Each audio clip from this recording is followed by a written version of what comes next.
Hands, are we the baddies?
Hello everyone, and welcome to Bob Plays Ultimate Admiral Dreadnoughts on Legendary Difficulty. This is episode 9 of Kaiser Bob. The baddies are still invading Italy, because I didn't invade it enough last time. And of course, as soon as I start streaming, Tiny Dog wakes up and needs attention. So I might be a little distracted while I play. So, yeah, I just got off of work, had a much longer day than I thought. I thought I was going to get off early today, but then everything just kept on happening. But that's all right. We're done now. We're going to relax for a while. Got a few things going on in the background. We'll hop on Discord. It's a little earlier than I usually get on. Usually I'm so tired after work I just pass out for a little bit. But we're going to try and get on early because I think I've got some energy left. So let's see what we're doing here. We are doing reasonably well, actually. How are finances doing? We've got some extra money. Transports are holding in there. I think we're probably in the process of refitting some ships. And we'll probably be getting a proper destroyer soon. So I think we're going to keep refitting more of these patrol ships. We can do at least 20,000 tons. Put us at 36, 38. That's probably too much. Let's do that for now. Let's see how much tonnage we have left. We got a lot of patrol ships to deal with.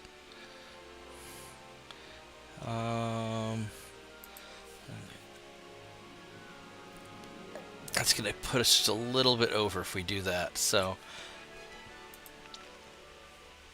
I think that's what we got. I don't remember what we were doing. I was so tired. These guys are... Where's the Italian ship? Here's Italians right here. There's a single battleship, which I don't... And there's a cruiser and some stuff. I've got some ships here. I've got a lot of stuff here. Let's go and... I want to go hunt these guys down. The lone battleship I'm not as worried about, but let's go get that guy in particular. We're going to get him. You guys are going to go back to Madagascar. And we're just going to kind of get y'all sorted out. These guys here...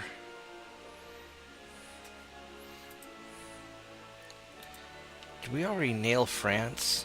We did. We knocked the hell out of France. Wow.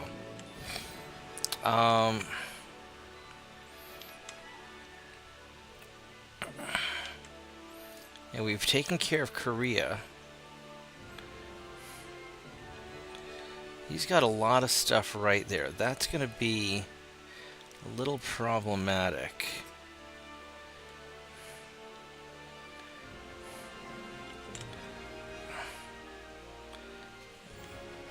Because these guys, the four battleships and all that stuff, that's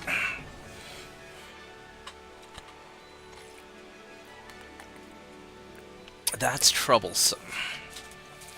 That is definitely troublesome. Now these Guardians, I need to refit these guys, but I think I'm waiting on technology. I think I'm waiting on this better hull construction. I don't care about the turrets.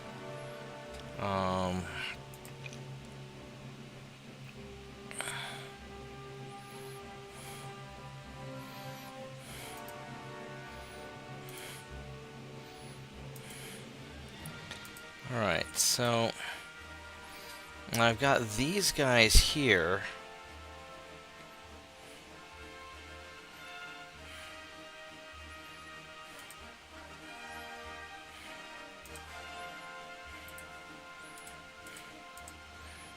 I could try to group all of you guys together. I really don't want to fight that group because I don't want to take casualties. It's 94,000 tons. And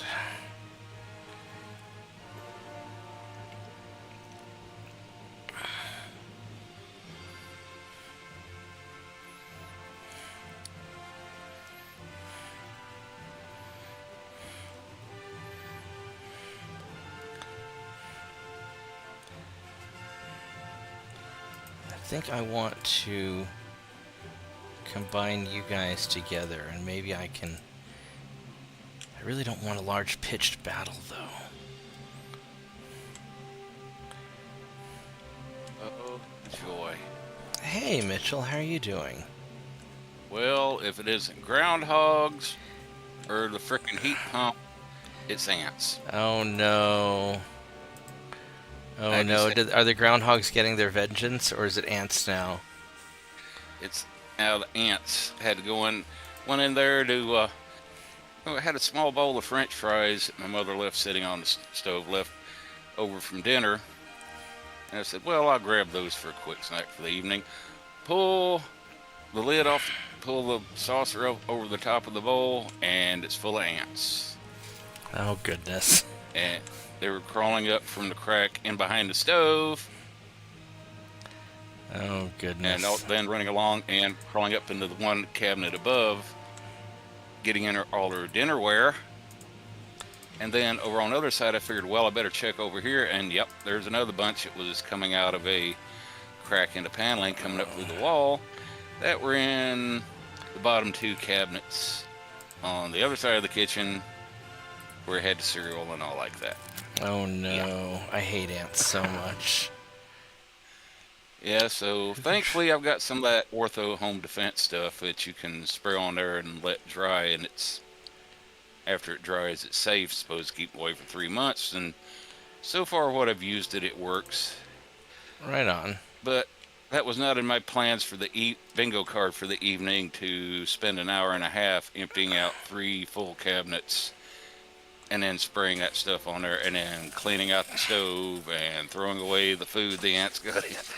Yes. I bet. Yeah. I bet. Oh, you know what we're going to do? Take these guys. We're going to put you up here. Let's do that. I wouldn't be surprised if the groundhogs found the ants and said, hey, we'll pay you off if you go in there and give that guy hell. Yeah. Oh, no.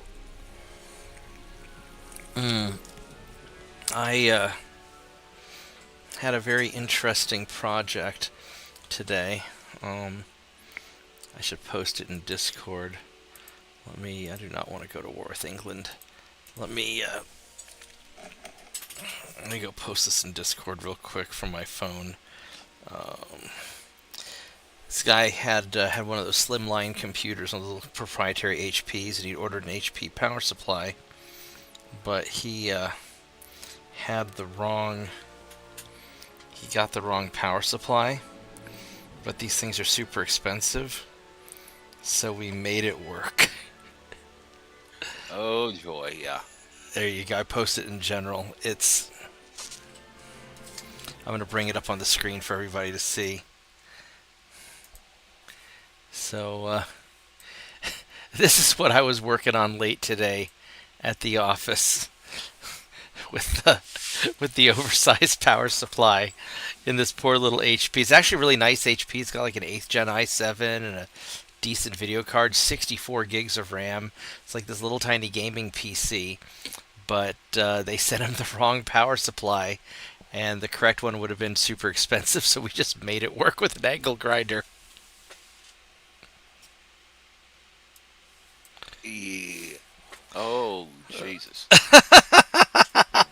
You sure you didn't serve on submarines? No, That looks like some of the stuff we had to jury rig back in the day. Some of the older subs. I bet. Ooh, let's see. I don't think I want to fight a battleship with my patrol boats. 1894s. You do not want to know how many times I made a trip to Ace Hardware up in Norfolk on that old 20-some year, well, it was 20-some years old back then, built back in the 60s, old ancient fast attack, because we needed some pipe fittings or garden hose or something like that. Hey, you just got it from Ace Hardware? Something work. Yeah, because we had like 0 priority. Oh no.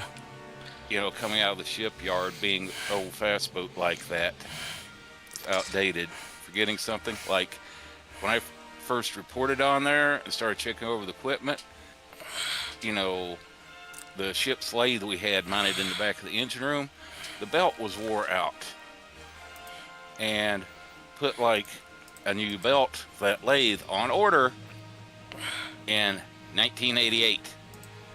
Oh no.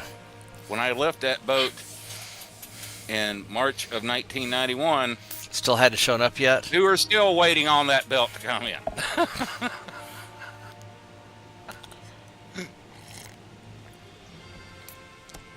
Over 3 freaking years.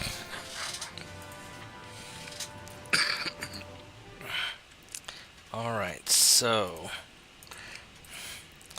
the question is, do I want to try and take out a battleship with... I mean, as long as it doesn't hit me, I'll be fine. Famous last words.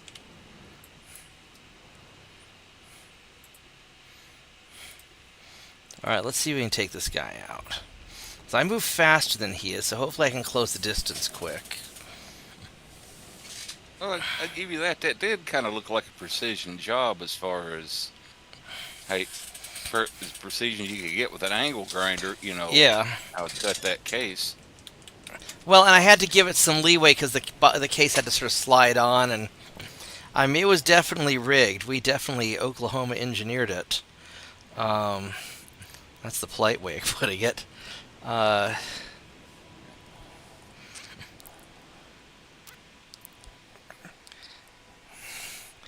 There's our battleship. Now, we made it work, just it was a little tricky. He's a green crew. If I can get in good on him... I promise this guy has so much armor. And those are big casemates that he's got.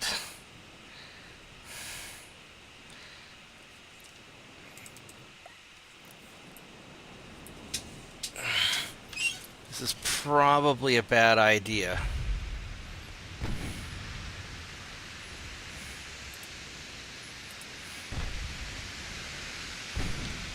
He's going that way, right? Yeah.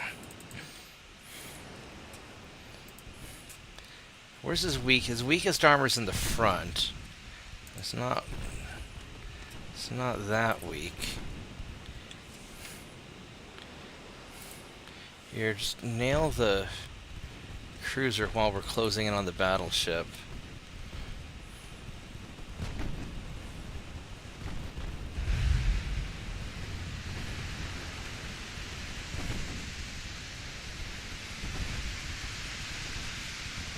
I've got a good angle.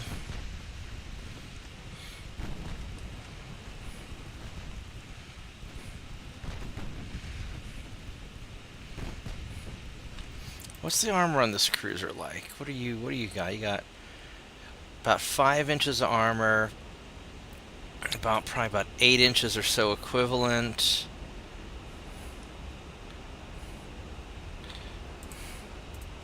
Let's go armor piercing on you and see if we can, with the main guns, and see if we can do something bad to you.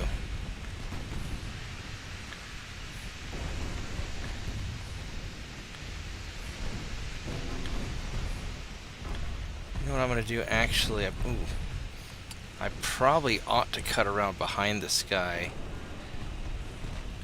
I don't know if I really want to go broadside to broadside on the battleship. Yeah, Herpets is asking a question there in chat. What's the question? I guess What should I for skill points on your Hellfire? Now that I have velocity, range, heat generation, cooldown. I wouldn't worry about cooldown. I would go range and heat gen, and then I would start stacking up on your armor. Armor first, then skeletal density. So first armor hardening, then skeletal density. That's what I would do to make you a little bit tougher. Because the way I'm reading it, everything he listed there, he says he's already got maxed out. Yeah, no, he's been. I would personally, I wouldn't do the. Personally, I wouldn't do the. Shit, he already penetrate me.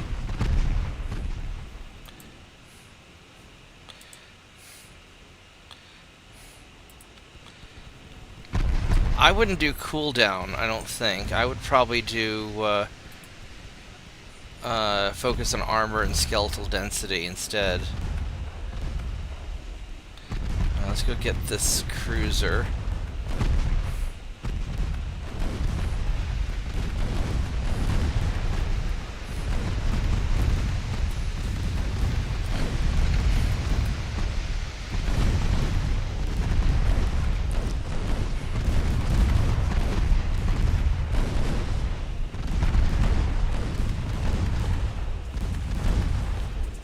Guy's got to go down fast because I gotta change my focus to the battleship soon. Burn, baby, burn.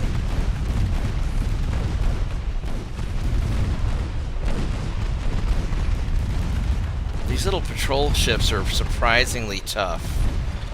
I haven't been hit by a main gun yet either. Alright. Now we try to get this battleship.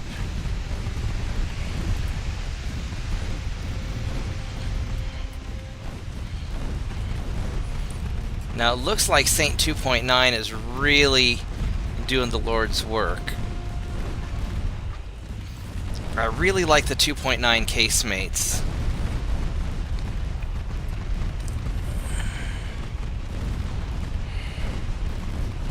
Oh yeah, look at that.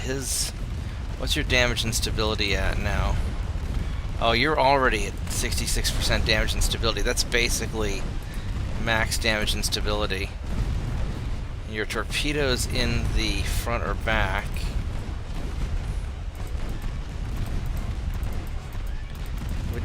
There we go. Yeah, so his rear torpedo launcher's out. This is actually working out pretty well.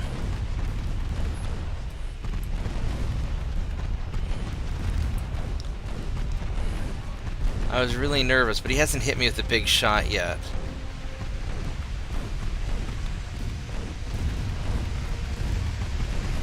Granted, it's not over yet.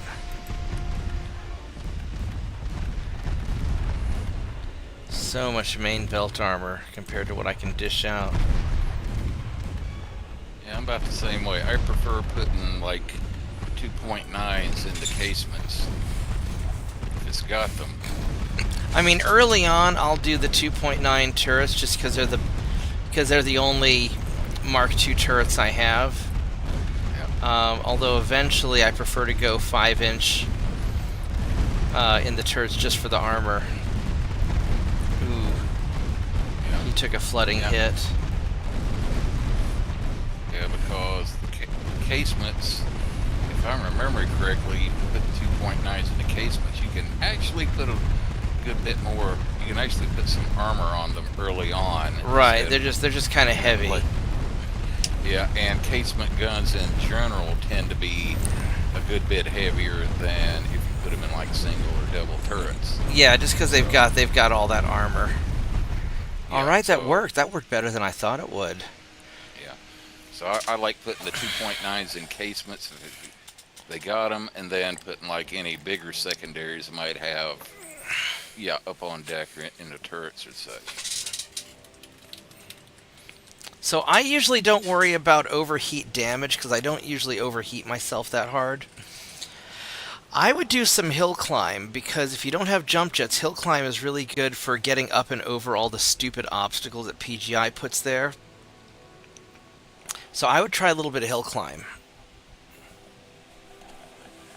I mean, eventually you'll get all your skill nodes done, and then you can only have 91 skill nodes active at once. But, alright, so we do not want to fight this battle. This is not the fight you were thinking of. You may go about your business. Move along. No, I guess not. Well, we are going to leave because screw this. I definitely do not want to fight against a larger numbered fleet.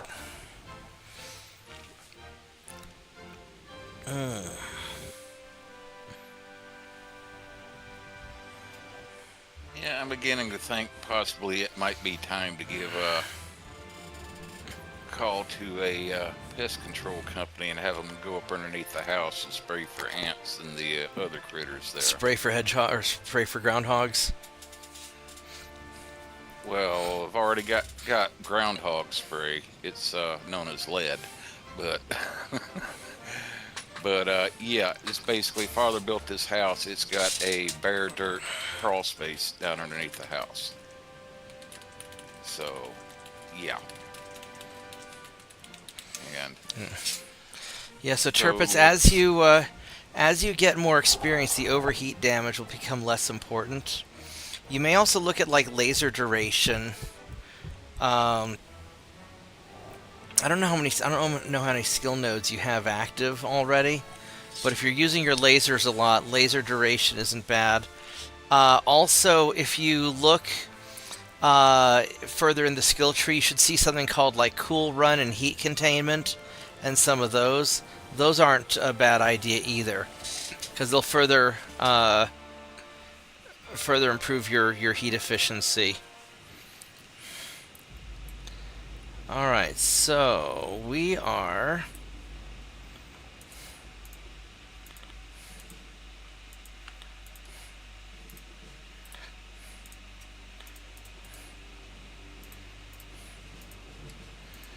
going to leave. Doop-a-doop-a-doo.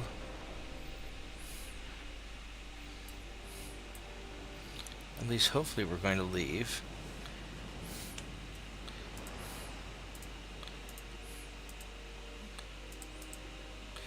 I'll let you leave a little bit faster than the others.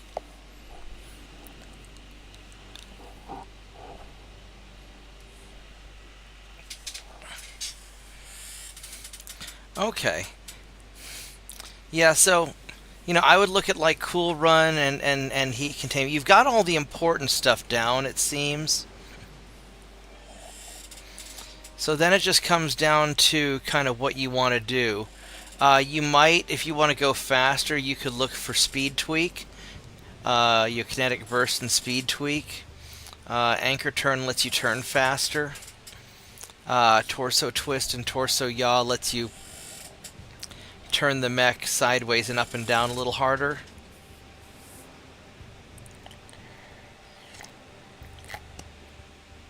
But you've gotten kind of all the... You've gotten kind of the basics down.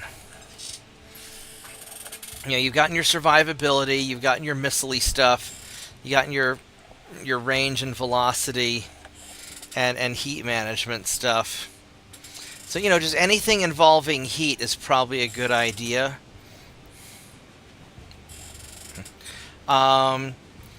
There's some of the target lock stuff. Target decay, you might want to take some points in target decay, which will keep your missiles locked on even if they break line of sight for a few seconds longer. It helps a little bit.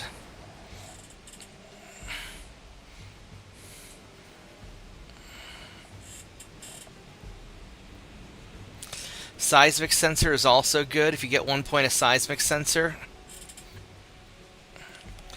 That way, if you're standing still, you can detect if anything comes within, you know, gets close to you.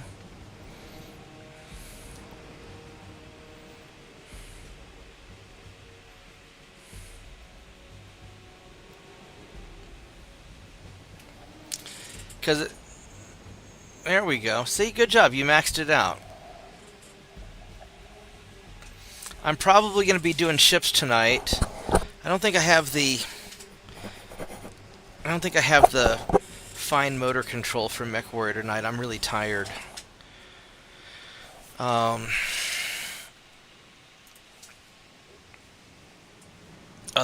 I'd offer to do some drops with you, but I think I would just be a hindrance tonight. Plus, I really want to get to where I can build destroyers. So I want to build the Lorenzo class destroyer because it'll be funny.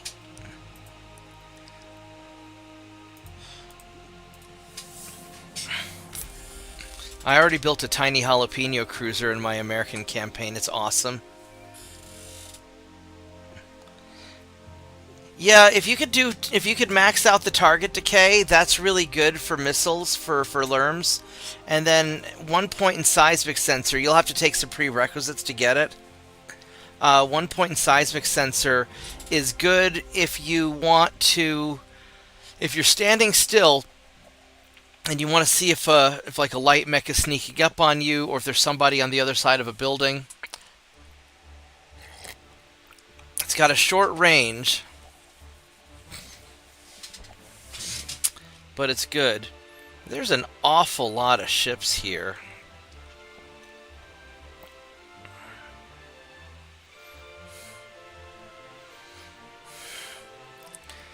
I don't know if I really want to fight these guys. That's an awful lot of ships. Holy crap, it's a lot of ships.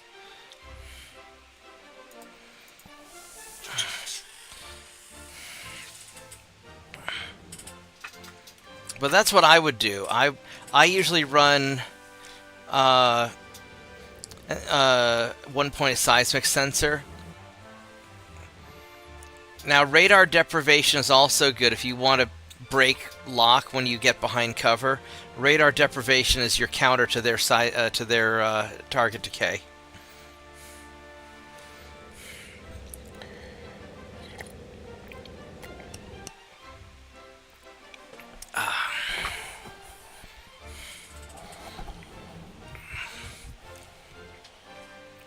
I am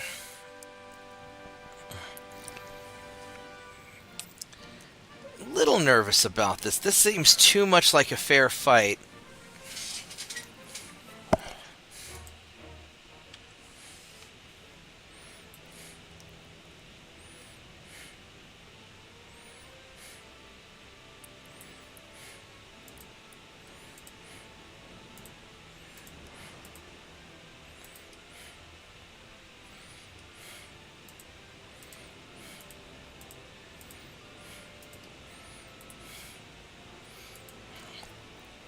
How do I want to do this? Let's go break off these guys. Let's go break off you guys. I've got 8. I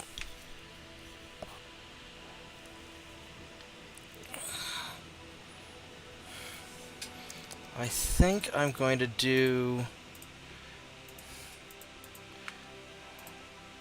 this.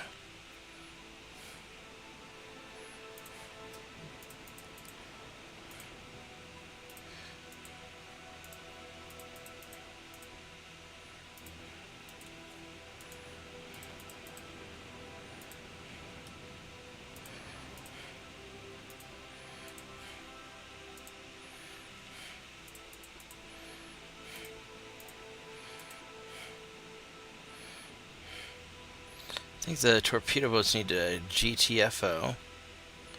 Are these the gunboat ones, or these the... These are the gunboat ones.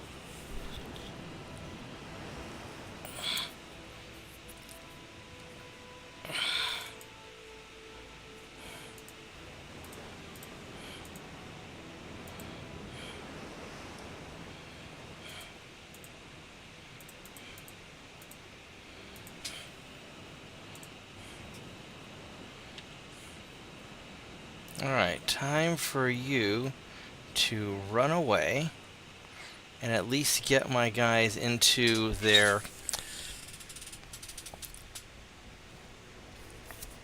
order. And then we're going to go turn this way.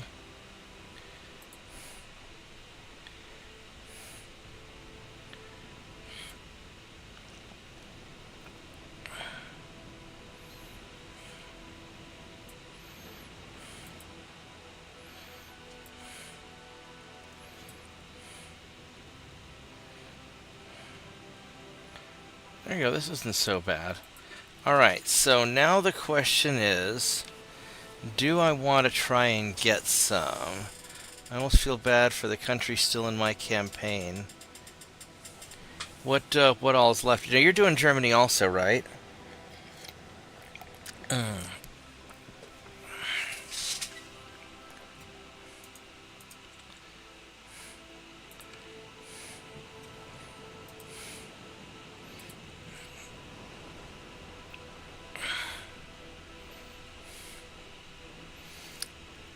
I really don't want to do this pitched battle.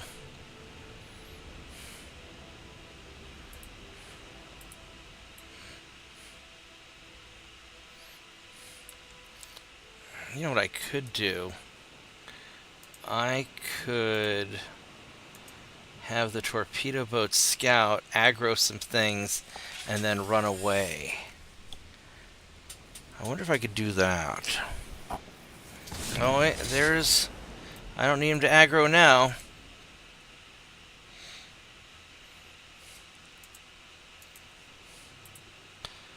Alright, so you are that same early battleship that I fought already.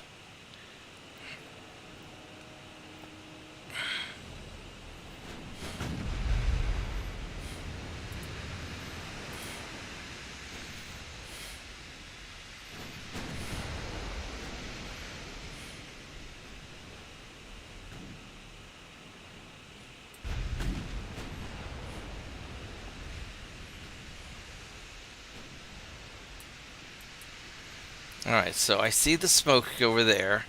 That's going to be their dudes. So we are going to start...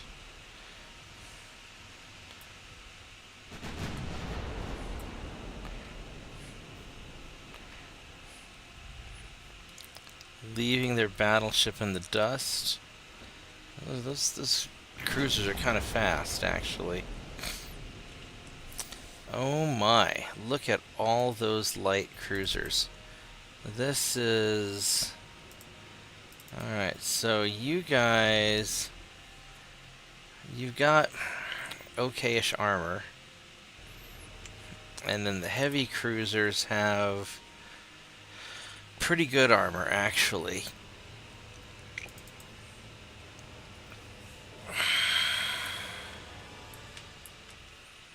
Oh, I don't trust you guys. You're going to do something dumb. I feel you wanting to do something dumb. So we're going to manually control you because you're not... I don't think you're really allowed to make decisions. Let's go...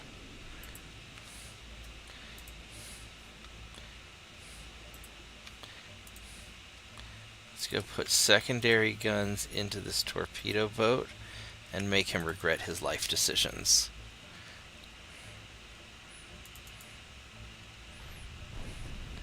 There we go. Hopefully we can tear him up pretty quick.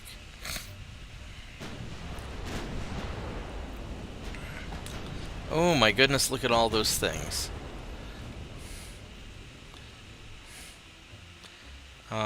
I think we need to fire at you. And I think we need to fire your main guns at... What's the range on your main guns? 14 kilometers? Let's go put main guns there. And...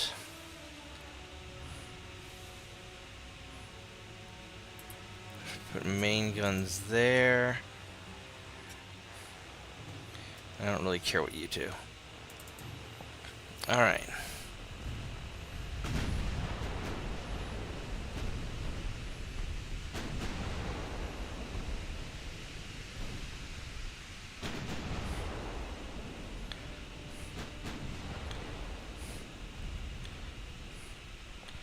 That is an angry fleet. Look at that. That is such an angry fleet.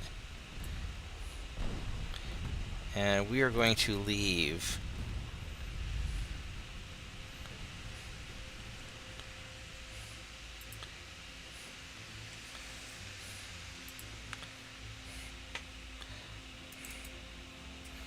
Let's see here.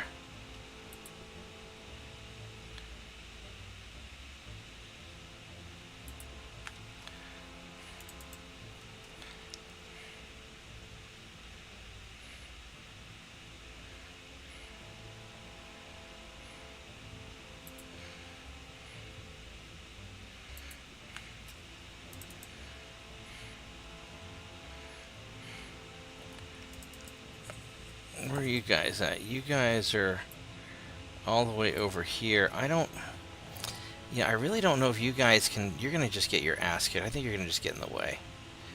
Let's go send you off kind of that way for now. And if we need you, we will call you in.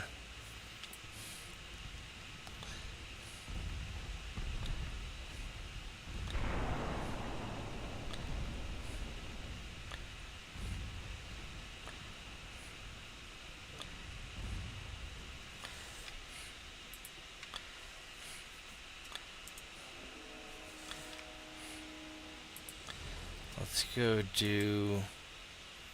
Let's put secondaries into him, because that cruiser is going to cross paths in just a minute, and we'll have an opportunity to just flatten it with a bunch of incidental hits.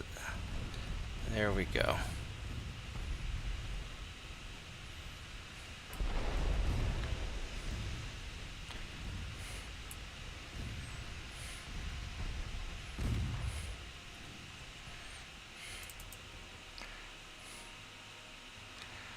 How fast are these guys? They're 20. They can keep up with me. Presumably they can keep up with me.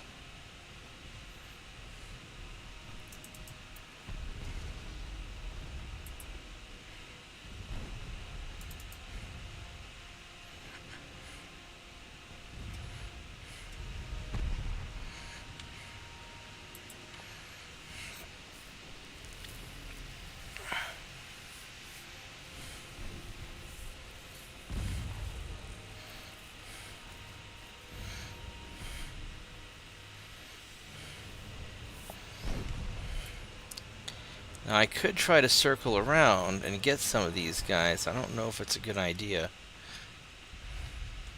You have such an angry fleet. What's the range of these 2.9s?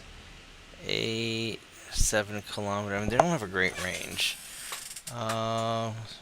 Soviet Union's about to collapse, and Everybody, everyone but Italy and Japan are still left. Oh, okay. So you still got a ways to go.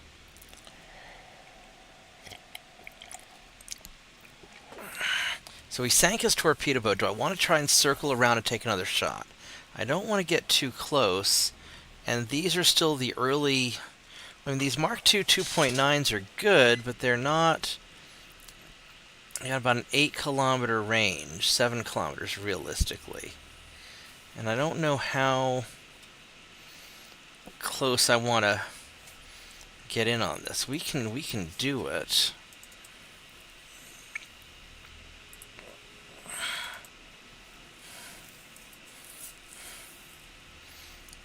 How are you guys doing on fuel? You're doing fine. All right. So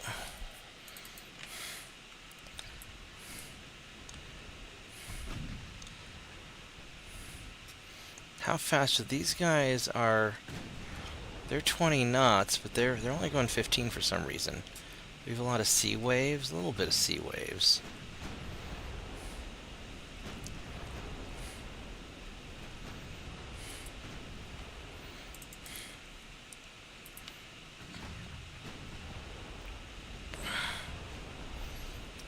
There's a nice hit on the cruiser.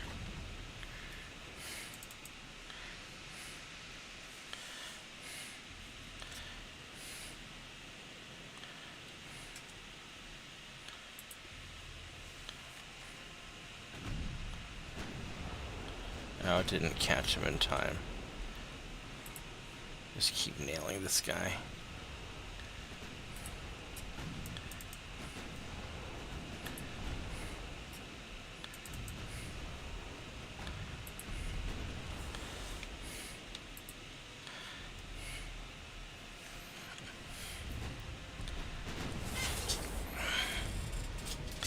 The problem is they're staying together, they're not getting close. None of your battleships can destroy an entire fleet. Well, that's good.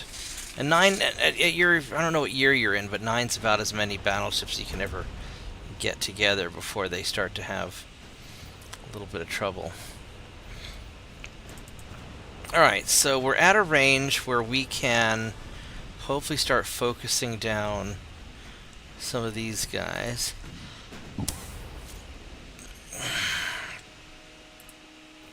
Let's just really tear into this guy up close.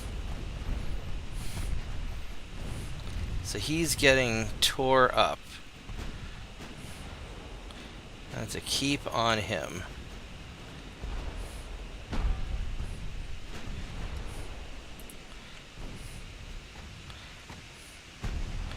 Alright, we are going to have to start piecing out a little bit. I think we're gonna have you guys start kind of falling back. This is getting a little too real.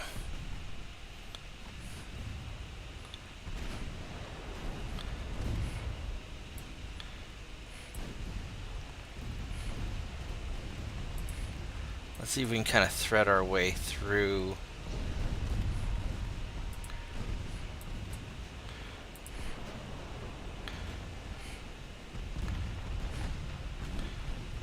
This mess here. Oh, let's see here. You guys, I want you to nail the crap out of him.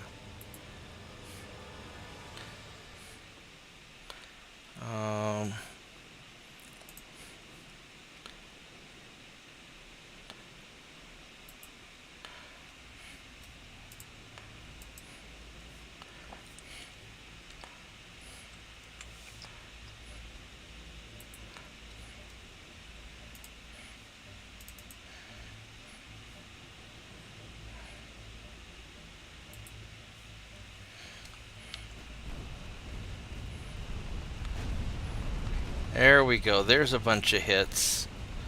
Oh yeah, look at all those numbers. They got a little too close together, and we are punishing them for it.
Okay, so what's the range on these things? 8.8 kilometers. Let's just go fire on that.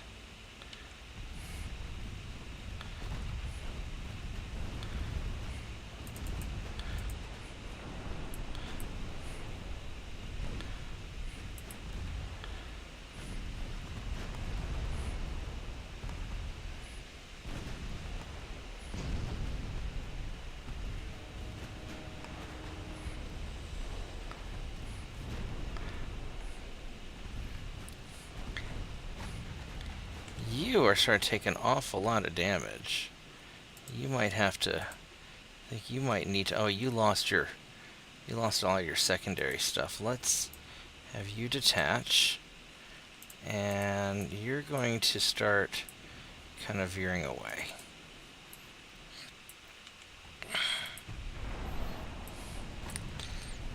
At some point, I need to start actually sinking these guys instead of just splattering them. 1915, yeah, that's...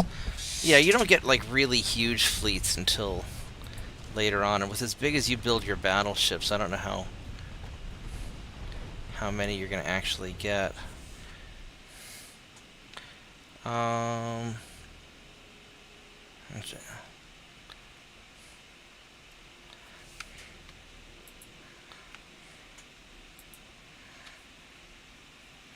Why did you take so much damage all of a sudden? Holy crap. This may end up just being an absolutely awful idea.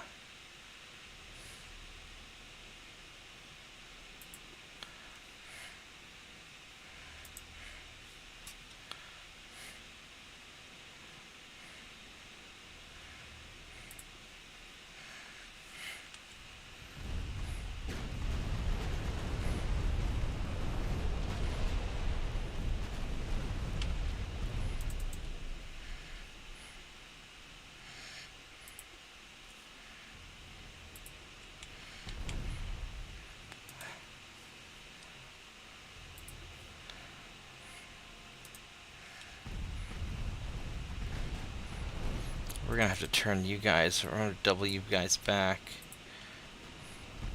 to cover that battleship, because he's just getting too beat up.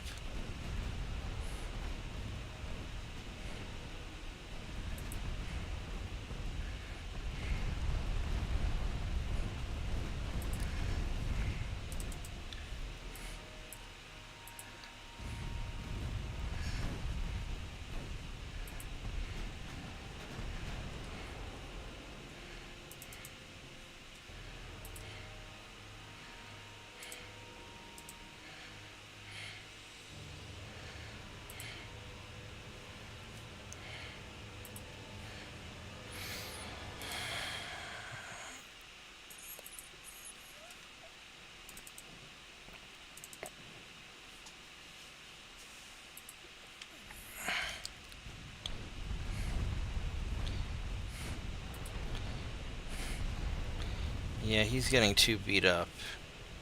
I'm not really that happy about this.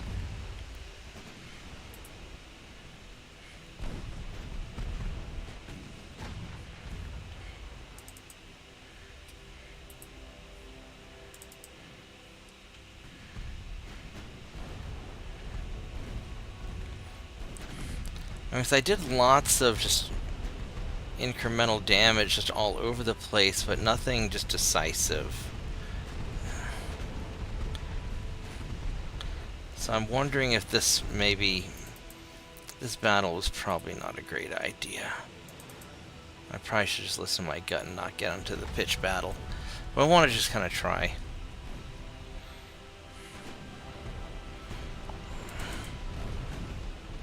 Yeah, this is just...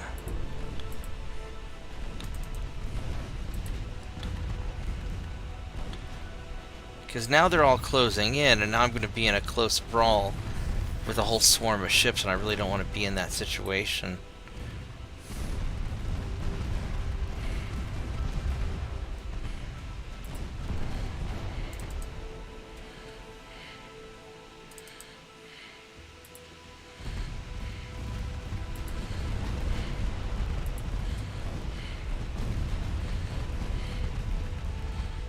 I mean, I'm sinking some, which is nice. I mean, we'll keep trying it.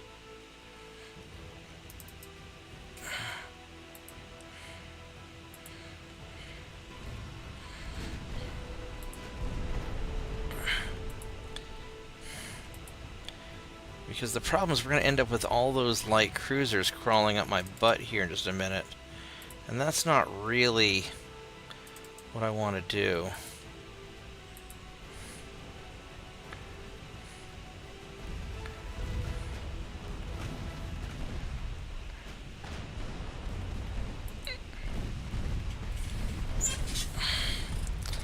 It's really unfortunate that one battleship just took so much damage. 9 battleships with 4 12-inch guns each and like 30 each. That's not bad at all, Turpitz. That sounds like a good fleet. Alright, so... yeah, so you guys just kind of doing your thing. We're going to turn you in a little bit. You're going to keep going like that, and you're going to...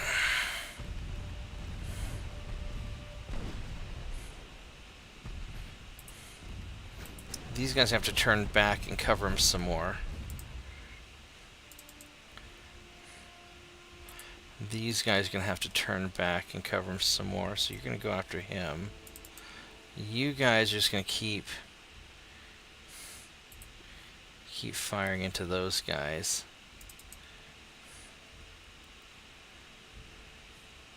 Yeah, that's fine.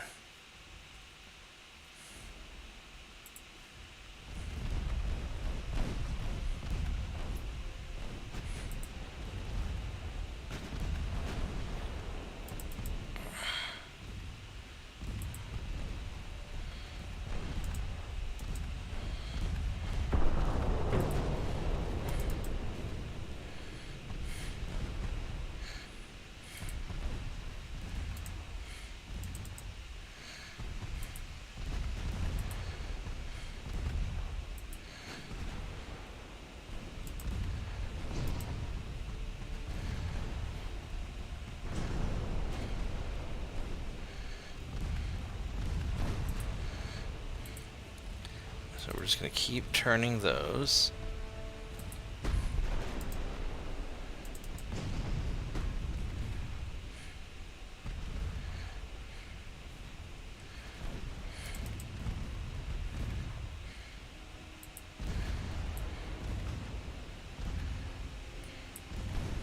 Holy crap, are you getting shot up too? Wow. Yeah, this isn't really...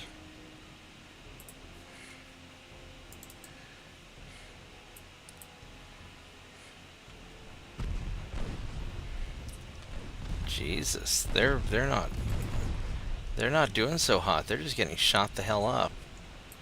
No, don't turn like that. Shoot him, not. And I think I'm moving too slow to be able to retreat now also. So I don't think this is a good idea.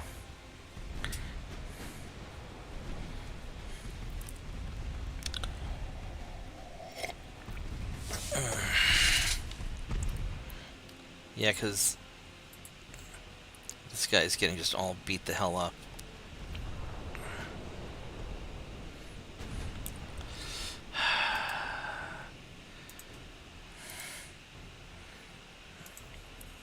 You need to go down that way.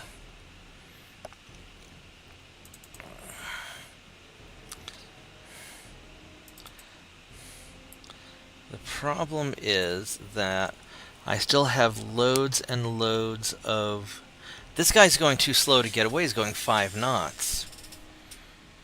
Yeah, I think this whole battle's a wash. It's just not working. How do I get out of this one? I may have to just restart the battle and just run away. That might be what I have to do, because I can't get away from those light cruisers.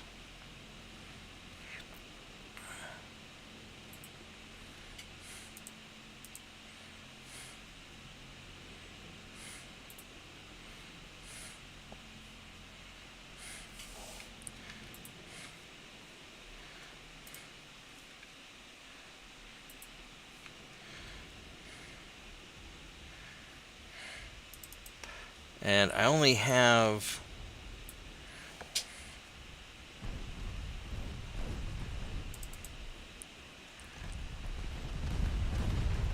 Yeah, this isn't going to really work that well.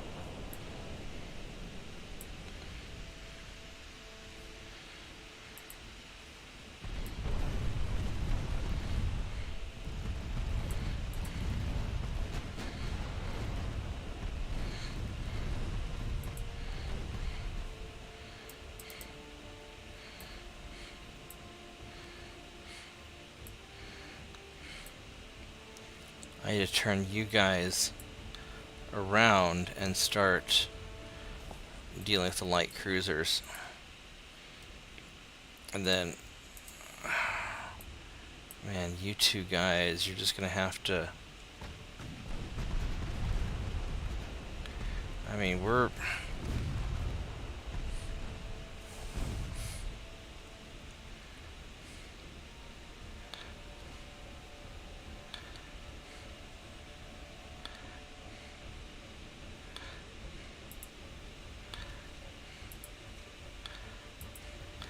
Alright, you guys just have to deal with that. That's just not...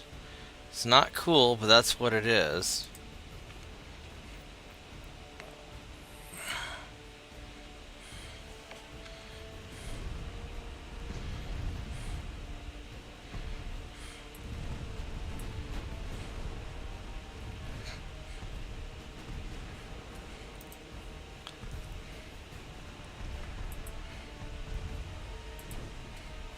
And this guy's still moving really slow. I can't get him away.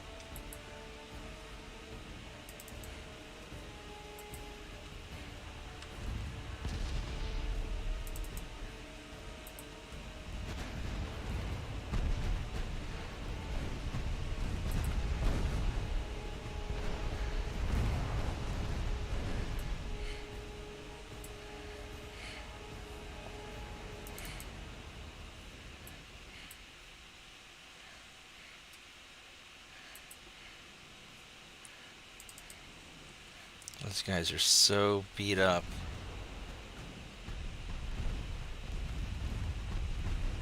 Yeah, because they detonated all of his secondary ammo.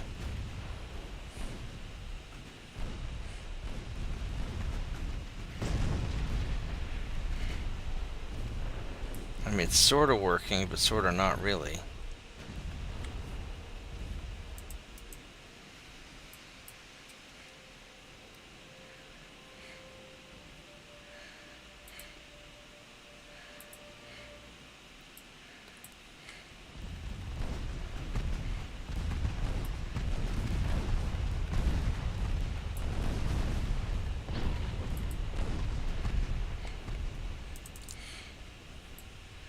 And these guys spit out great damage, but they're just, yeah, the secondary gun arrays are a little squishy. I don't know if I can burn down these ships fast enough, and I'm going to be so beat up. We're going to redo this. Yeah, we're going to just run away. It's not, I really need to avoid these big pitched battles. It's just not worth it. Alright. I'm going to take a quick break. I will be right back.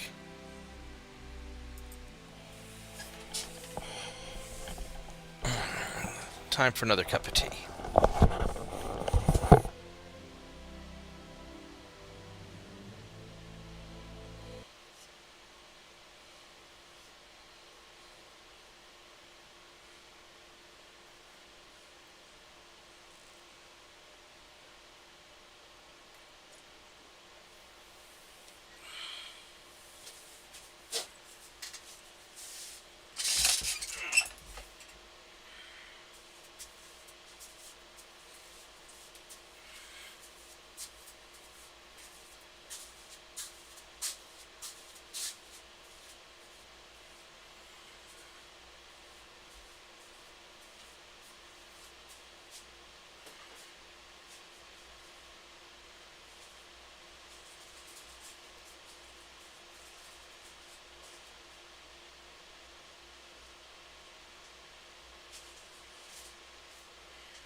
another cup of tea started.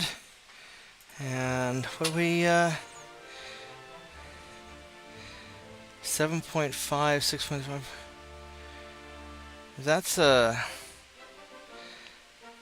yeah, that's a lot of different calibers. That seems a little bit overkill. Alright, so, this time we're just gonna run away.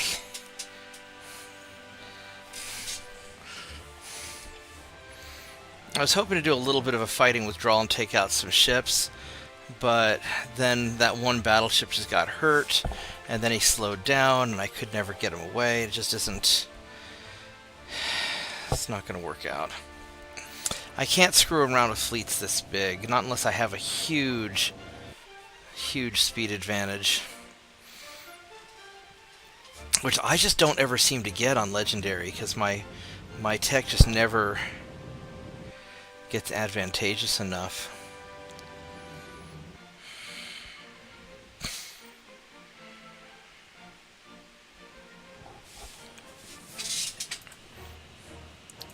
So we're just going to run away.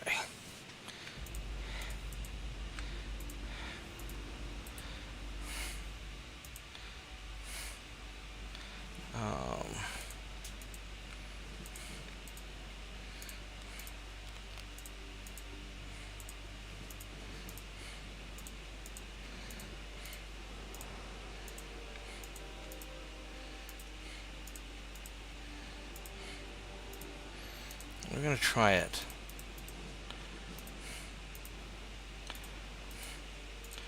We're going to try it like this.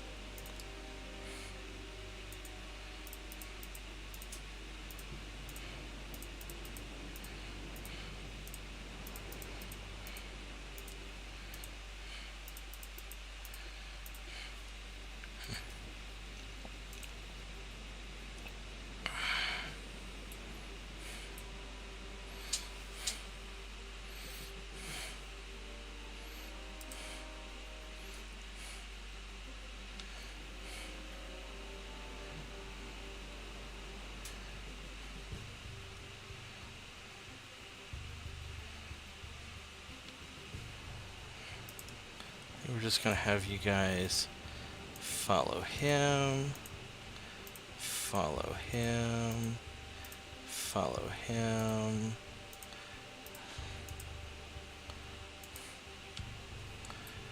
There we go.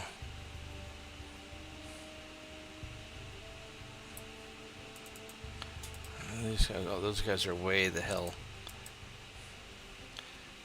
out there. Alright, so there we go. We got a nice little retreat party. Hey JP, how are you doing?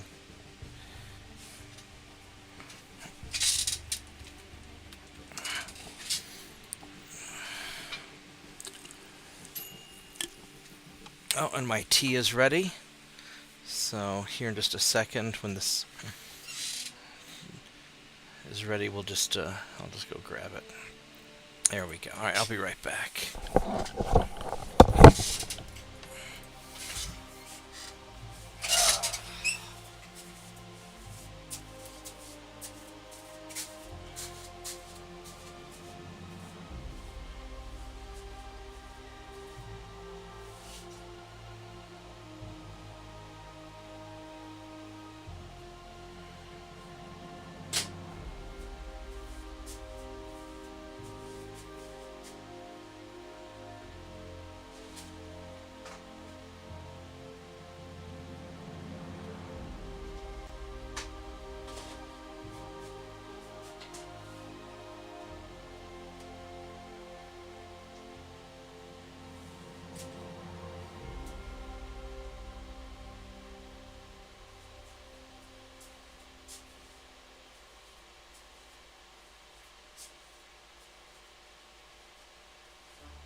Fresh cup of tea.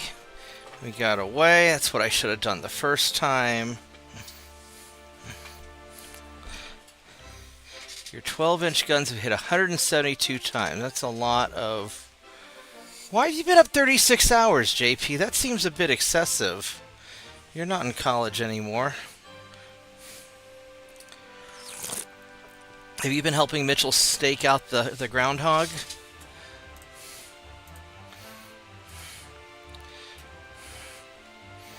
Yeah, for 36 hours, that sounds like a typical duty day when I was in the Navy there. Yeah.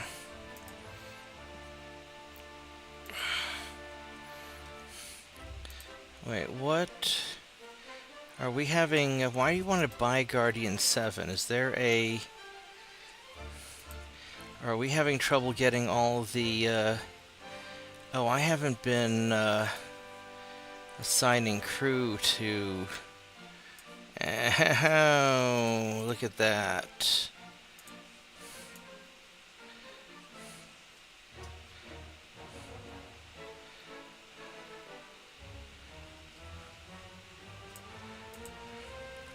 Alright. So some of these Guardians are not... Oh, they're still getting built out. That's why. Okay. Well, JP, now, today, the battle wasn't against groundhogs. It was in ants coming up through cracks in the wall, getting into my mother's cabinets in the kitchen. He's just having all kinds of problems. Auxiliary petrol engine. Alright, so we got the rangefinders, got the small guns, almost to the Mark II 8-inch guns, which would be nice. That's the electrical turrets I don't care about. Okay.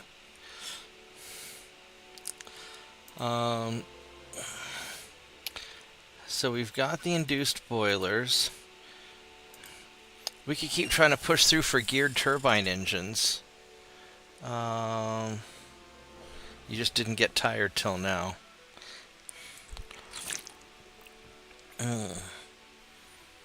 That's what happens when your wife laces your coffee with speed.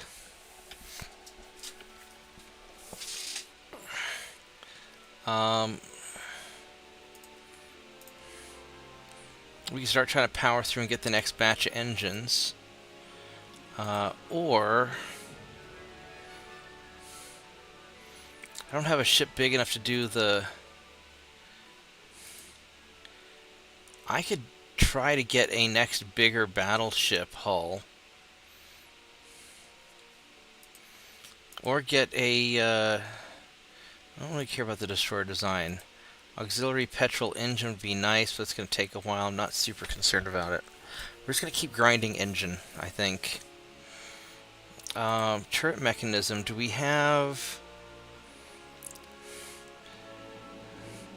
secondary turrets on light cruisers? We don't have double turrets on light cruisers yet.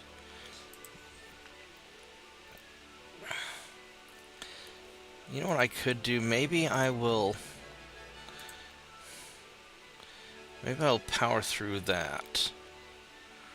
Although I'm not super concerned about the light cruisers.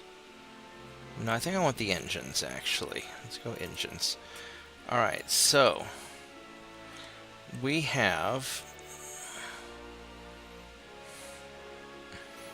the Holy Assault Ship, 1898. If I were to... that's a 3-month refit. Or, what I can do is I can beef this guy up.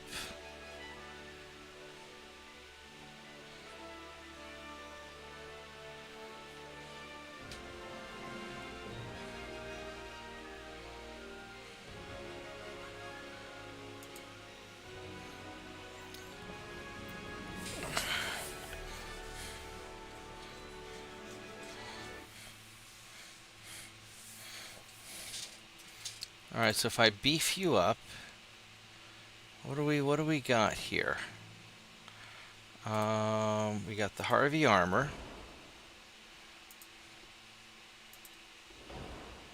Triple expansion steam. We got the induced boilers, which are good. We go anti-flood. capped, soft cap, ballast sight. It's a 2-month refit. These are the 5.9s, which are perfectly reasonable. I could go bigger guns if I really wanted to, but probably don't need to. Alright, that's got enough range.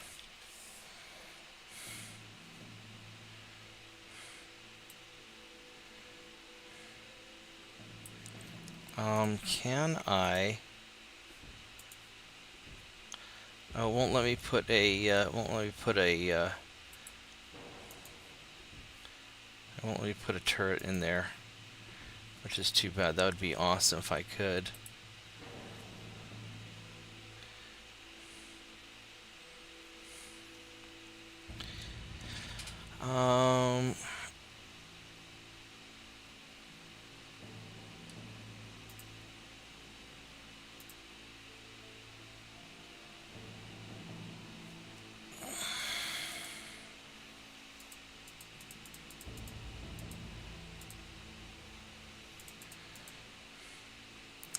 Yeah, these 2.9 still don't have any armor. That's the problem. These 2.9s are super vulnerable. That's the biggest problem with these things.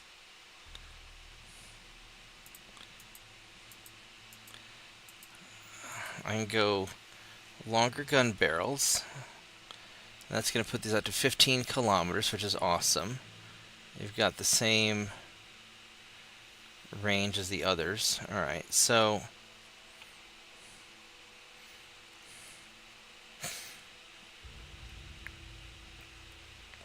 and with this kind of range, they don't have to get that close, because part of the problem is I had to get within, you know, like 8 kilometers and stuff.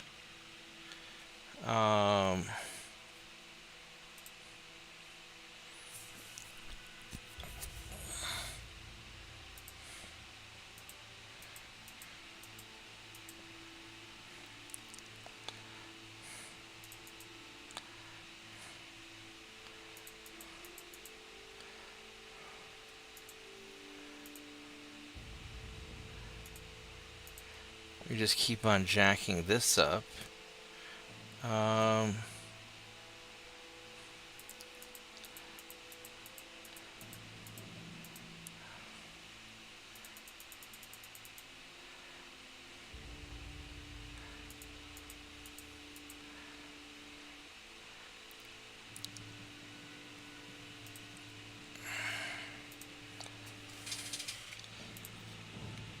What happens if I shift?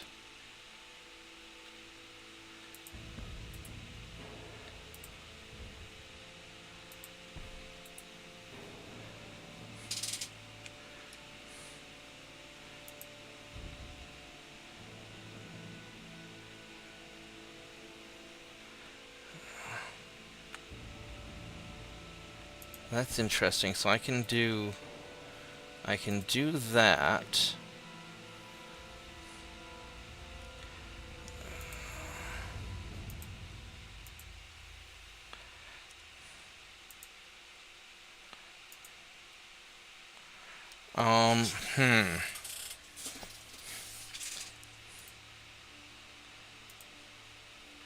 So that's forward by 1. What about... There we go. I can put you like that. And so yeah, having these guys to kind of jiggle around and balance is really great. Yeah, I'm still really mad that I don't have any armor for these 2-inch guns. There's probably not anything I can do about that.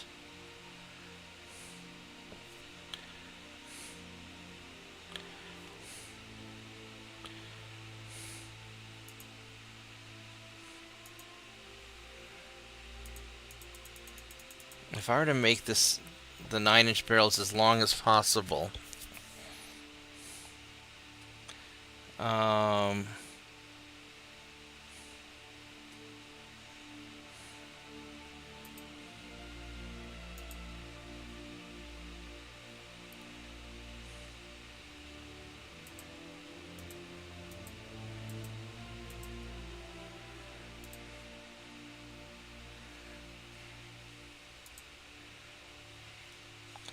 There we go. I could do that. So that's perfectly balanced. A 2-month refit. And I think that is the plan. The tower is a little bit on the light side.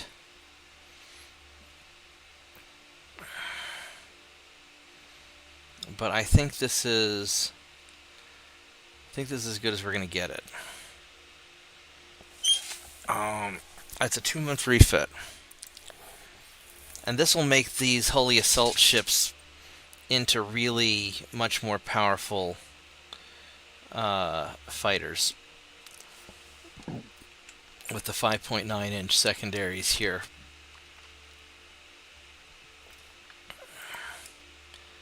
Alright, so we're going to do that.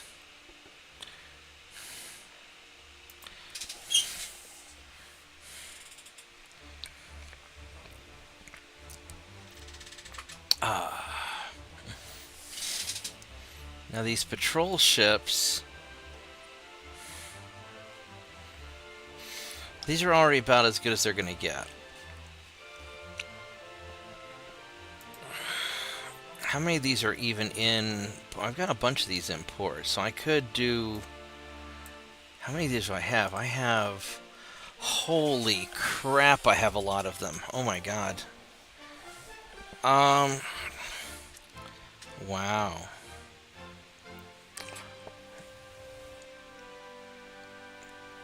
Now, if I were to do them all at once, that would end up costing me big time. I can do.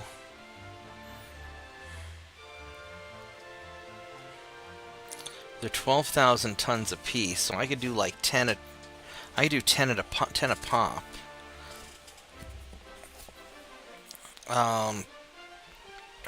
If I did them all at once, it'd take me 6 turns to do it. I'd have massive financial penalties, and I'm in the middle of fighting Italy.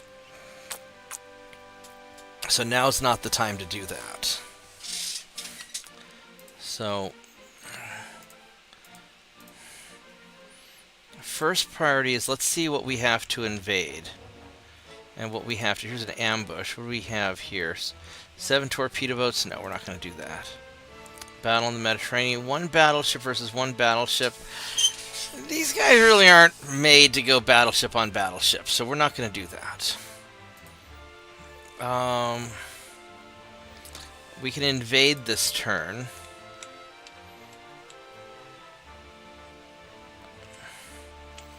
So I could go northwest Italy if I want to just really hit that. What are our 60% army logistics? I'm at 100%. And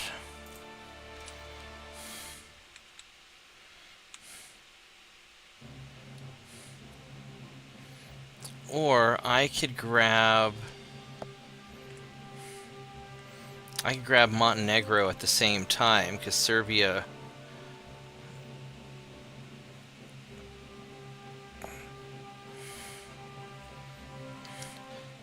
I don't think Serbia's gonna. Let's grab Montenegro. I just need 7,000 tons. We're just gonna do it.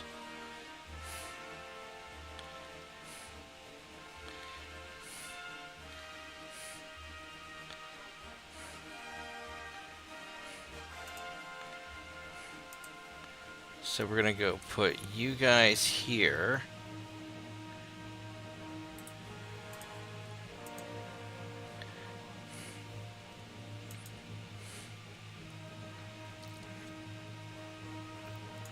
And I need, how much I need? 20,301. That should be close enough to catch them, I think. I don't know if I have any other. I've got you guys here, which I could try and grab Western Turkey. And the Dardanelles, but I don't know if I... That's 1 battleship versus 9 battleships.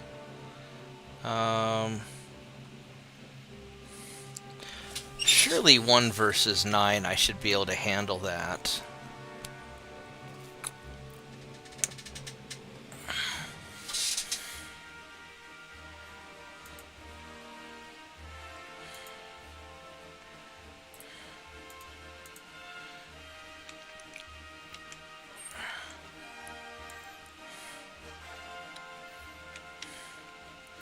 I've got all these guys just kind of doing their thing. Alright, so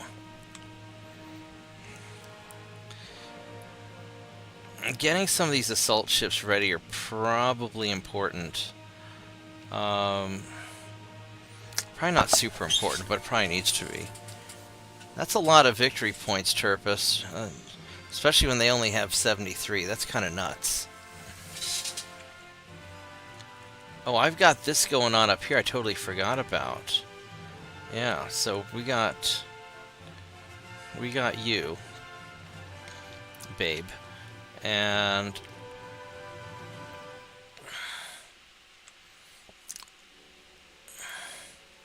alright, let's just start refitting some of these guys. I've got a lot of them still. 5, 6.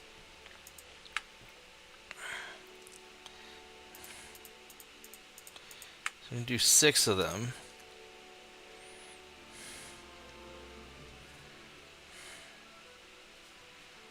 And then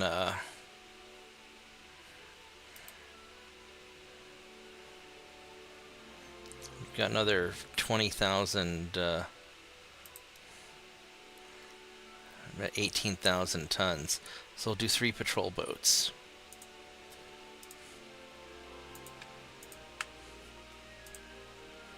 We'll see how close this gets.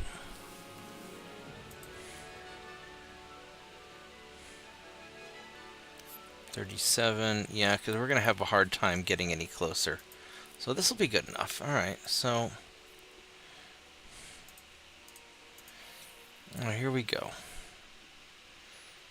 Our monthly balance is kind of bad. Let's go and kind of temper this a bit.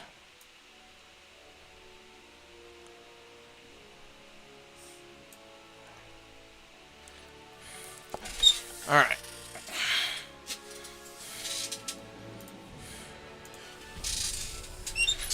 There we go. Oh, that was one battle? How many ship? 23 ship. What kind of ships were they that gave you? Oh, it's 10,790. I misread it. I thought it was 107,000 victory points. I'm like, holy crap. We definitely do not want to go to war with Britain yet if we can avoid it.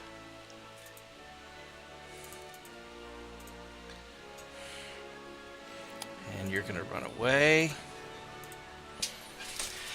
And we're going to run away some more.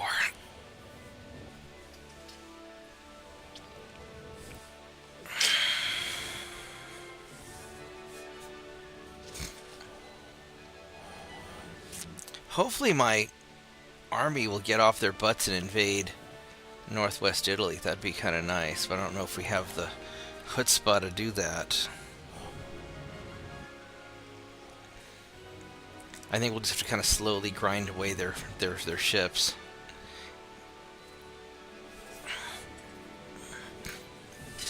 While getting my guys together.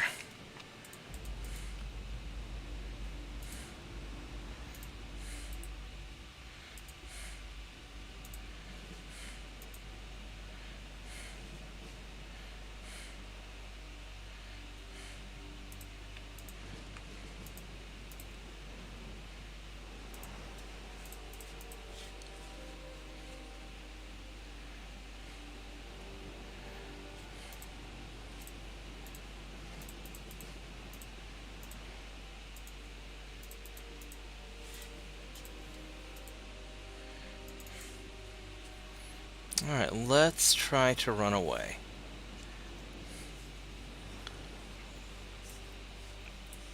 Because I don't particularly want to fight that whole mess of stuff. That's a little bit more than I want to deal with. So you're gonna...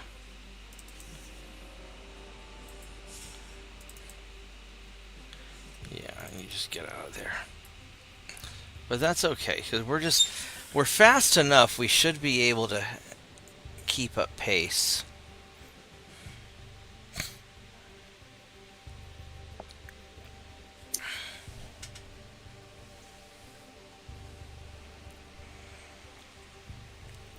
What kind of ships do they have, Turpits? Are they capital ships, or are they mostly small ones?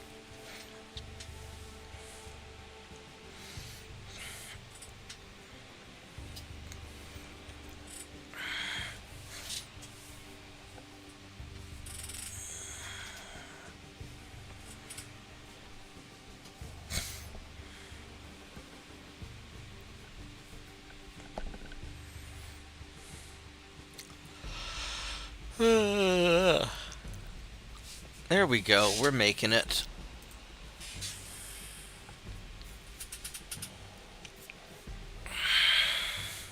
I need to deploy more torpedo boats to kind of screw over the Italian commerce system. I keep forgetting to do that because I'm dumb and tired, honestly.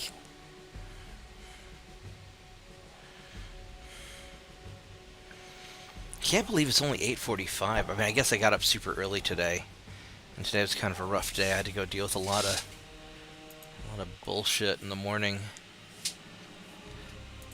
All the paperwork stuff before I could get to the office and do regular work. Oh, we don't want to do this either. Yeah, that's not going to be.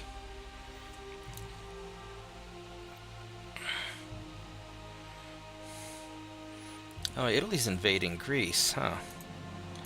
Well, I don't care that much because I can go and take Greece afterwards.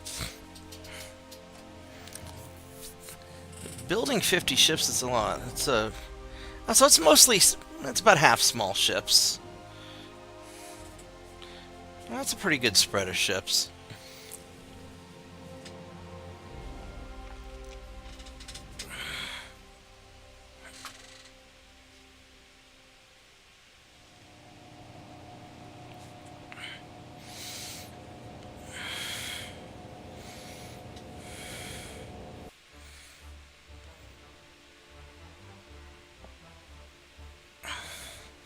Yeah, I've got an idea for a destroyer. I don't know. I don't know how well it'll work. Kind of a smaller, faster recon destroyer.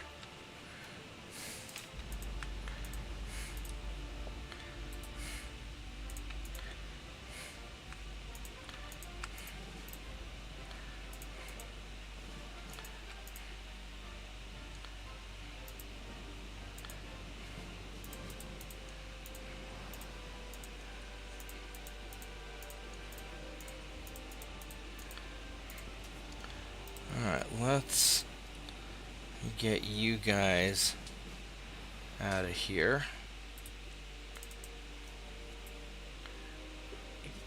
Hola. Hey, Vorgath, how are you doing? I'm alright. Just working. How's the weather up in Canada? It's got to be pretty nice. It's summertime. Oh, it's nice. A little smoky. Y'all set your country on fire? Oh, well, it gets set on fire every year. Oh, you're trying to be like California. Look, if you guys are gonna be, California's trying to be like us. I say if we you get guys forest fires all the time. If you guys are gonna be the 51st state, we don't want a smoldering heap. We don't want another California. See, we only have fires half the year. Whereas California. Whereas they have fires all the year. Well, California fires are mostly summertime, though, isn't it? Yeah. Should go ask Zex and see how he's doing. I haven't talked to Zex in a long time. Oh, not since he popped in to say hi last year.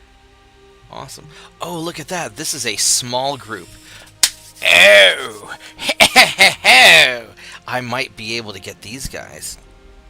Ooh. Sounds like 'Cause- you're having fun. Well, I keep running away from big fights, but this one seems manageable. I've got a lot of ships, but I have to update them, and I can only build them so fast, unless I want to just go into a massive thing.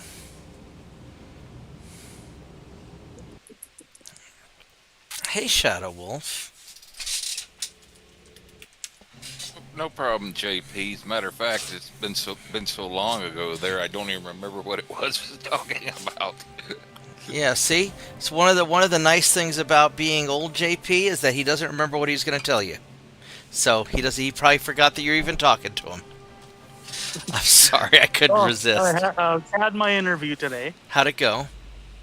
Now, they asked me about things like, what do you do when you're stressed out on the job? I'm like, my job doesn't stress me out. This stresses me out. Interviews stress me out. I had a guy pull a knife on me. That wasn't stressful. The interview.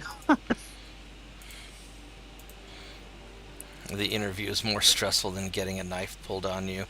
Yeah. In the intervening time, JP, I had to go into the kitchen to check the cabinets and found another place for the ants were trying to come through after I'd sprayed the other entrance, and so I had to deal with that. And a little bit, we'll go in there check, see if that's dried, and I've already got like a tube of caulk and a caulking gun I got handy, so I'm thinking, even though it's getting like close to 10 o'clock at night, I'm going to take the time to go ahead and seal all the damn joints on that cabinet up.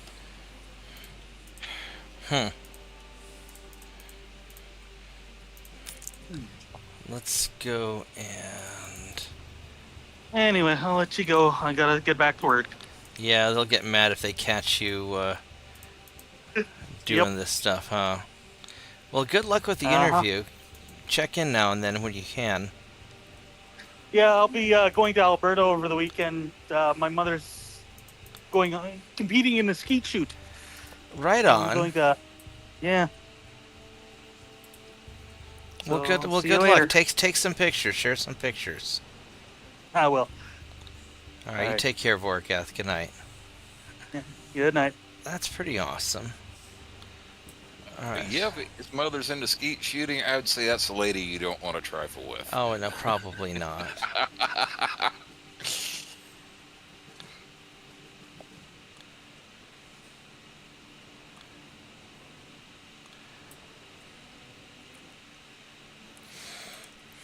Anyone who can give birth to Vorgath, I'm not sure I'd want to trifle with. Alright, let's turn hard like this. And we should have a distinct advantage. Oh, you guys, let's turn off your torpedoes before you do something dumb. Because you're going to go skirting on off that towards them, but I don't know if I really want you to do that. I think I want you guys to kind of hang back there. Away from...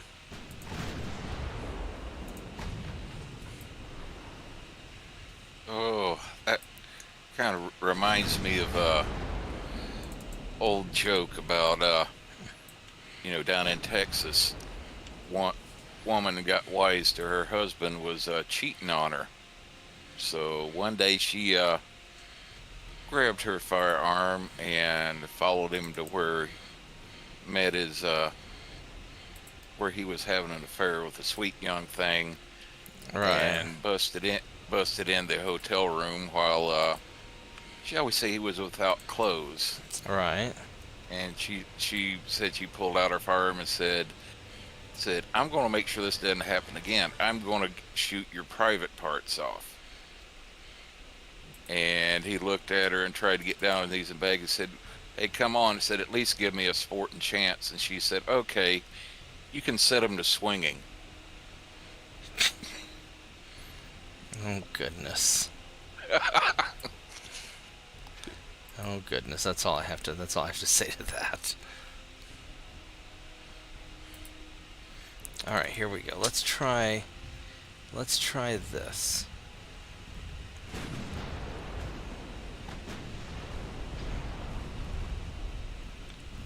Yeah, I mean, these Holy Assault ships are great at tearing up torpedo boats, but they just don't have the 2.9s are a little too fragile, you know, these unarmored ones. Alright, so. No, don't turn into him. I was turning the camera, not the ship. Don't do that. You goofy bimbo. Alright, start.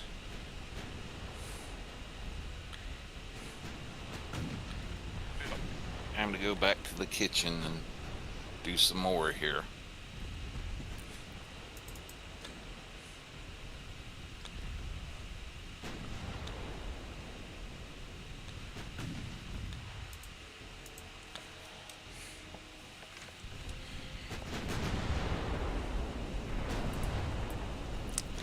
I have you guys just kind of... No, don't turn! I'm not trying to turn you. Go shoot the torpedo boat.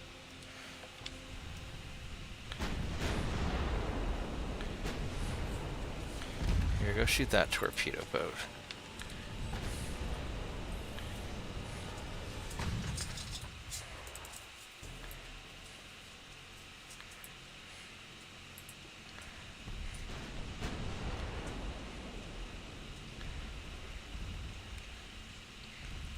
Yeah, now that there's not a swarm of them, this seems a lot more manageable.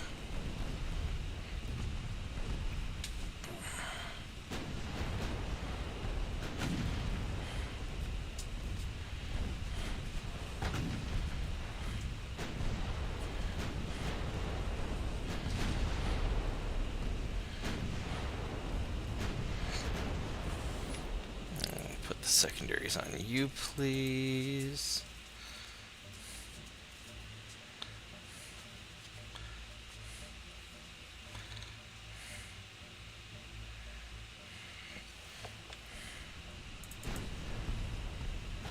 Yeah, this is actually going along pretty well. Positioning's good.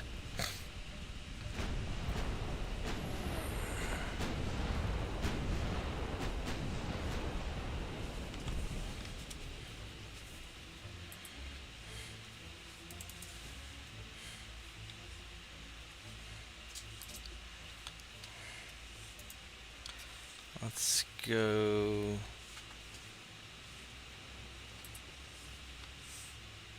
Let's do that. There we go. There's some hits. There's some hits. I bet he sank due to extensive fire. Go hit that guy, please. In fact, you can just fire everything out.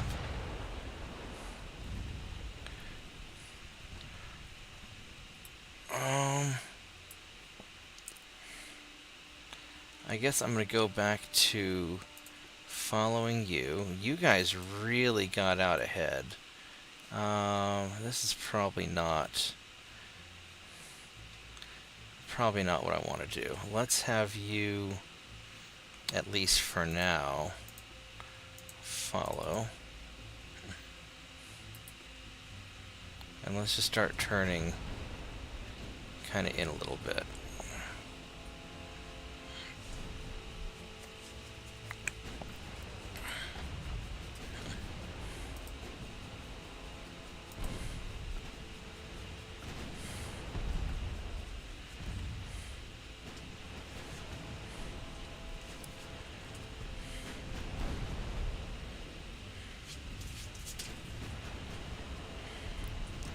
So last night, while I was falling asleep, I randomly on YouTube found the Portal song, and I'd completely forgotten about that.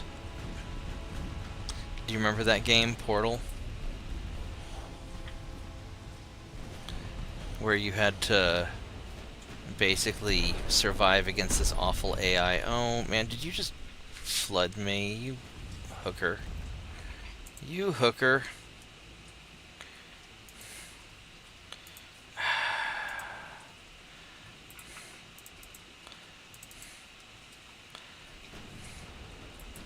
That's not good. That's actually really not good.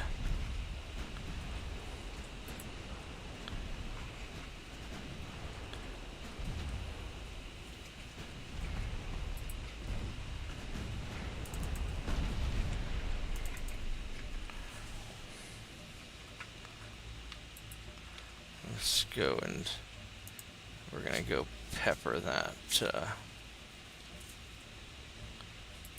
light cruiser there.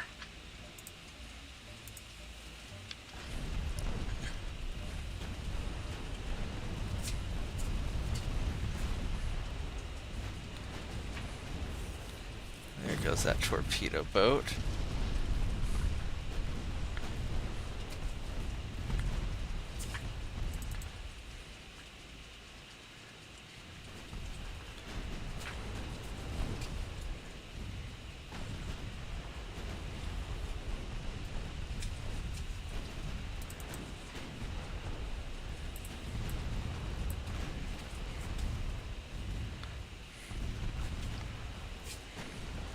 Alright, so these light cruisers are taking it a little bit. Not great yet, but we're working them down a bit.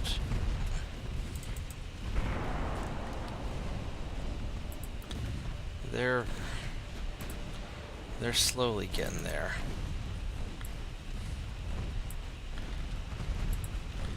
Who just took it hard? You just took it hard. Well...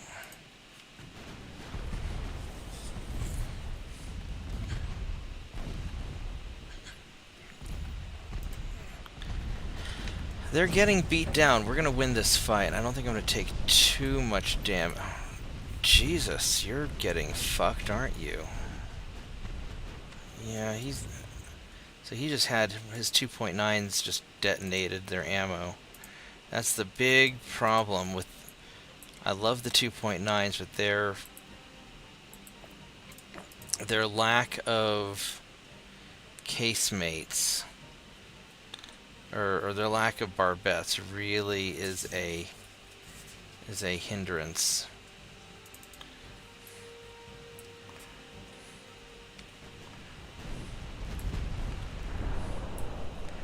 Alright, so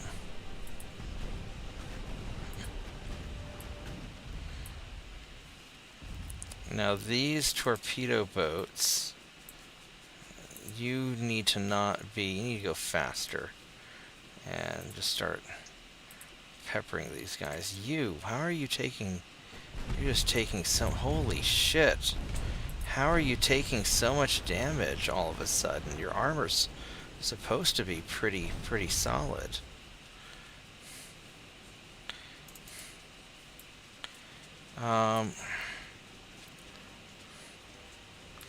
Alright, so we're gonna have to deal with this. So... You guys are going to turn this way.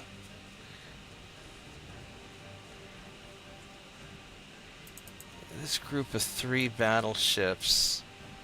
Well, that's the one that's hurt. He's also hurt.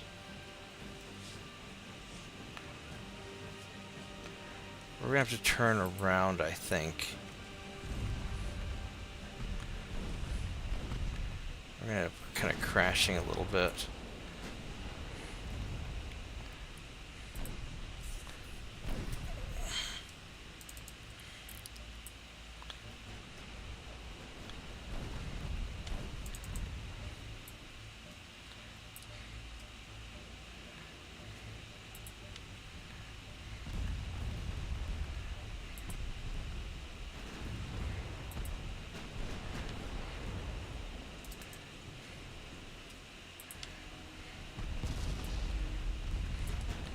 Clearing the water's a little bit rough.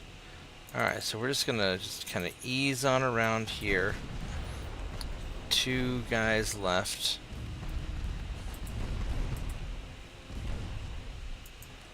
Yeah, your torpedo range is...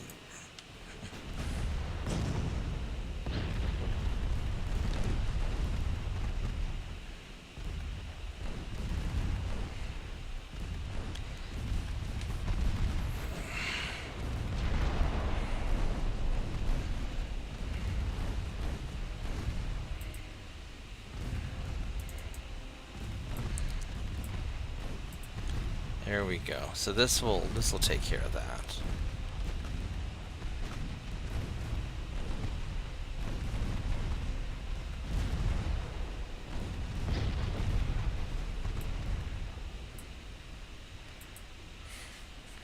Alright, so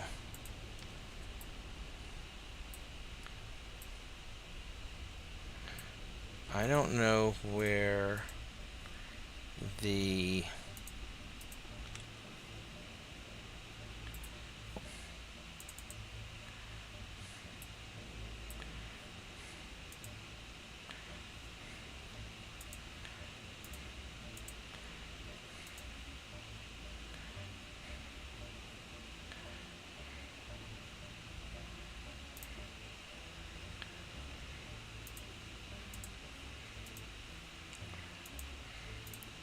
I mean, it's probably just a single torpedo boat who's probably running away.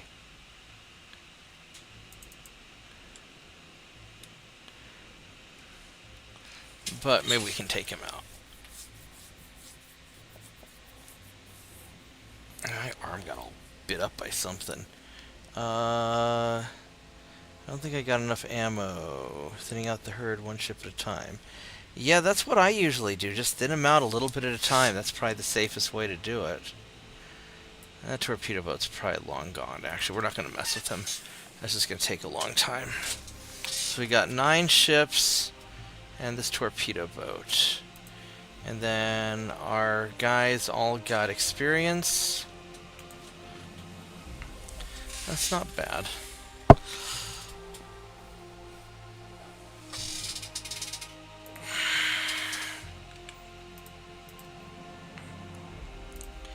Alright, here we go. We got all of our ships against theirs. I'm gonna have to get in close and brawl them down, but I think it's worth doing. Hey Solomon, how are you doing?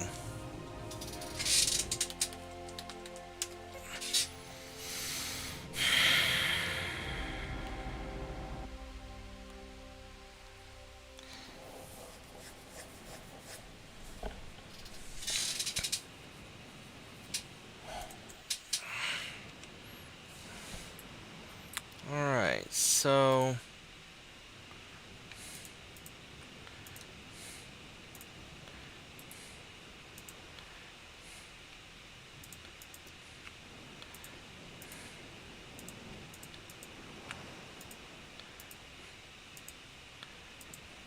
let's get these guys back in their position. I know I didn't really change anything, but I want to be able to see all of their stuff at the same time, which is why I really wish I could just expand out the different cards individually rather than having to group them all together. I got some sodas and some energy bars, high in fiber for gaming. Alright, right on. What games are you doing tonight?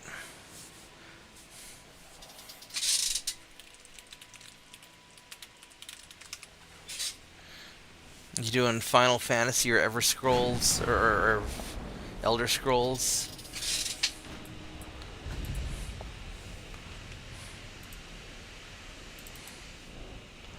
Alright, here he is. Alright, let's just try to get in on this guy.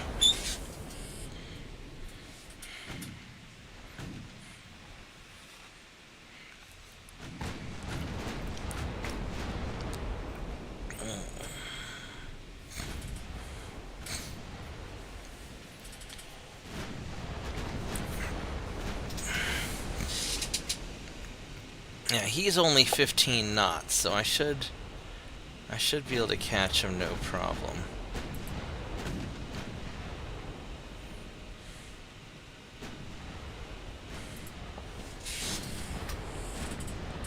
At some point I need to make some supper. I had a burger for lunch, so I don't really need to eat anything, but I'm kind of a little hungry. I kind of want to make like a bacon and cheese burrito. I air fry up some bacon, And then put on a burrito some cheese. That's kind of what I'm thinking tonight. Maybe I'll start working on that in a little while.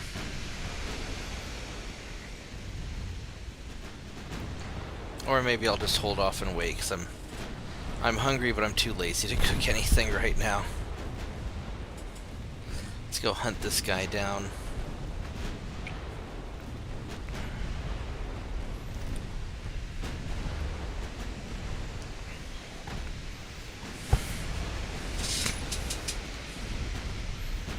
Soon we're gonna get... Oh, we got your engine. That's not good for you. You're only going 10 knots. Alright, well, that's gonna... You're gonna have a bad day soon. Ooh, I'm having a bad day. I just took a... What was that that hit me? Is that the, What did he hit me with?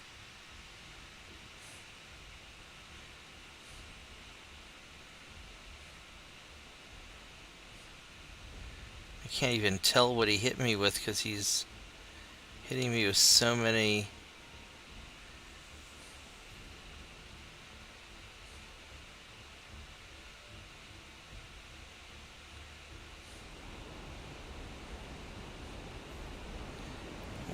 Was that a big shot that you hit me with? I can't even tell. That was a 13-inch shot, I think. I'm thinking that was a 13-inch shell that hits me. But, I mean, you're just getting chewed up now that we're in 2.9 range.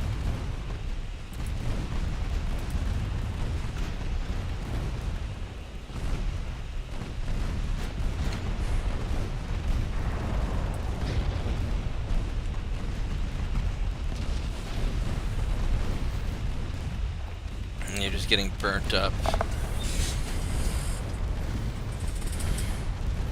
That would be cool. No, if you want to scooter on down here, I will totally make a giant pot of mac and cheese.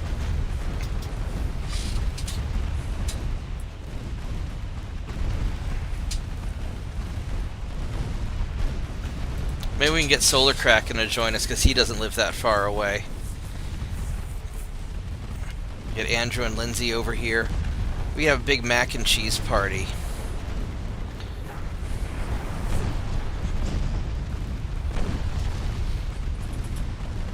There we go. Just eat 2.9s, baby. Look at the damage on this. Doing 10 times as much damage to the 2.9s as on the main guns. And again, I have a lot of... Yeah, no, the ocean's really nice, and I like the sky effects and the clouds. I think they did a very good job with the game. I just wish it wasn't so damn buggy. And I wish they hadn't bailed on it. But that's what happens when you get your company bought out by a cell phone game manufacturer. Alright, so let's...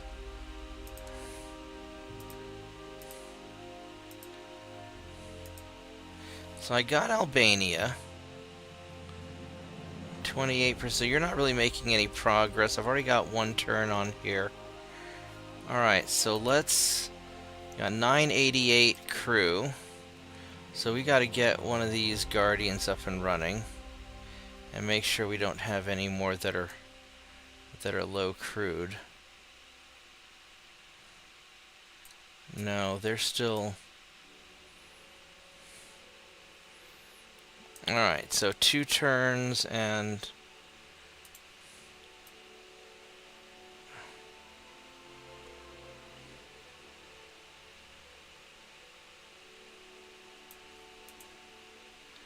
There we go.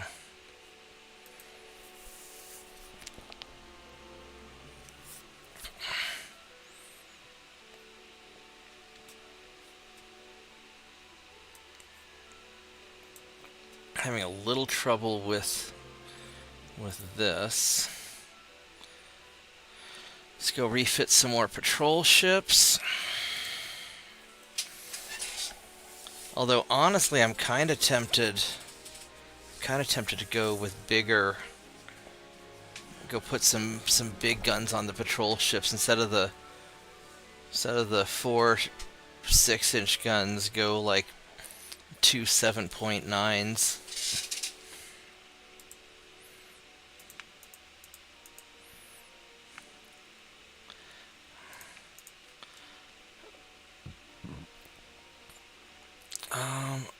I don't think I can do that. I don't think I can do that many.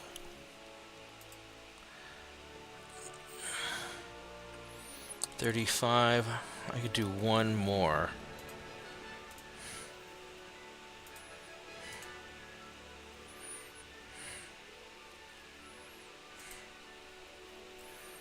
How's the... Yeah, we squeaked it in. Alright. Research is just kind of chugging away. Alright. Big guns, the Mark II 13s are coming along.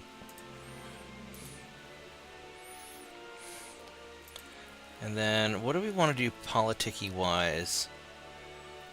So, Greece is my ally. I need to go deal with that, because they're getting their ass invaded.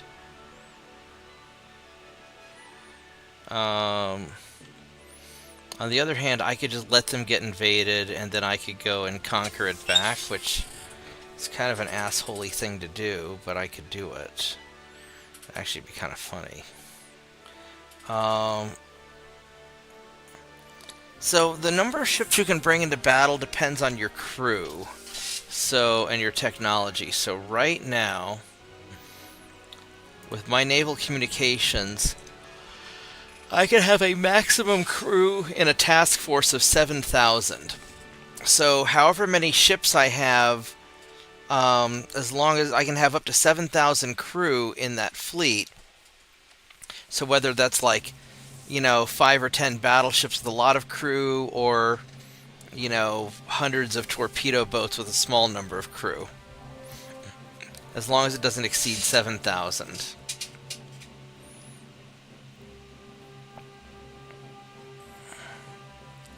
So, that's kind of how that works. I really don't want to deal with... I really don't want to fight Britain right now. I know they really want to fight me, and I really don't want to fight the Soviet Union. Let's improve relations with the Soviets. I probably ought to send somebody over here to take this over. I mean, Greece is my ally. Everybody's attacking Greece. And that is a battleship and 17 cruisers. That's a lot of ships.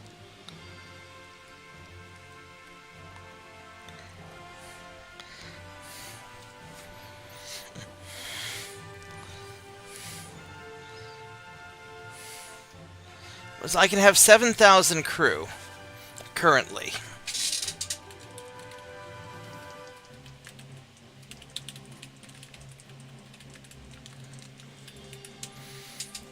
So right now, each of my battleships has about 1,000 crew on board. So I could bring in about 7 battleships, or I could have more smaller ships. I've got 9 battleships here. The problem is these guys are not really...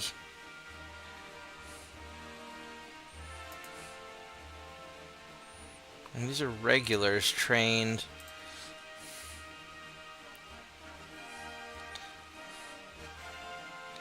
So I could jump some of these areas.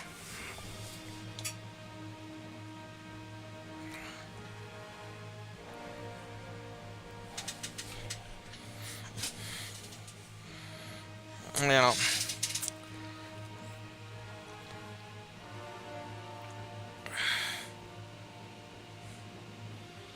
so next turn I'm going to get that, but if he brings in a bunch of ships, then that could be problematic. So I'm going to have you guys go up here and surprise them. I think that's what I'm going to do. And then you guys are hanging out, blocking that off. And I'm blockading this. It's a single battleship there. 4 cruisers. There's a torpedo boat.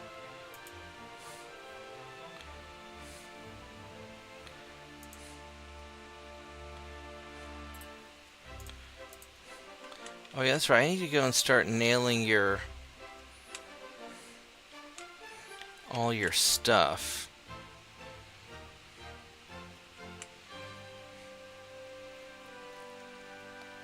Now these 9 battleships here,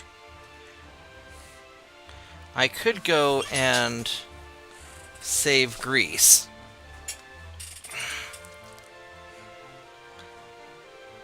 So the question is, do I want to be bad and take over?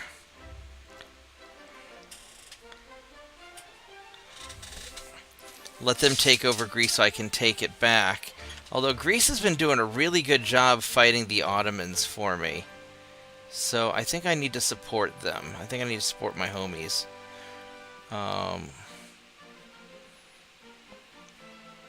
So I think we're going to take you guys, and I'm just going to go park you right here at the edge of this. Except I can't get there because I am stuck in... Because I'm stuck. Because Italy controls the Dardanelles and they're not going to let me through. So I am stuck. Alright,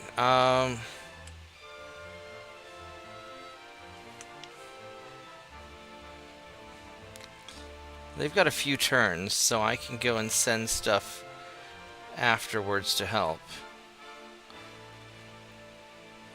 I do have a lot of ships here.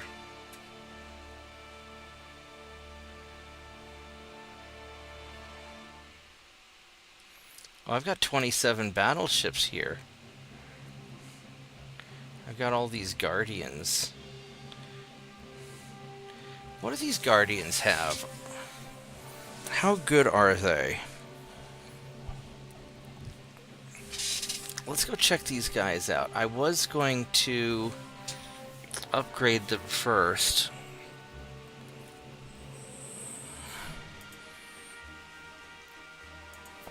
Let's see what this thing has.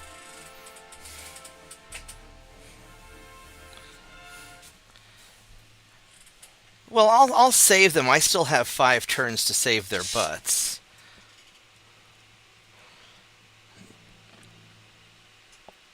So these are 4-inch guns down here, it looks like.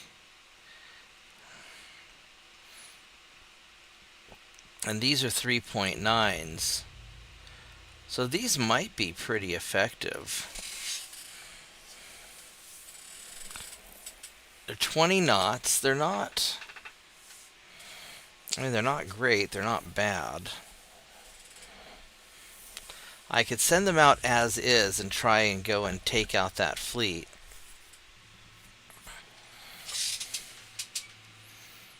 I've just got so much that I have to build out.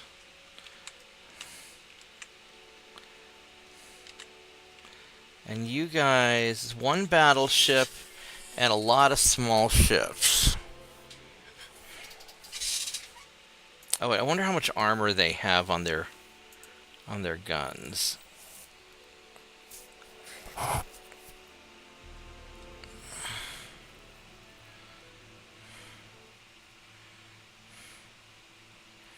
Nickel steel armor. The 3.9s don't have a lot. I mean, these aren't...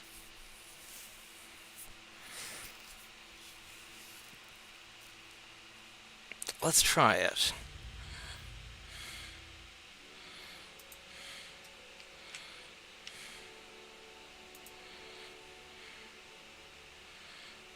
I don't care about that.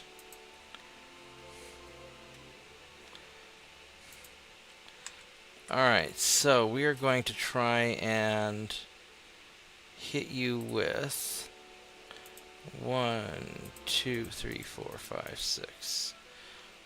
So I can hit you with 6 Guardians and a recon torpedo boat.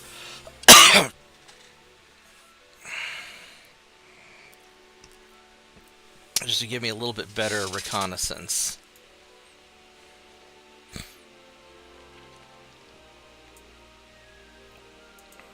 Alright, there we go. So we're going to do that.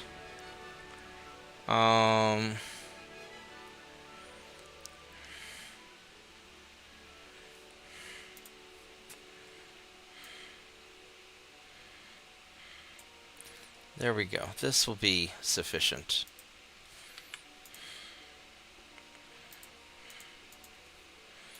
And we got the dudes assigned. Alright, here we go. Well, they have, I've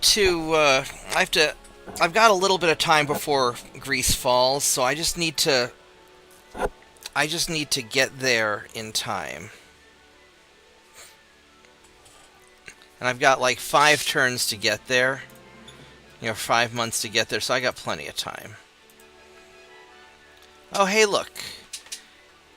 We are going to, we're going to go and kill transports. Transports are basically just free experience. This will be great.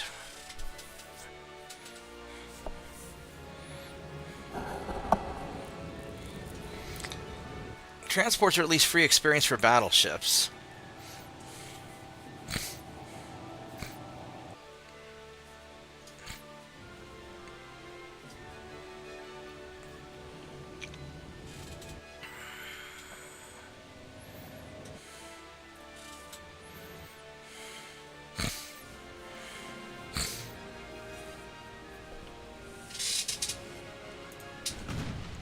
Oh, shit, we started right in there, didn't we?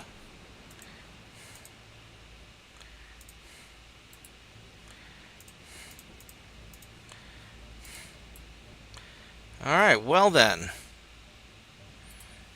Here we go.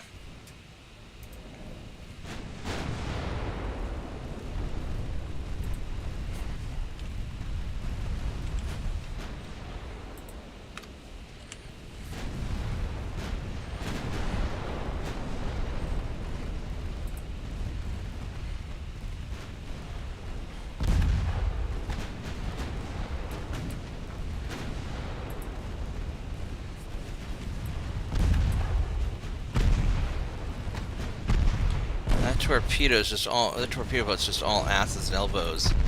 He does not want to be here. Wow, I took a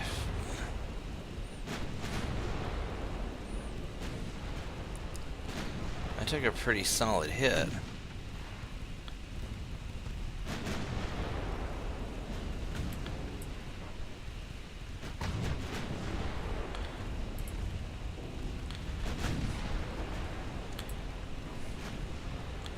Yeah, we are chasing this torpedo boat down.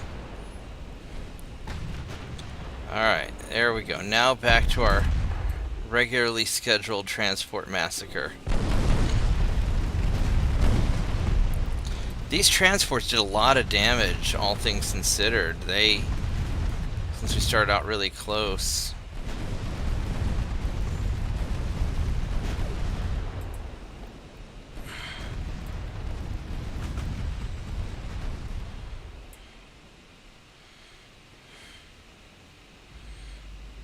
I lost a couple people. No,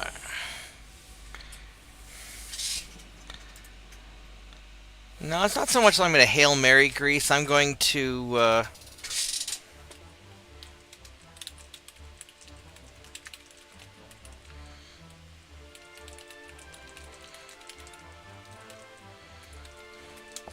going to use Greece to lure the Italians in, and then I'm going to jump them. Alright, here's another torpedo boat. That will be a nice experience.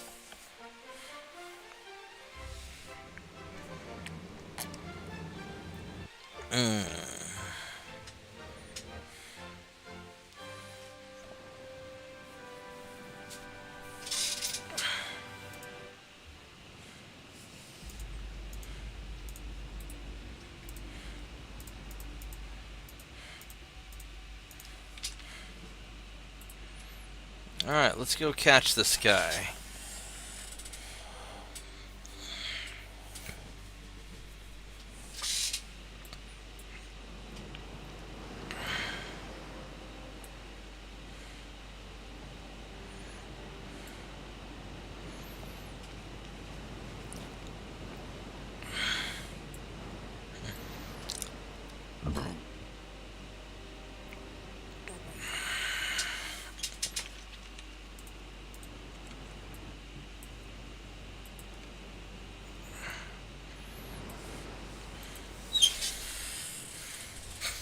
Alright, let's go chase these guys down. Where are you at, torpedo boat?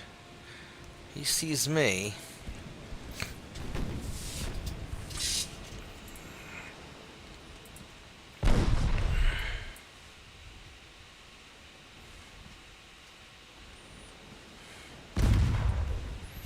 Oh, what kind of gun do you have that you're hitting me with? 3.1 inch gun. That's why he's firing so fast.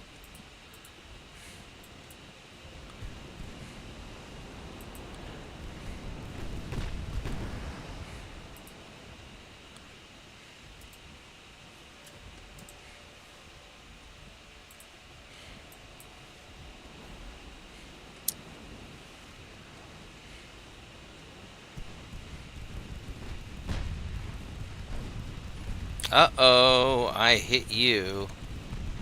Oh yeah, you're in trouble now. Ooh. Oh, there goes another two engines, a rudder, kind of. Yeah, you're gonna have a bad day. Yeah, that's not good for you.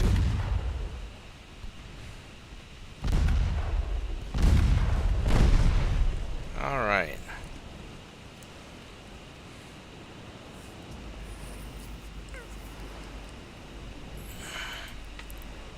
I got mostly some experience.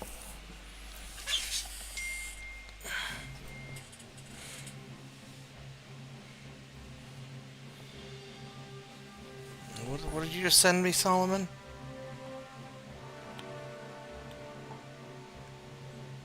Oh yeah, right on. LGs are good monitors. No, that looks like a good monitor. Yeah, and the flat ones are a lot better, I think, than the curved ones. The curved ones, I mean, you broke 3 curved monitors. Chris broke, 2 curved monitors. Everybody seems to break curved monitors, so I wouldn't touch that. I don't really want to fight that. Alright, I'm starting to get a little hungry. Give me just a minute, guys. I'm going to be right back. I'm going to go see about getting a snack, and I will be right back.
out, tiny dog. What are you doing?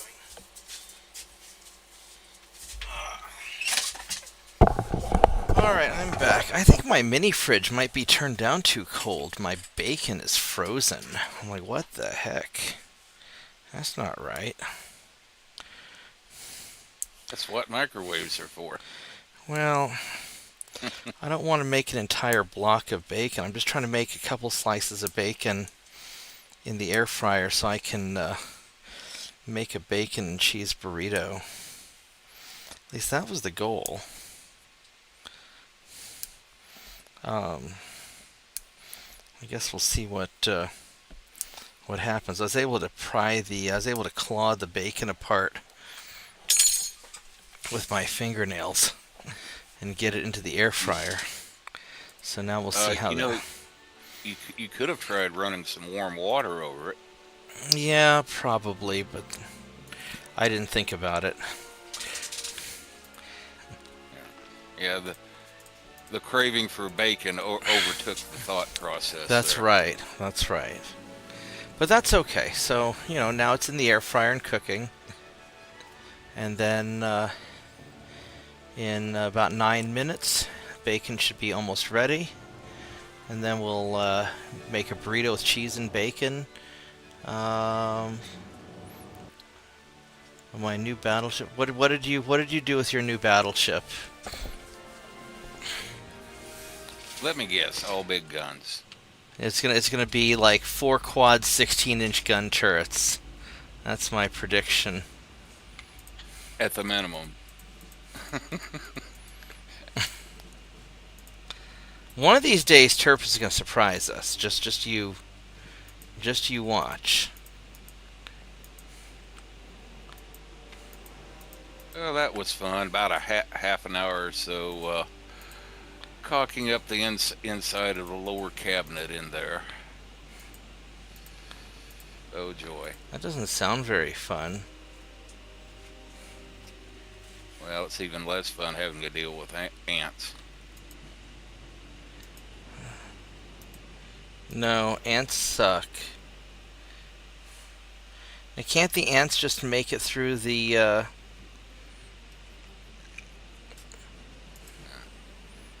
Can't the ants just make it through the cabinet? Well, the cabinet's up against the wall and got paneling behind it, got little small grooves. Like so in beside the wood where it's nailed to the cabinet, so that was where they were crawling up and going in behind it and crawling up inside the damn thing. Right. So now if they got the desire to get up in there, they're going to have to go the long way around where they'll be visible in short order.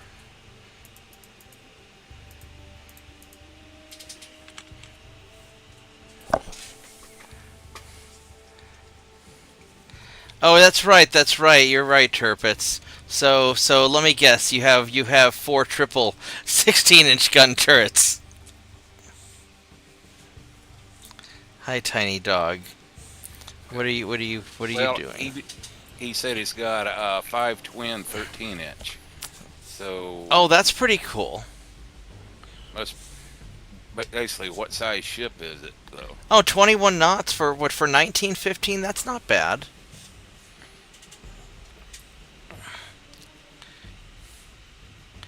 Alright, let's go find this torpedo. Tiny dog, what are you trying to do? You were nicely asleep, and then the moment I start talking about bacon, you're like, oh my god, I'm awake now. I want the thing.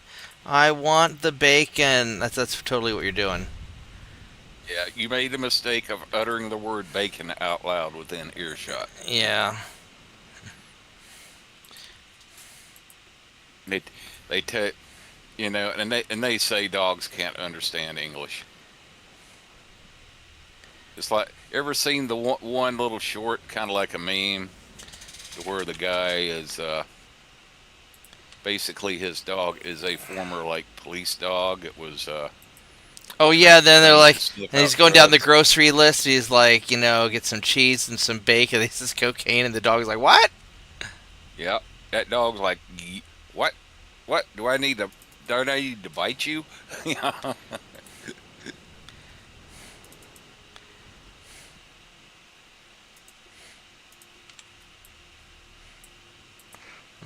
Alright, so the torpedo boat's this way. Oh my God, he did surprise us. So he's got 5 twin 13-inch guns, 24 6-inch guns, and a total of 24 Saint 2.9. That's actually a pretty solid ship. Well, and the 13.9s are really good. 13s in general are really good in that time frame. I mean, because you can get Mark III or Mark IV, or no, Mark III 13-inch guns, and they're going to be about as good as your. If you make them 13.9s, they're going to be almost as. There we go. There's the torpedo boat. They're going to be almost as good as your 14-inch guns, basically.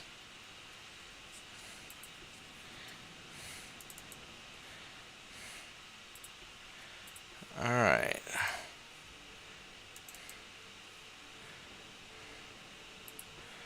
All right. Let's.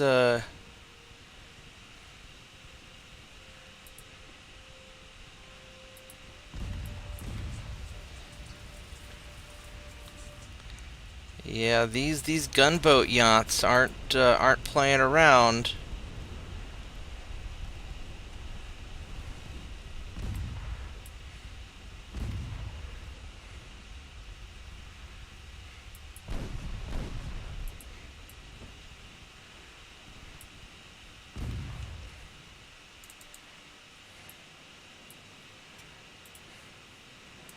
Let's get you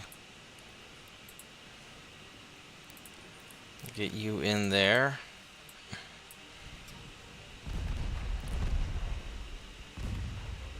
There we go. All right, we got the torpedo boat. It took me a giant fleet to do it. Building 7 of those. That'll be right. That'll be about right. Yeah, because you should be able to fit that in a single task force. All right, Tiny Dog, are you needing to go outside? Those are your options. You can go outside, you can lay down. Bacon's not even ready yet. It's not even ready yet. Come here, let's go outside. Let's go outside. Come on. Come on, outside. That's it.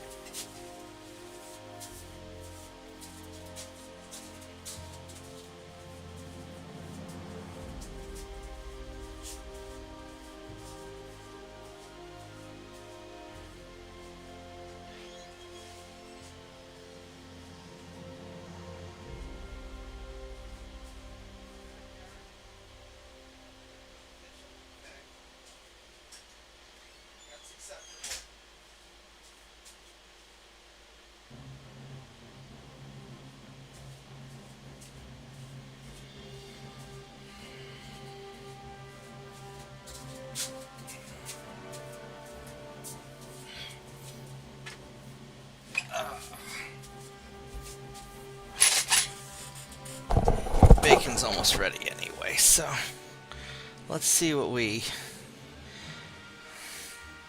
That is a very large group of ships. I don't really want to fight that. That is too many ships. I think that is too many, so we are going to leave.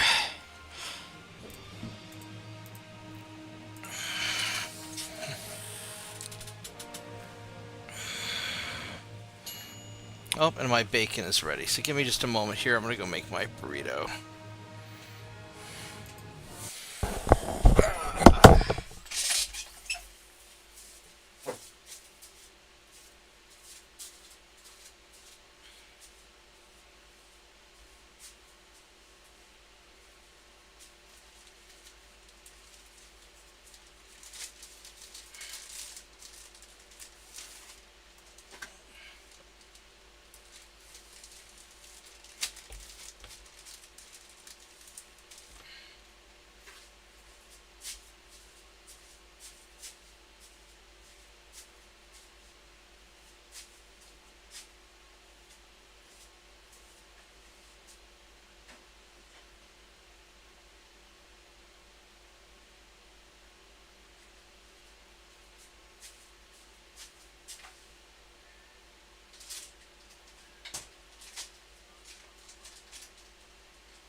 Alright, I'm going to be back and forth a little bit.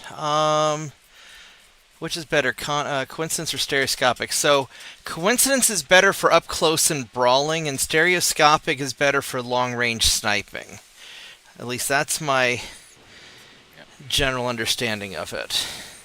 Yeah, I think what I've heard, like Panzergraph and some of the others say over the past few years is, if you're talking like 15 kilometers or less is where you're usually having your battles for a certain era, then that's going to be coincidence. It's going to be coincidence. You start getting up to where you're shooting at 20, 25, 30 kilometers, then yeah, you might consider going with stereoscopic. But then once you get to the point where you start getting like radar rangefinders, it kind of becomes a moot point.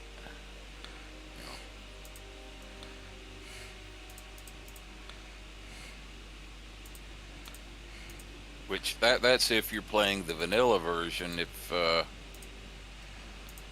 you're playing like Brother Monroe's Dreadnought Improvement Project, I think he said they changed theirs to where stereoscopic actually did have a little bit of an advantage, unique advantage over coincidence as far as the thing with, shell splash interference and such as that there, where they actually tried to make stereoscopic a valid choice, even for shorter ranges there.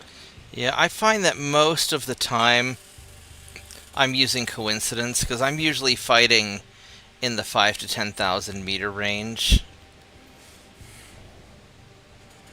And once you get radar, it really radar just makes radar is so awesome that it outdoes everything else.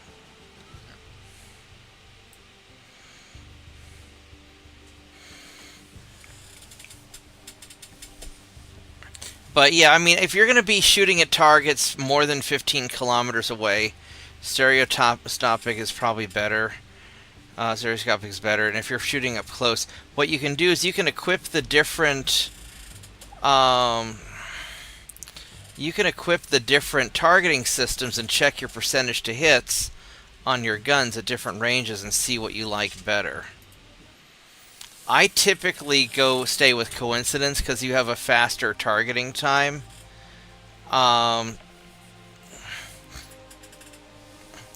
Faster targeting time plus more base accuracy, to where stereoscopic is mainly giving you long range accuracy, and it's got the little thing for knocking down the debuff for like shell splash and such. Yeah. And then also stereoscopic weighs a lot more too. Yeah, I'm typically going after smaller ships anyway that tend to get in close, and so I'm focused more on that, whereas like a big battleship at a distance, I think the difference between stereoscopic and coincidence isn't that big a deal at for big ships. Let me go check my brief.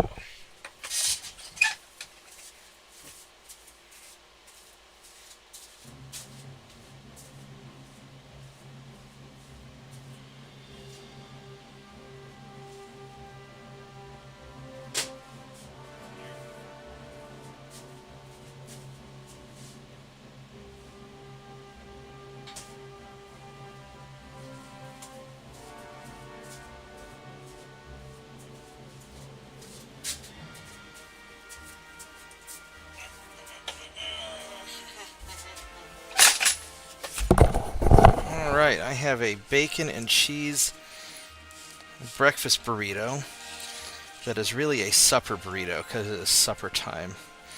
It's almost late night snack time. But it's before 10 o'clock, so we can call it supper. Alright. So, this is the battle I'm not sure about. So these Guardians are pretty good, but that's a lot of enemy ships.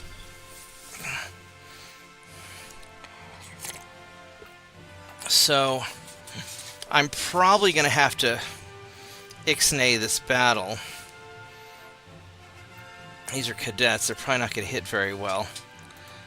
But let's go and try it just for funsies and see what happens. I'd say generally, specifically talking about battleships, turrets,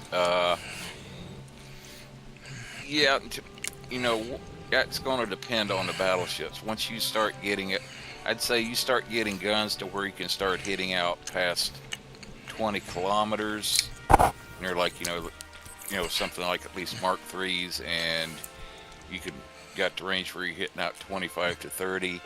Then maybe on the battleships you can give stereoscopic a try to see how it works out. But generally for your smaller ships like, light cruisers and destroyers, yeah, you'd probably be better off, with the range they've usually got on their guns, sticking with coincidence.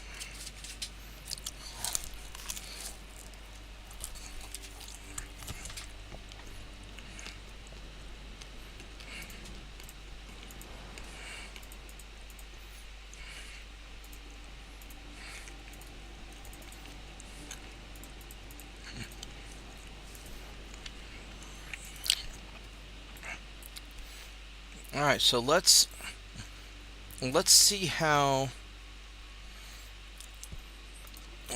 this works out. These Guardian ships.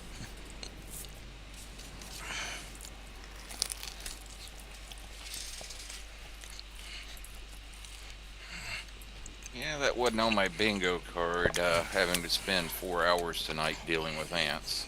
Yeah.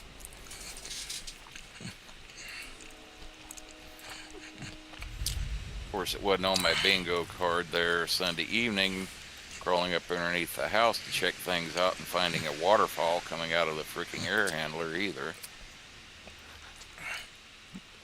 You need to get a better bingo card. Maybe I just need to give up playing bingo. I mean, that too, maybe.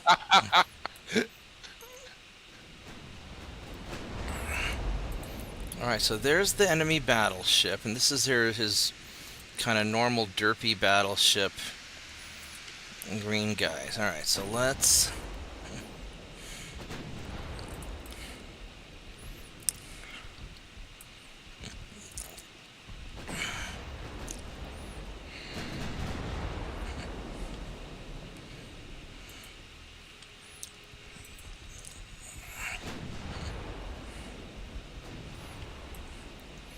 I'd almost be tempted to...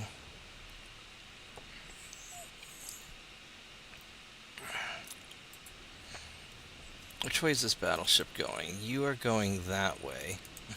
And you're not fast. I would be tempted to start turning around.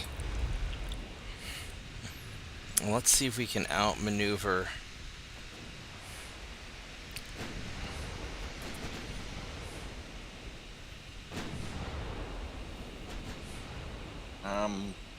If it was me personally, like 1915, and you're still using like 12-inch, and it was going out to 23, and you got like better tech than other guys, I'd still say that means you're still going to be, most of your shooting is going to be inside of 20 kilometers and such. I'd still stick with stereoscopic in that case. You mean coincidence? I mean, coincidence. Yeah. Usually, when I start considering whether or not to use stereoscopic is when I set up the mains and it comes back and tells me, okay, you can hit out to 30 kilometers now. I'm like, and depending on what I've already got for other tech on the rangefinders and depends if you can even spot that far. Yeah.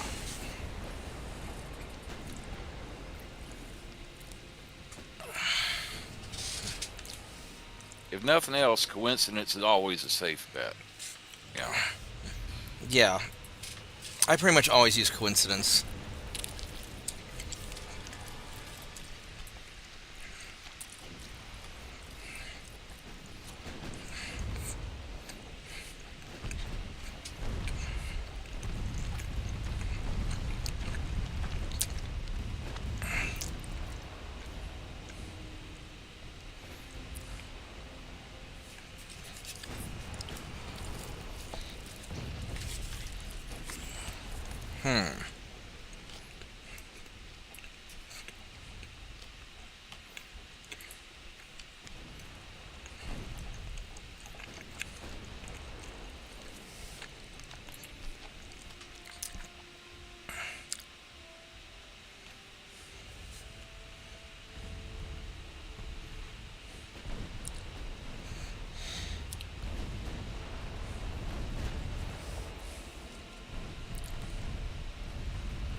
Now let's get that guy.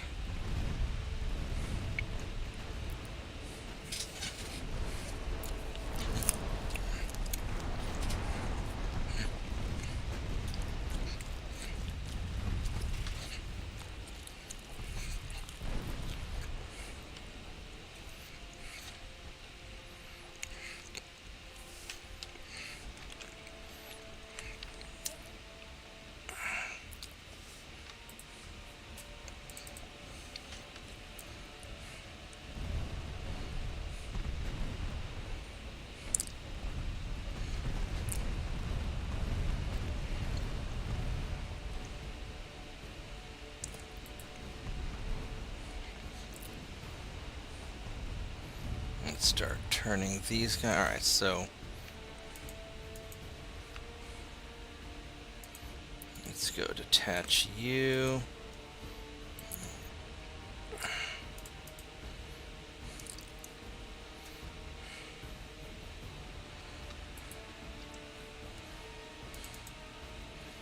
And you guys, I really need to start just dealing with these torpedo boats.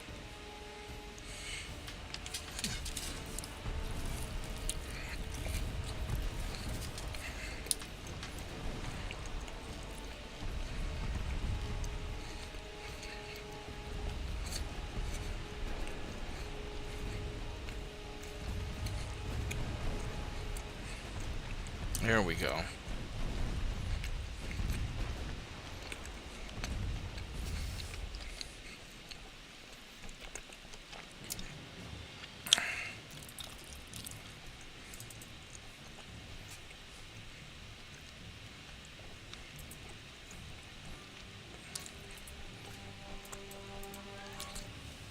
Let's see if we can actually get these guys away.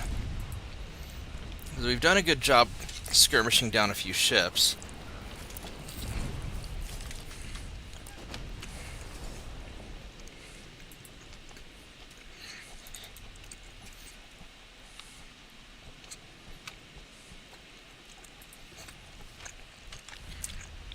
Now we just have survived long enough to get away.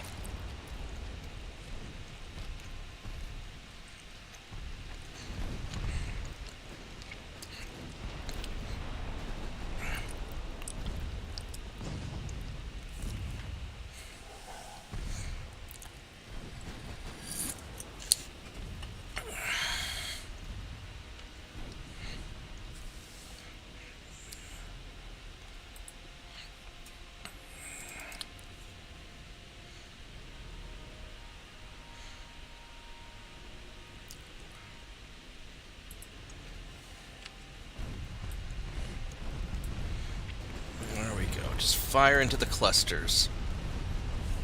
That's it, baby. That's it.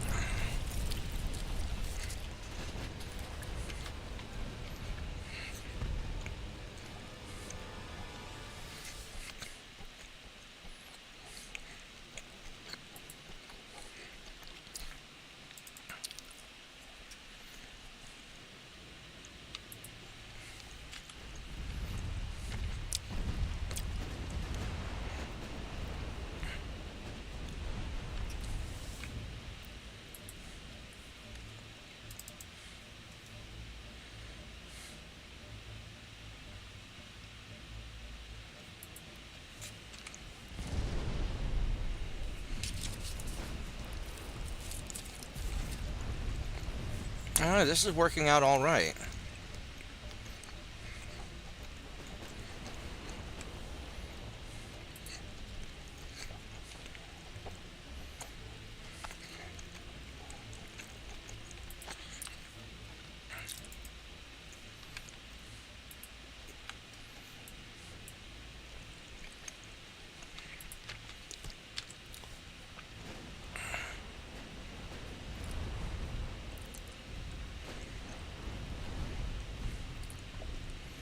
Well, the torpedo boat ate it. Yeah, I'm in a good position now where they're paralleling me, but they can't quite catch me. And they've taken enough damage.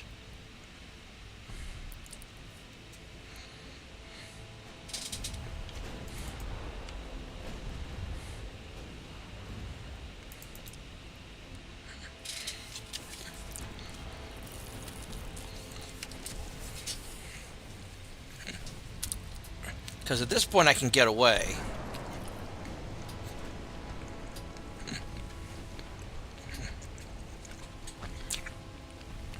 To some extent, Turpits, that's true. If you have just a sheer volume of fire, especially if you're firing into groups of ships, it won't matter quite as much.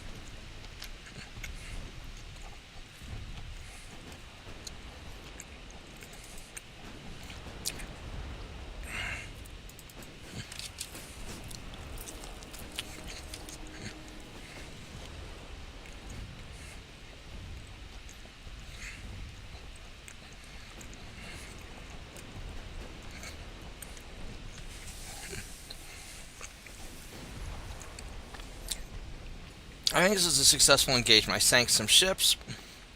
I didn't get hurt too bad. I got some experience.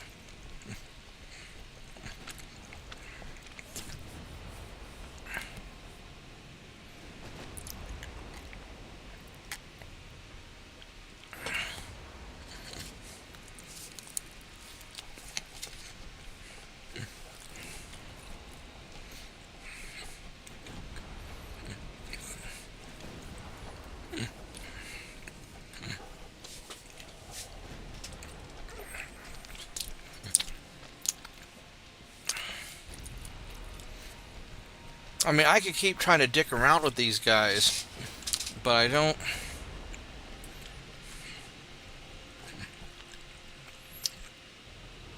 I don't know if I want to engage another...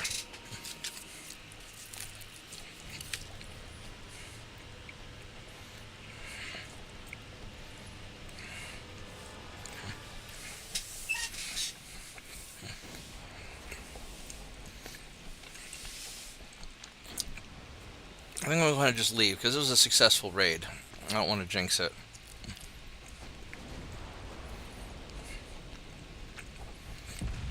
Ow.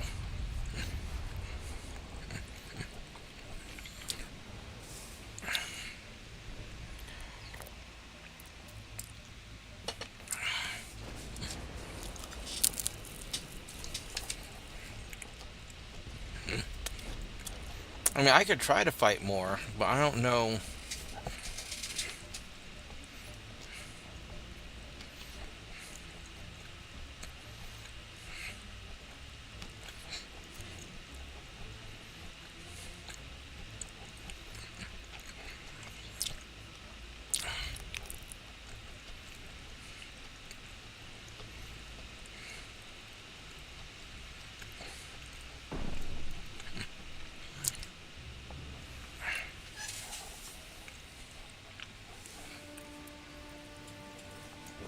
How much fuel do I have?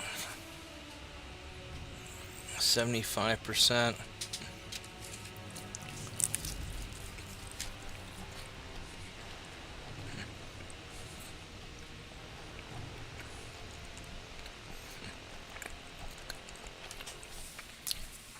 I could go around for another pass. I probably killed three ships, maybe 4.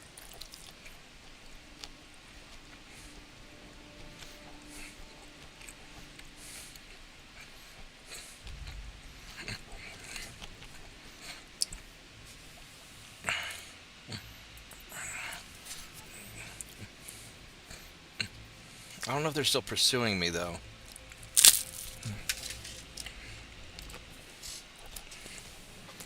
Oh, I got 7 of them.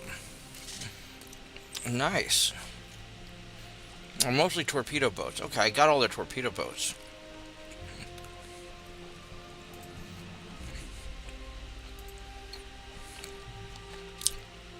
I got my 25 experience, so they're going to level up to green. Right on.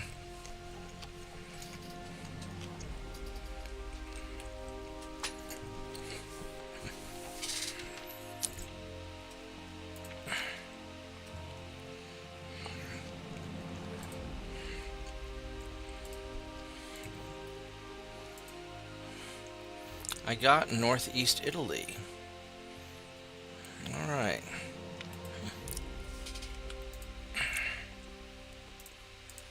That was pretty good. Alright, so I have troops. 161 on my transports. It's not great, but it's not the end of the world.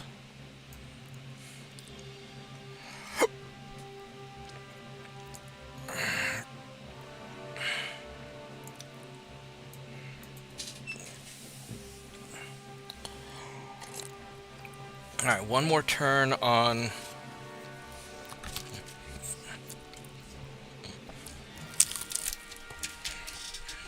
this Guardian.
I'll never get all these ships refitted.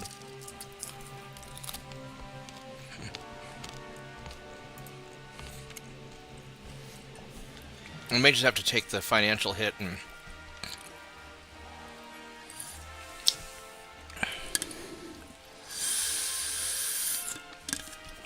just do all the patrol ships at once or something.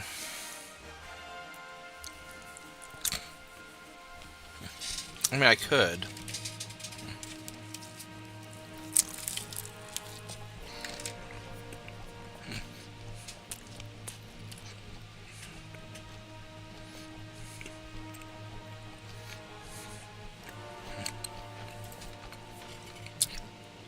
Alright, so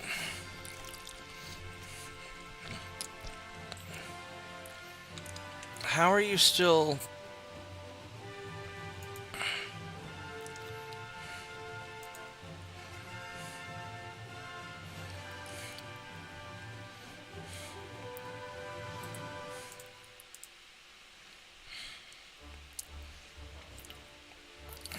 still has a lot of cruisers left.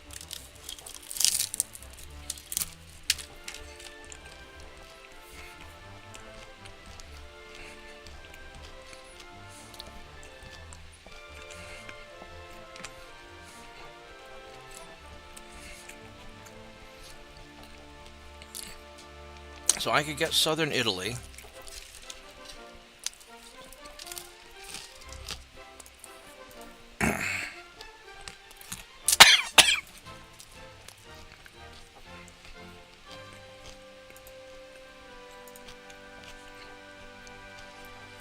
$100,000 tons.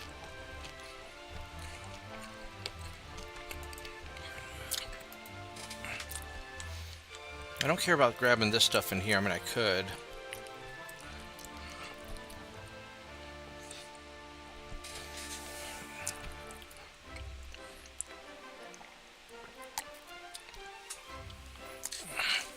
Probably southern Italy is where I want to go, though. Good job, Turpits.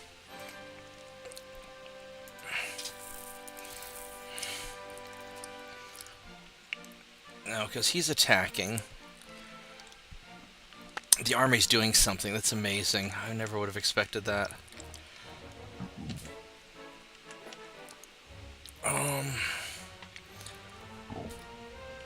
Yeah, I think let's just get southern Italy. We've got a lot of cruisers up there.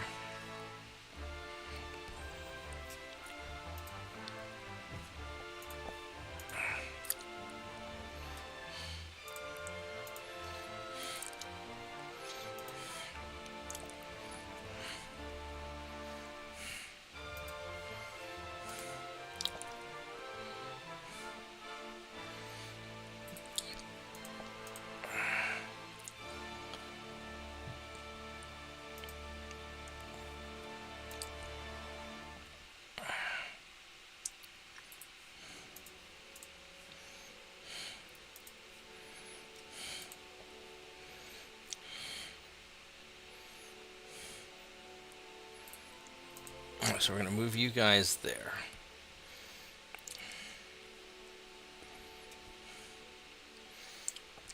And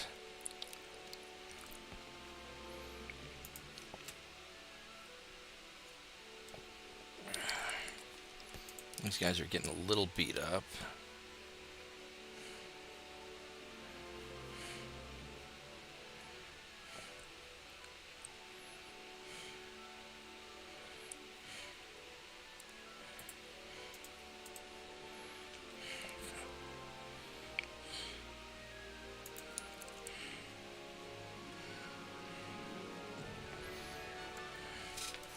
Wish you guys weren't in. Alright, so I have to resolve this so I can send people out. So, alright, so here's what we're going to do. We're going to go ahead and fight, just so I can run away.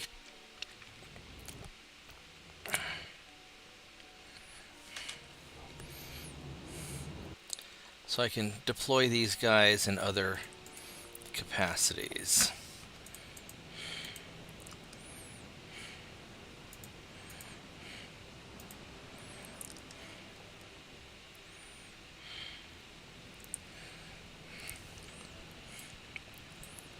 Oh, no you don't. No you don't.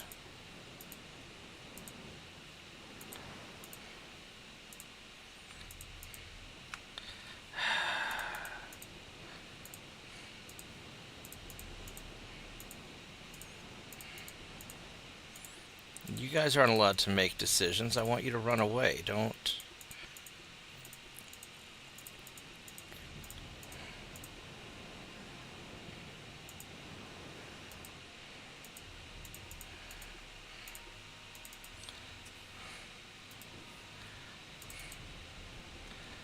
Alright, let's have all you guys leave as fast as you can. God, motherfucker, really? Fucking really? No. No. No. No.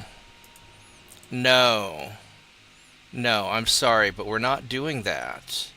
I am faster than you, and there's no reason you should have ever made contact at all. That is not right. So we're going to redo that because I don't care. That's not right. I'm not going to lose a torpedo boat just because the game's being retarded. The only reason I'm even doing this battle is because I don't want you guys to be in the battle in the first place, because I want to deploy you with the damn battleships for reconnaissance. You are torpedo boats designed to hunt down transports, unarmored things. You are not supposed to ambush cruisers, because they will kick your ass. Is it the American campaign or the German campaign where I'm not allowed to insult destroyer captains? Let me check real quick. Okay, I can insult destroyer captains. You stupid morons. How dare you? You don't get to go and make decisions. Oh, I gotta go and reassign these guys. Destroyer captains don't get to make decisions because you are mentally deficient.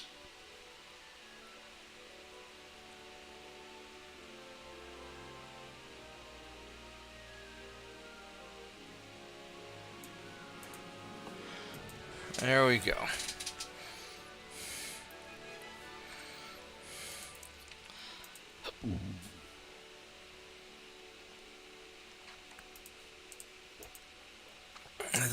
Oh, I've got to go and shit. Yeah, I didn't save before that battle because I just assumed I could run away. Because why couldn't I run away? I'm so much faster than you guys that it's not even funny how much faster I am than you guys. There is no reason for me to be stuck in a battle that I don't want to be in. And I don't want you to ambush. You're not ambushing anybody. You're running to your death like a bunch of idiot lemmings. Don't do that. That's stupid. Don't be stupid. Alright, so we're not going to do that because that's also stupid. Alright, so since I can't just run away and I have to retreat your ass, we're going to go and do this battle. And we're going to run you away, and you are not going to engage the cruisers. You're not going to get shot at.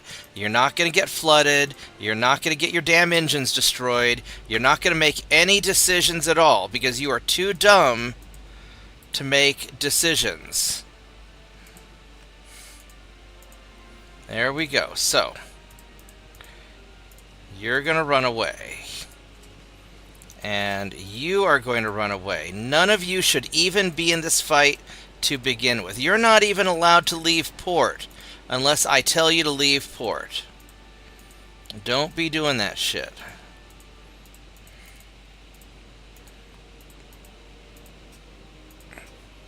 Alright, there you go. Everybody run away and nobody gets spotted by cruisers because you're dumb. Alright. Alright, I'll see you in a bit, Turpits.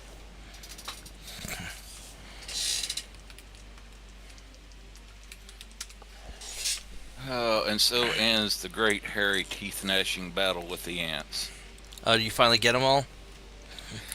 Yeah, I had to wait another half an hour or so to kind of let the caulking dry up a little bit before sliding everything back in the cabinet. But the problem is they're still somewhere, right? They could come out a different way, can't they?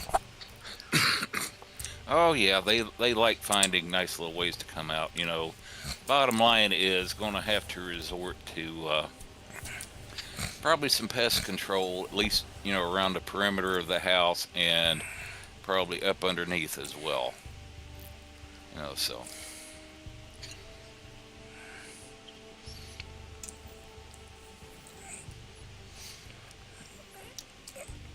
One of the things I've thought about doing is pouring a concrete pad, about 2 or 3 feet wide, just along the perimeter of the house. See if that would reduce bugs getting in. I mean, here in Oklahoma, it's earwigs. This year has been just fucking earwigs. I hate earwigs. Past few years has been earwigs.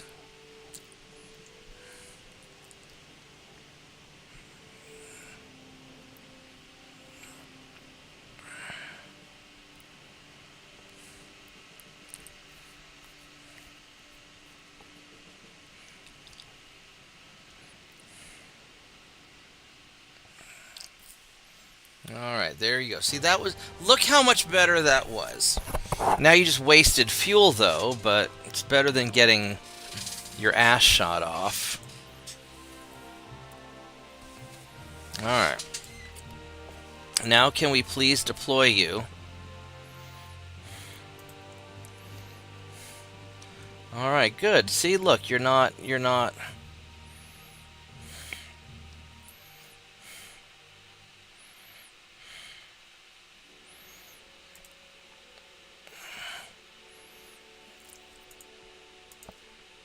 Let's go...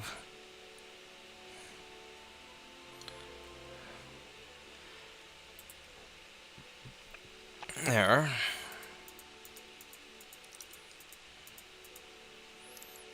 At 9, and then we'll... 2 reconnaissance.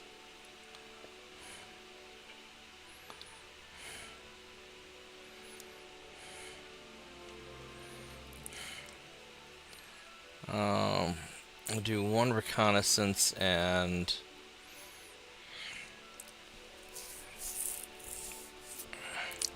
Yeah, we'll do like... What's the difference in recon on these? These are a little bit better recon-y.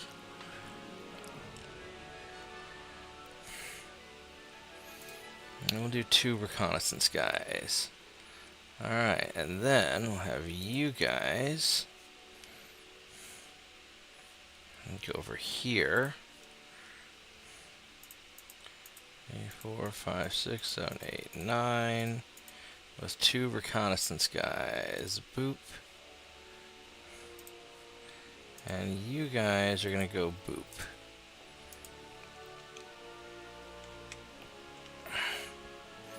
Alright, that should do it. Do I need to redo the... I have to redo the invasion, don't I? Alright, Southern Italy. Alright, so you... No. You are gonna go over here. Boop. And you're gonna go... there. And you are gonna go here.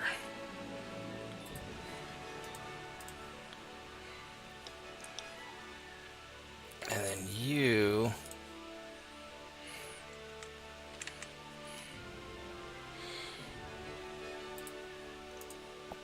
are gonna go there. Alright, there we go. That should take care of that. What do we got going on in the Mediterranean, or Mediterranean, in the east? There's a battleship. You are still... Let's go jump your ass.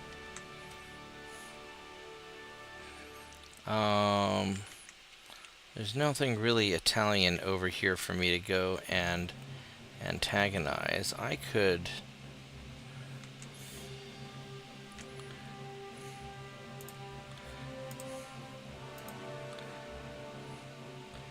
Oh wait, that's a recon ship.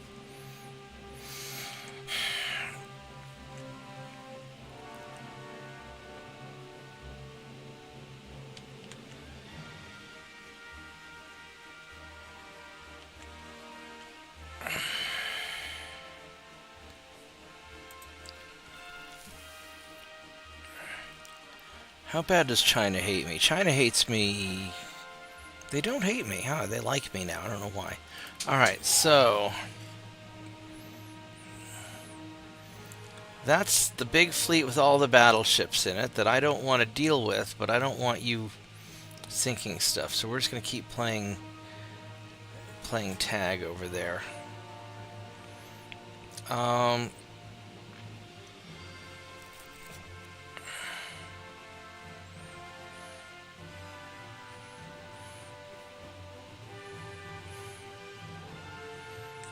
I could upgrade these guys.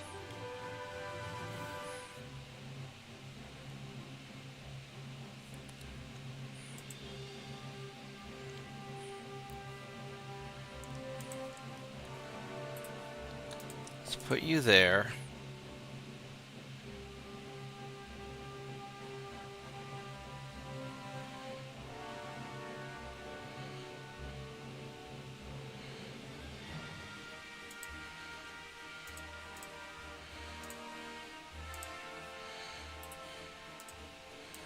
Let's put you there. And... Have a good night, JP. Oh, are you heading to bed, JP? Glad you're able to get some sleep. You take care, man. I'll see you tomorrow.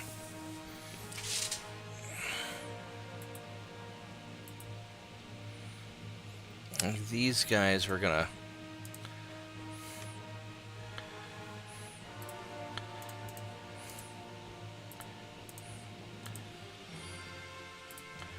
I'll put you guys here. Okay. So that ought to cover that, and then the Pacific. There's not really a whole a lot going on here other than we got some torpedo boats to do some bad things if we have to. Western South America. We don't really have anything. Alright, so...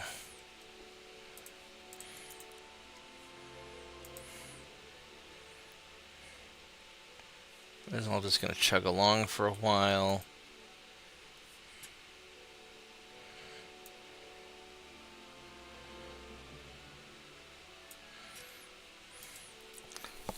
Let's see, we're going to have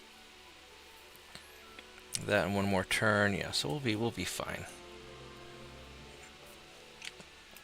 Alright, so let's go on to the next turn.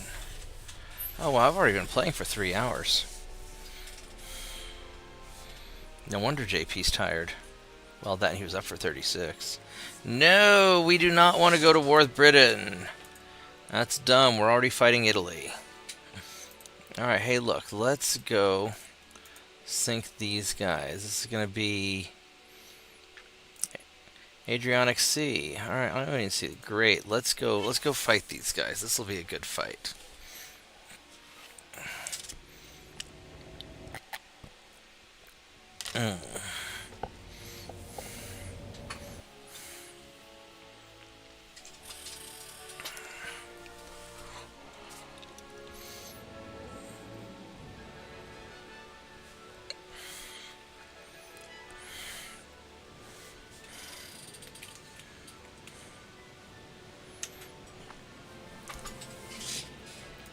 Alright. Oh, it's nighttime and we're already in the middle of a fight. Well, that's irritating.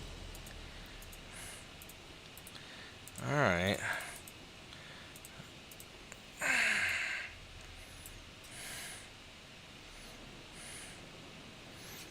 What are these guys? And these guys don't have guns, but the cruiser does.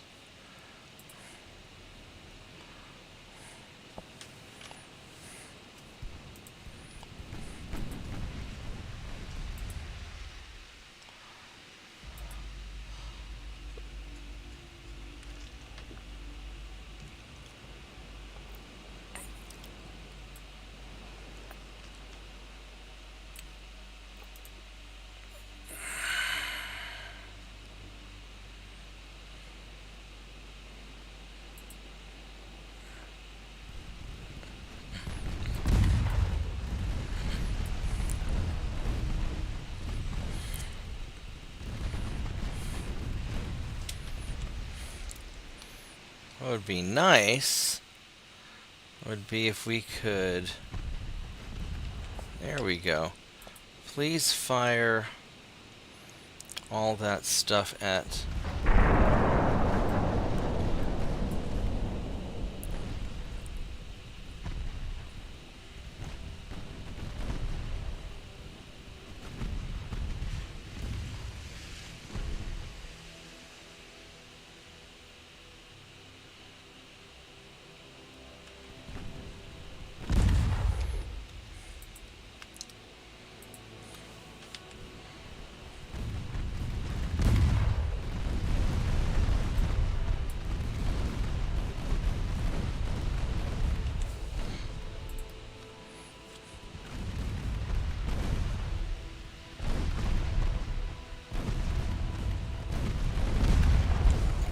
Please fire the main guns at the fucking cruiser.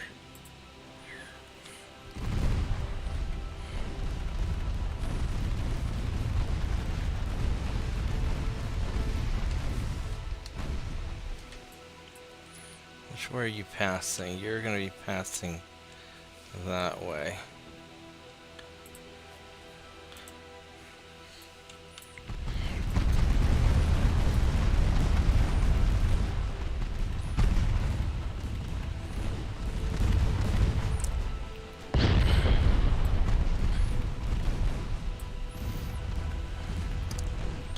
There we go. We got some sort of a detonation on him. There, we took out his 3-inch ammo. That's good.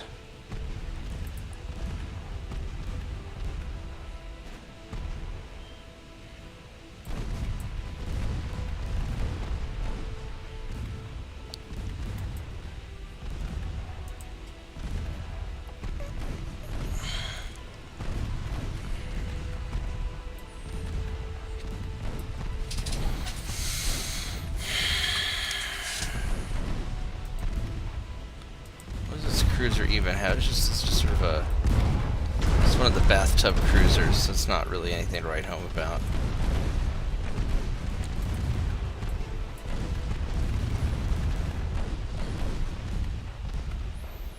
He'll be Torum pretty soon. A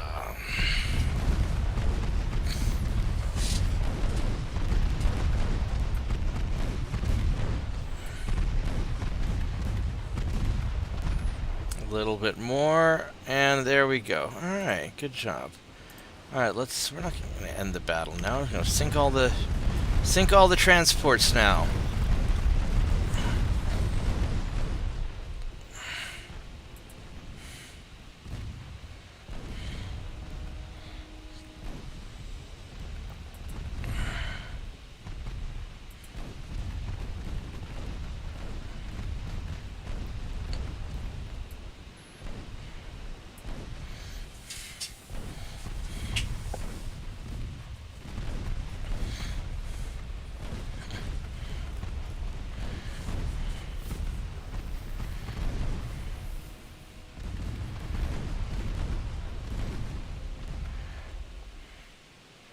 Is that everything? Oh, there's more.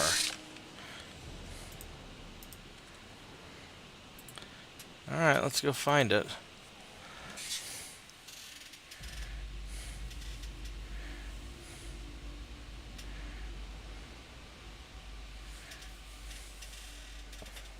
Welcome back.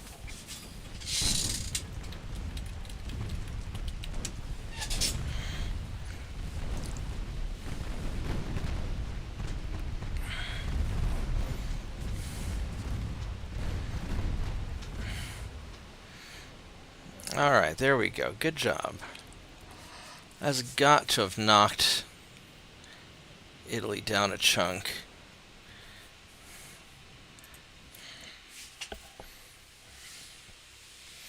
At least hopefully.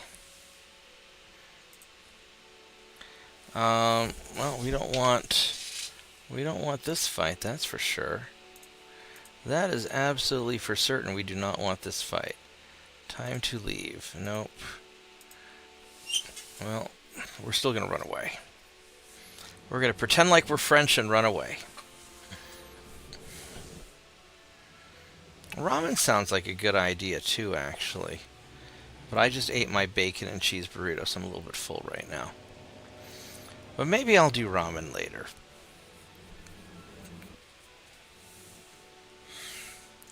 Oh, it's only 10:30. I'll probably end up going to bed early tonight.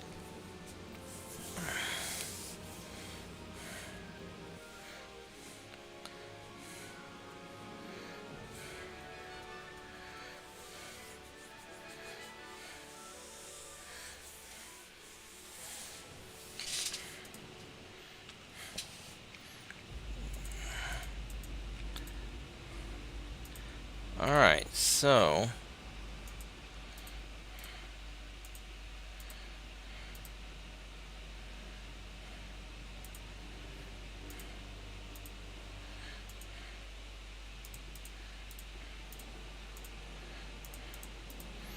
have all you guys retreat.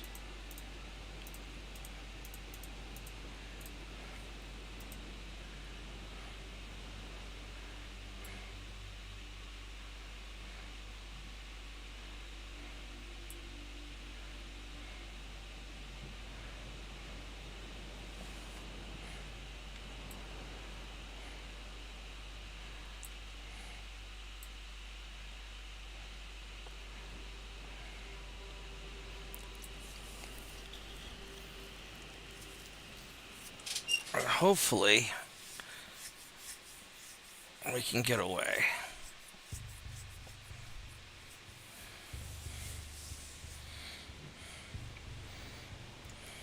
Because I don't need to be fighting this fight.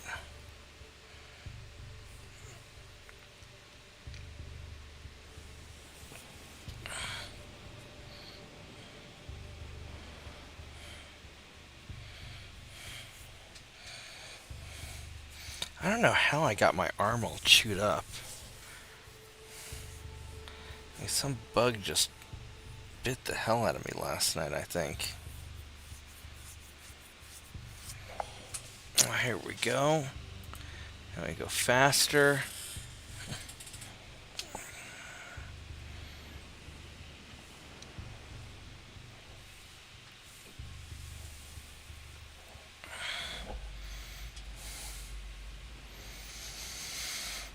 I'd like to get to where I can at least refit the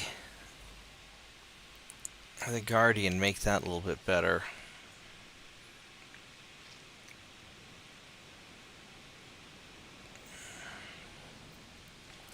Well, that might be a little bit of time from now. There we go.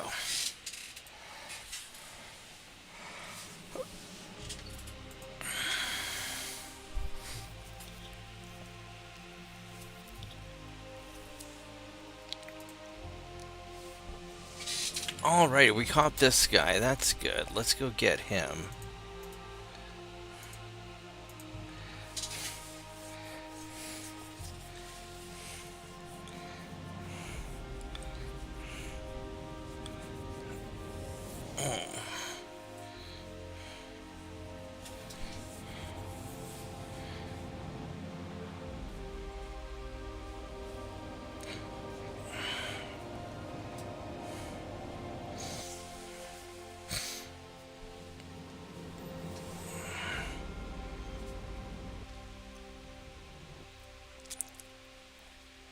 Since he's alone, we are going to definitely jump him.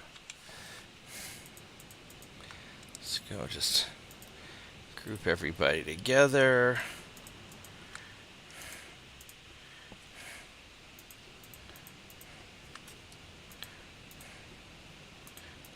One, two, three, four. Oh, son of a... Alright, there we go.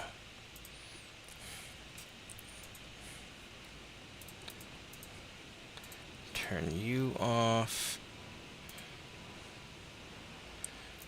Have you scout for him.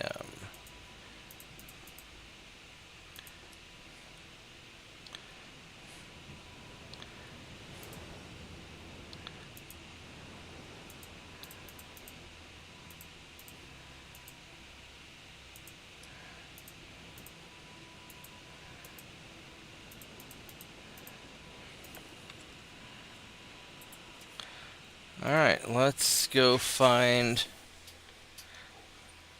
that battleship. Oh no, there's a clickbait title for a news story. Huh. Or supposed news story. Trump orders Australia and Japan to get ready to go to war with China. Oh, come on. I think that's a little out of context. I mean, it's been Japan's policy since ancient times to be ready to go to war with China. Yeah. But somehow saying Trump orders Australia and Japan to get ready, no, even the most generous orders is not going to fly. It basically suggests, or ask, The best title that I've seen today. Oh no, you are not going to. I don't know what you think you're doing, but you're not going to do that. The best title that I've seen for a news story today was where the Democrats passed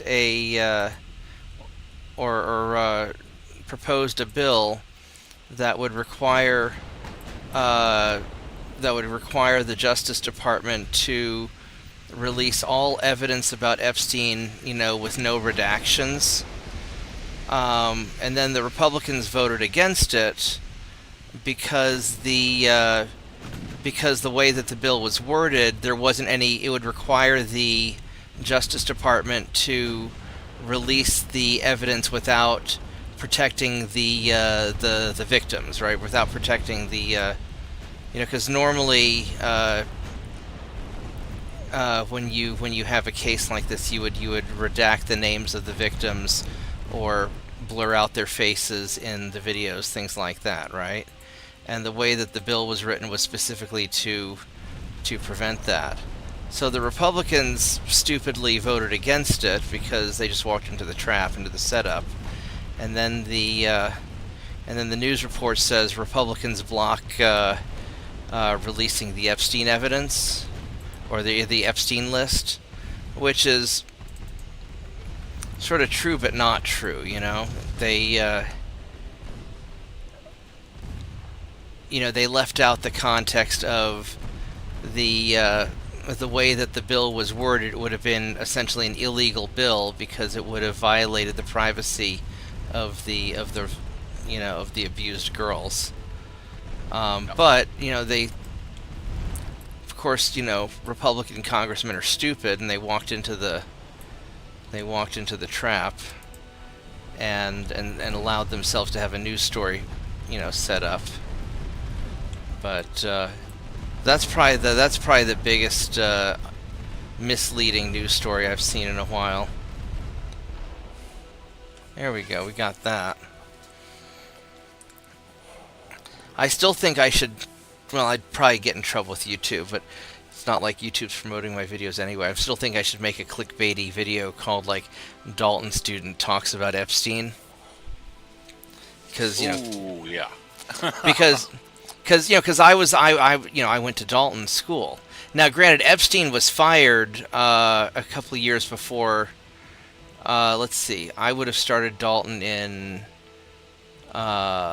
79 or 80. I started Dalton a few years after Epstein had already been fired, so I never encountered him, obviously. But although I did used to play chess with the headmaster who did fire him. Apparently the first thing Gardner Dunn did when he became headmaster of Dalton was fire Epstein, and it was actually Bill Barr's dad, the previous attorney, the previous Trump attorney general. His dad was the one who hired Epstein in the first place. I didn't realize that Bill Barr's dad was the previous headmaster of Dalton before I went there. Talk about some clickbaity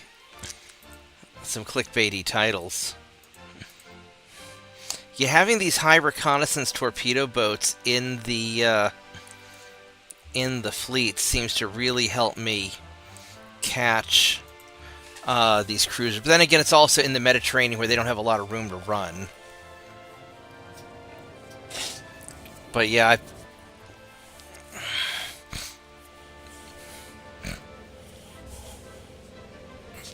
so I've thought about. I was joking with my dad that I could do a clickbaity video like that, but that would probably be a bad idea. It wouldn't serve any purpose to just rile people up. What's interesting, if you believe Alan Dershowitz, because Dershowitz was at one point Epstein's lawyer. Dershowitz has represented a lot of people that he doesn't like, just because it's, somebody's got to do it in our legal system. Somebody's got to represent the baddies, and what's interesting, Dershowitz was saying that the real problem is that a lot of the information is redacted and blocked by the judges from the various Epstein cases. So even if they were to try and release them, it wouldn't do any good. And that's I thought that's kind of interesting.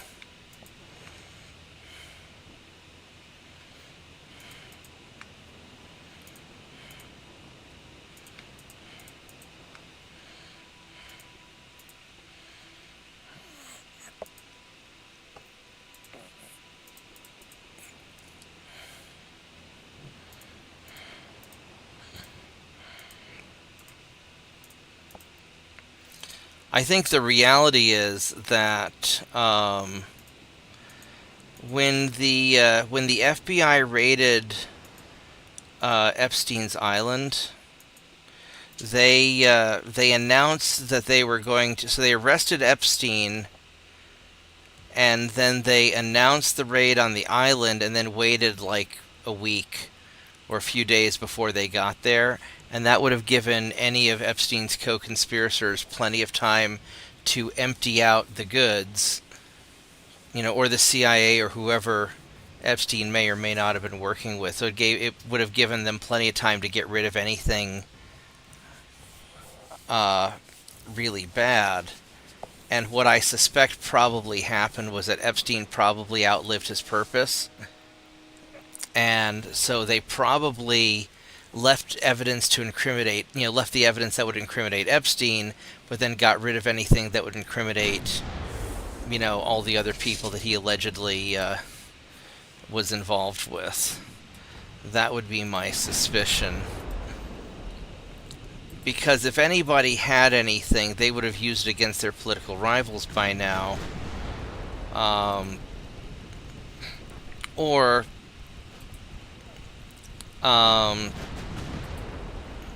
Now, according to Dershowitz says that he knows who's on the list. That there was no physical list per se. That the list was actually a compilation of redacted FBI reports based on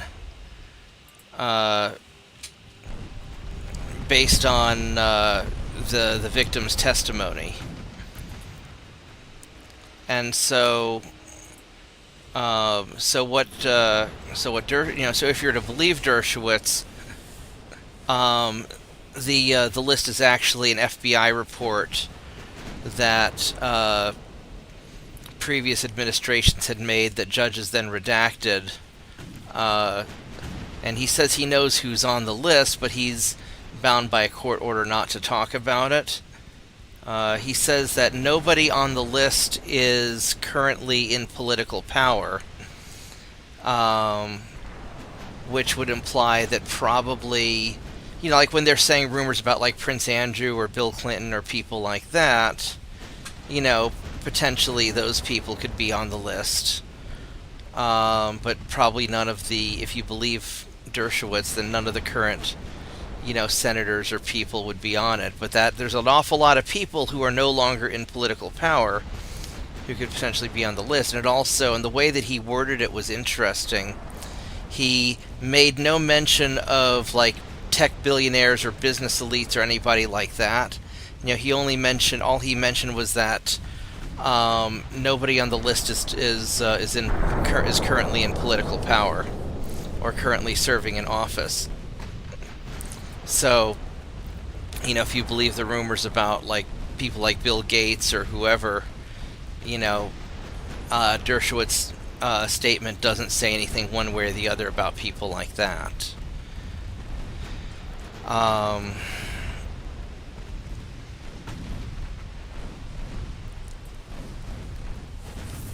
So I think what probably happened was, I think that by the time Trump got elected and Pam Bondi tried to get access to the files, I bet that anything good was long gone. Well, yeah. As soon as the networks declared to Trump the winner on election night, I've no doubt they immediately started deleting all that stuff.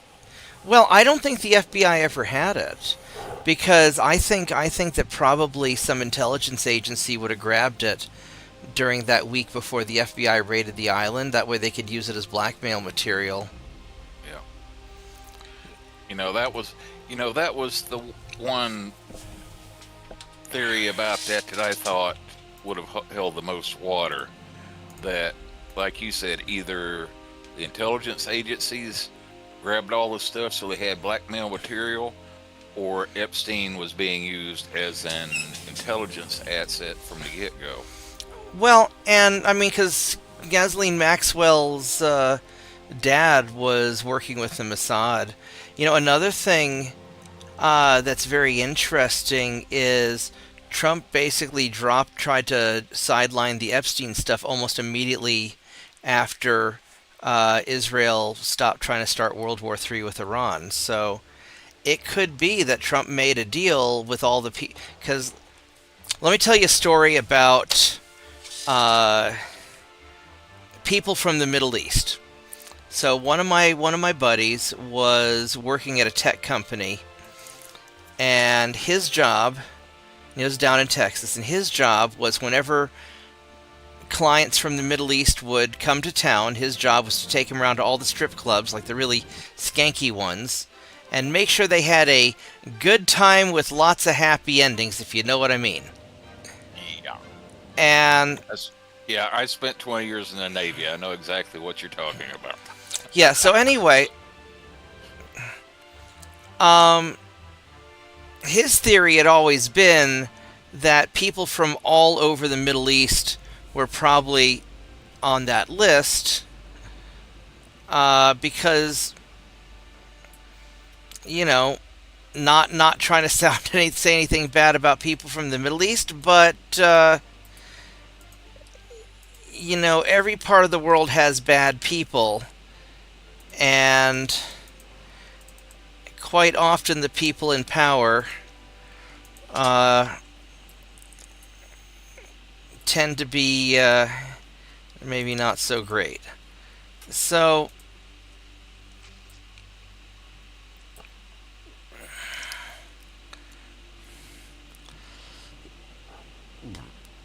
or to use Hillary Clinton's famous term, you can consider them a basket of deplorables. yeah.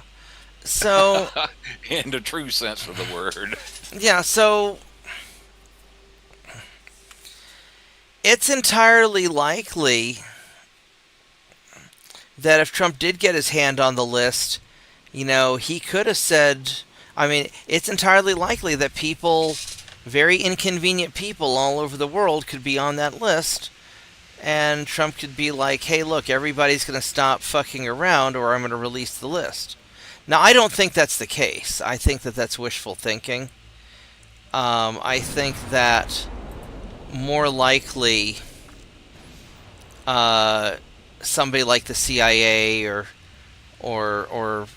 whoever, you know, Mossad or hell, even the Russians. Well, the Russians probably don't have it because they would be probably blackmailing people left and right if that were the case.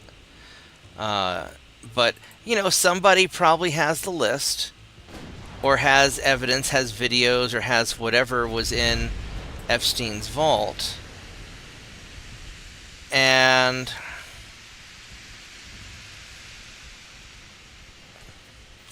you know, and got rid of all that. But here's the other thing: Epstein didn't have to necessarily be blackmailing people. Everybody assumes, you know. So the story goes that Epstein had, you know, would set people up with little girls and then would video them, right?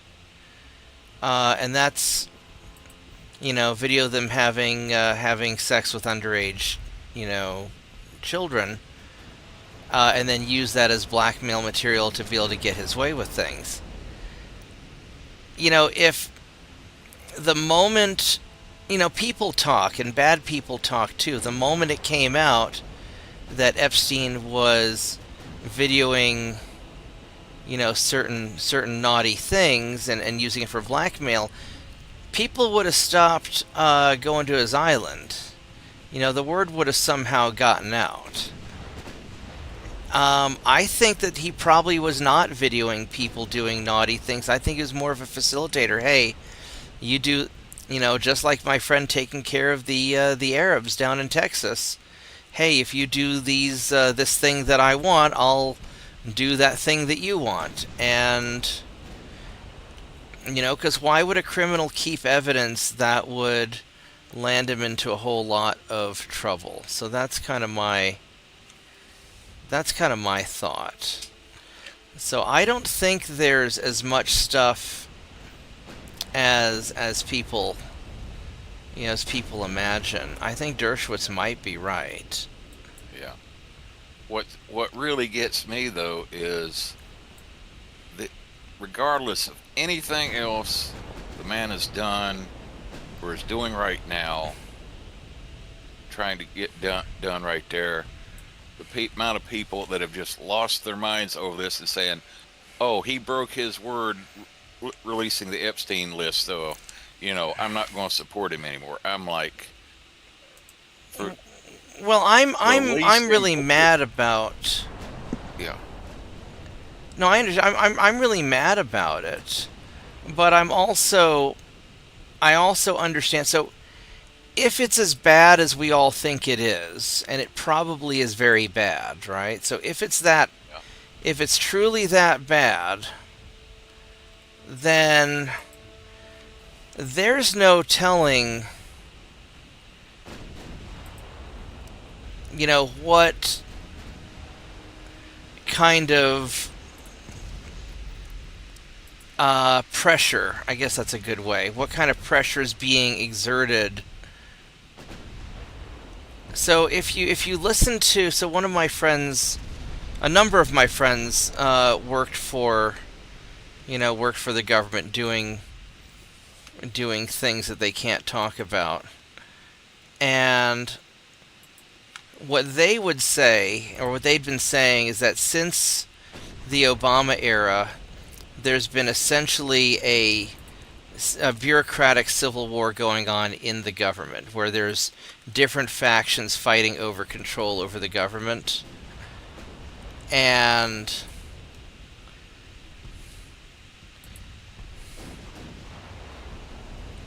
Oh, I kind the of reached that same conclusion years ago, basically on my own, from what I could see what was going on.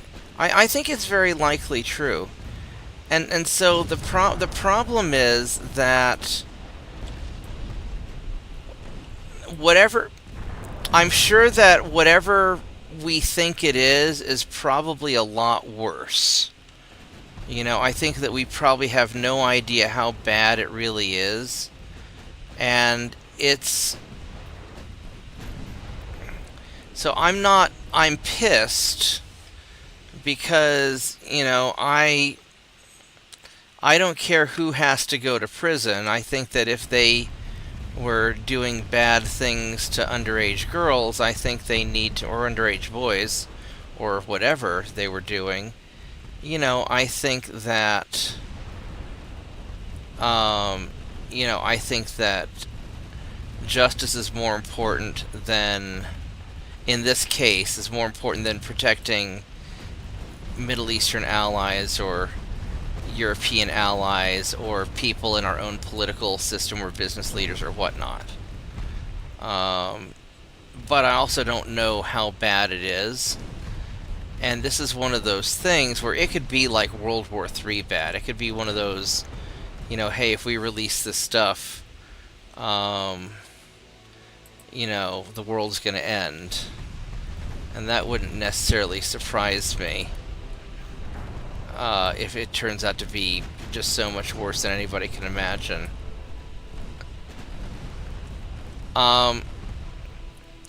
Here's my thought. I think the reason that they're hammering Trump so hard on the Epstein stuff is because not only is he fucking up on the Epstein stuff, but he's also fucking up on, like, Ukraine and some of that stuff. The Iran, Middle Eastern wars, all the...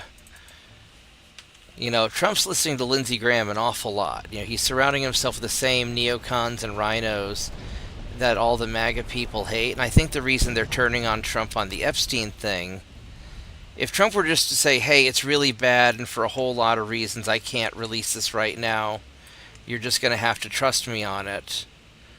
If that were the only thing going on, I think you could probably get away with it. But,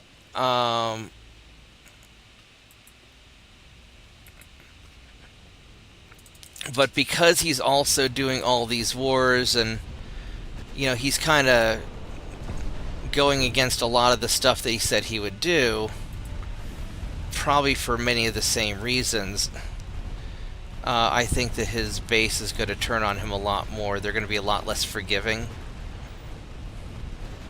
That is an awful lot of numbers. Oh, I could agree with you on. I'd like to see if, depending on how bad it was, like you said, have those people eventually face justice. However, in the whole scheme of things with everything else that's going on,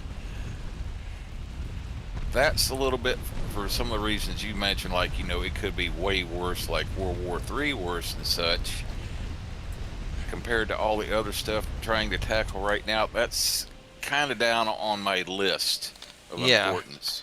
Well, for my money, yeah, the way it's being handled with the Ukraine war and with Iran and like it, that affects the whole damn world and especially the whole country. Yeah, which I can kind of understand why he might be kind of holding back on Ukraine and going along with the Iran thing, because well, I mean, now they're trying to send more weapons to Ukraine. Also, I mean, they're stretching us too thin because, I think that all of these corrupt politicians, they've got their defense lobby and all that. They want their $500 billion a year in defense spending that goes towards lining these companies' pockets. And they've only got a 3-seat majority in the Senate. Right. Where I'd imagine that conversations already been had in private, where Lindsey Graham and 2 or 3 of his friends, some of the other war hawks in there, basically told Trump, said, you either go ahead and continue supporting Ukraine in some way, shape, or form, or they're going to impeach his ass. We'll make sure you never get another single piece of legislation passed. Yeah, I'd be willing to bet that. Where Trump is like, where Washington Post reported there the other day, said, "Oh, Trump said he's giving cruise missiles to Ukraine. He's going to do this and that and like that." And then he come out today where he said he decided against that, and actually told Ukrainians, said, you shouldn't be doing strikes on Moscow, and said, I'm giving the Russians 50 days to see if they come around to a peace agreement like that, which, from what I read, that kind of pissed Zelensky off. He wants them to hammer the Russians right now. Well, the thing is that, so, Zelensky's fucked. I mean, he's super fucked. He ran on a platform of peace, and then almost immediately, for whether he was crooked or whether he got forced into it, reneged on that, right? Yeah. And the Russians are going to win, simply because it's more important to them than it is to us. It would be like if we were, let's say the Chinese were giving the drug cartels fentanyl to kill lots of people. We would win in Mexico because killing the drug cartels is more important to us than, oh, wait, never mind, our government's stupid. But for any sane and normal country, it would be more important to... are you trying to get into torpedo range? Is that what you're trying to do? You're not going to get in torpedo range. So Zelensky has to keep going because all of the, Bandera people who... He's basically their bitch at this point. Exactly, yeah. He's basically beholden to that. Because he's gonna, if he doesn't do what they say, he's gonna get a free helicopter ride. I mean, speaking of which, Trump, how I would handle the Epstein stuff, which is a good reason I'm not president, is I'd be like, look, for a whole bunch of reasons, I cannot release the Epstein files for reasons that are beyond my control. And for other reasons beyond my control, we can't necessarily prosecute these people. However, you may see in the news some people have some free helicopter rides in the future, and that's totally unrelated to... but, you're not allowed to give people free helicopter rides in the U.S. without... Yeah, it's like... Yeah, I remember, like, when the war first started, and, like, I.O. Gray was going around and finding some old videos of Zelensky and like that. And they found the one video from where, right after he got elected, he went down to where basically the contact line was with, the Donbass. Yeah. Where the Azov battalions were, and they're constantly. And I've spent like 10 years lobbing artillery shells at Into the all the Donbass, civilians yeah. there. Yeah. And Zelensky went down there to try to order them to stop shelling them and come back, and basically had it right on the video to where the Azov guys are talking with basically told him to his face, shut your mouth and go back to Kiev, or we'll find a new president. Yeah. Hint, hint.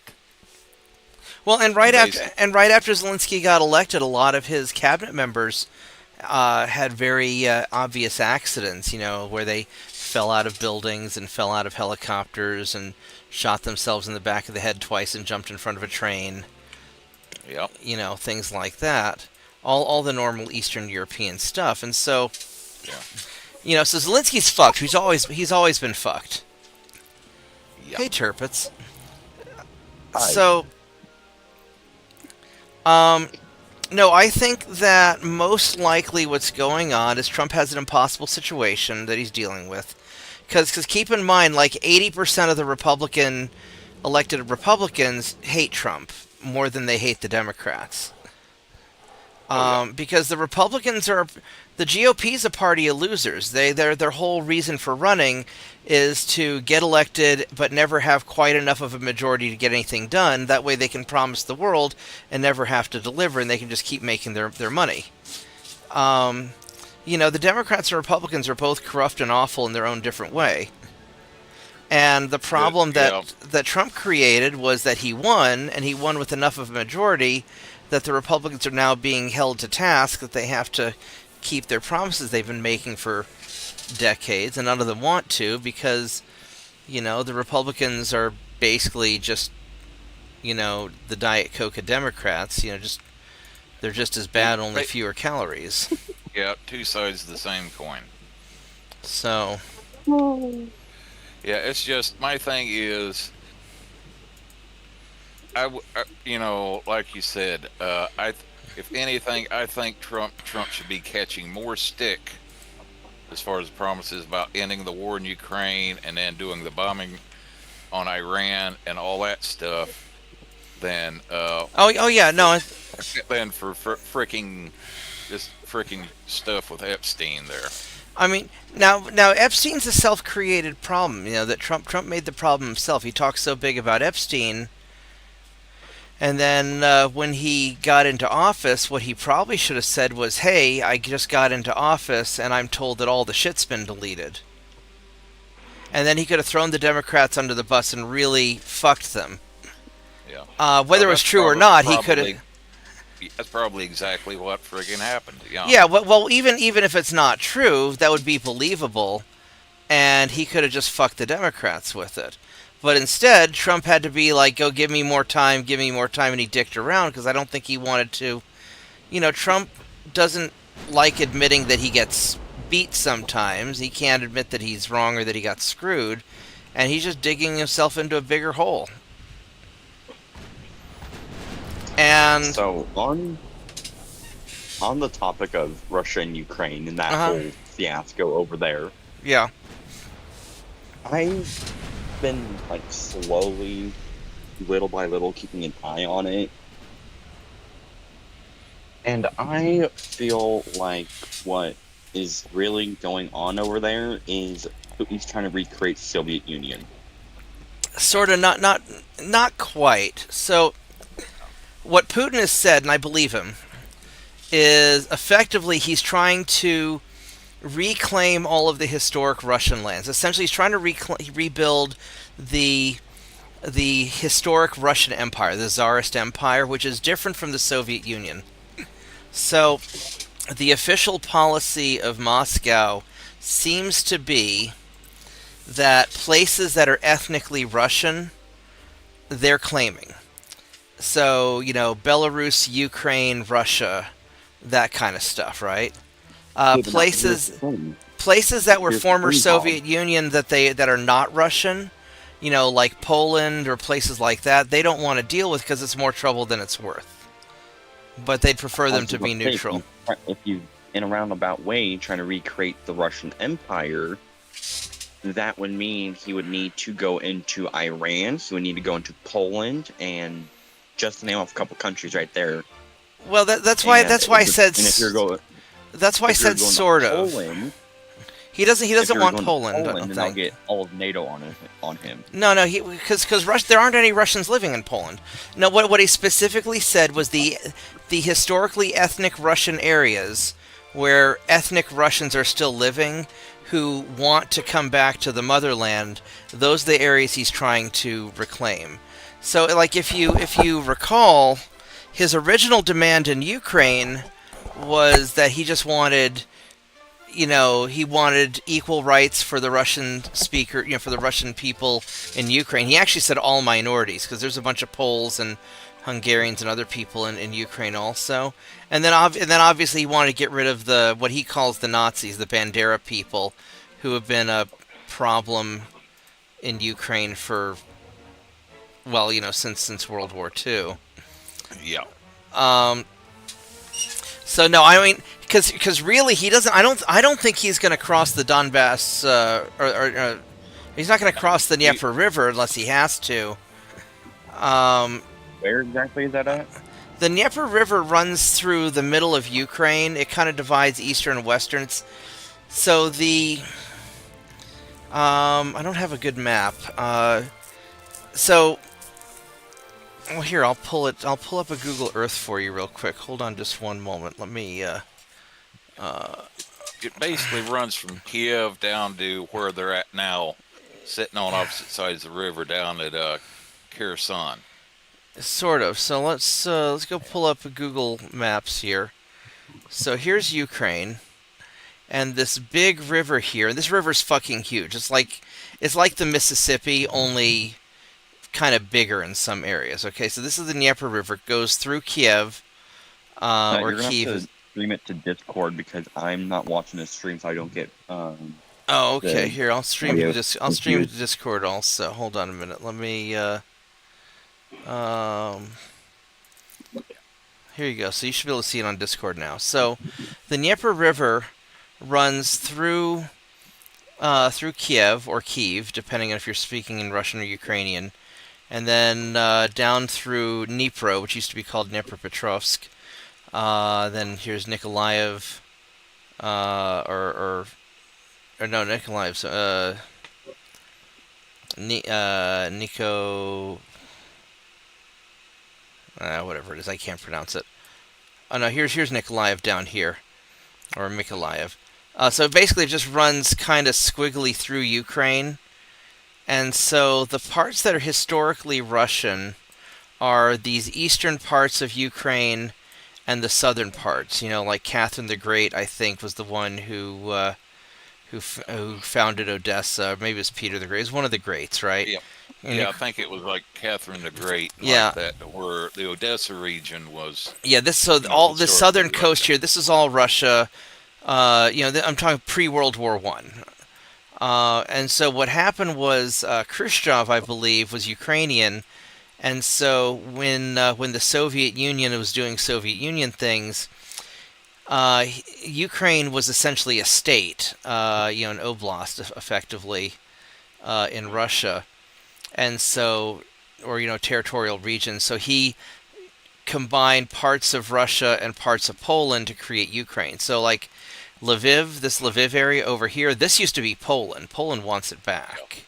So like this whole, so the western third of Ukraine used to be Poland, and the eastern third of Ukraine used to be Russia.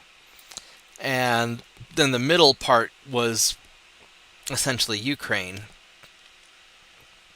But so what Putin's been talking about, and I think he's serious about it, is he wants to reclaim the areas where Russian people want to rejoin Russia. So, or at least have those areas be in an economic free trade zone, essentially. one of the reasons that all the problems are happening with Ukraine right now is that the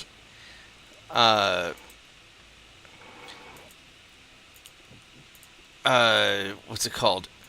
Ukraine, if they want to be able to trade with Europe, but they also want to be able to trade with Russia, and if they want to have free trade, they can't have free trade with both, because then we could have the same problem like when we had NAFTA, where Canada would do free trade with China, and then China would send stuff into Canada and then go from Canada to the U.S. and bypass all the U.S. tariffs and protections.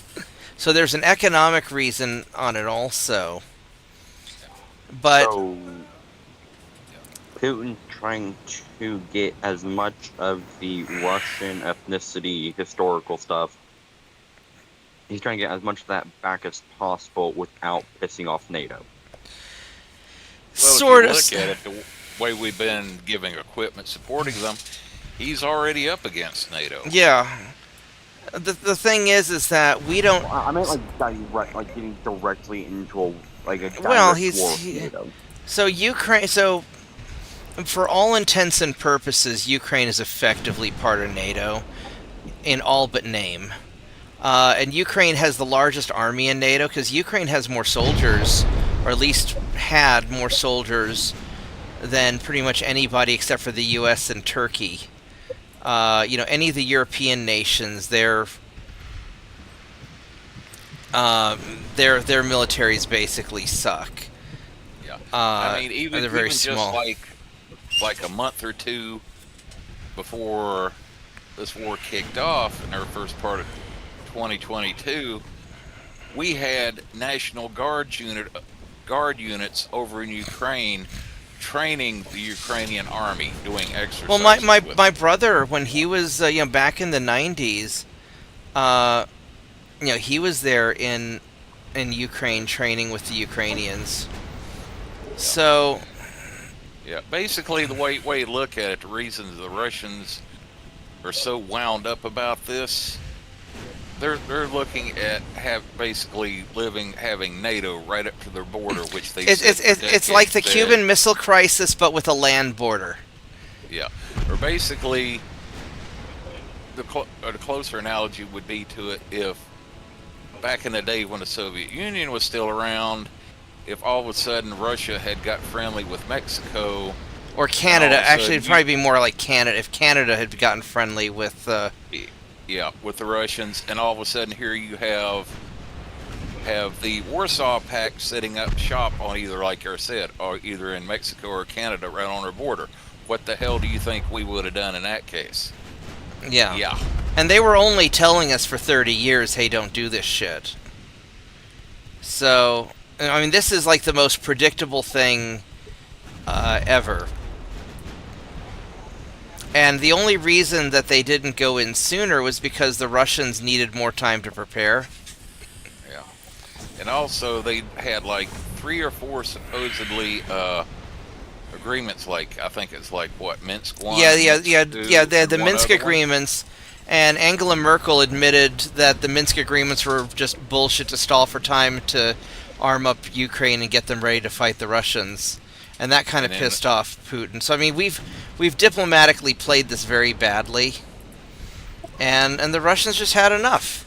And also keep in mind that a civil war started in Ukraine, and between the Russian Orthodox Eastern Ukrainians versus effectively the Polish Catholics in the West.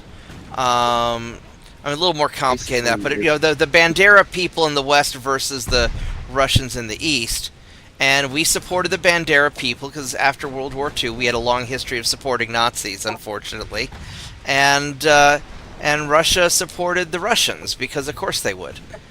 And so if Ukraine were to go into a civil war, it would basically be a Korean War 2.0.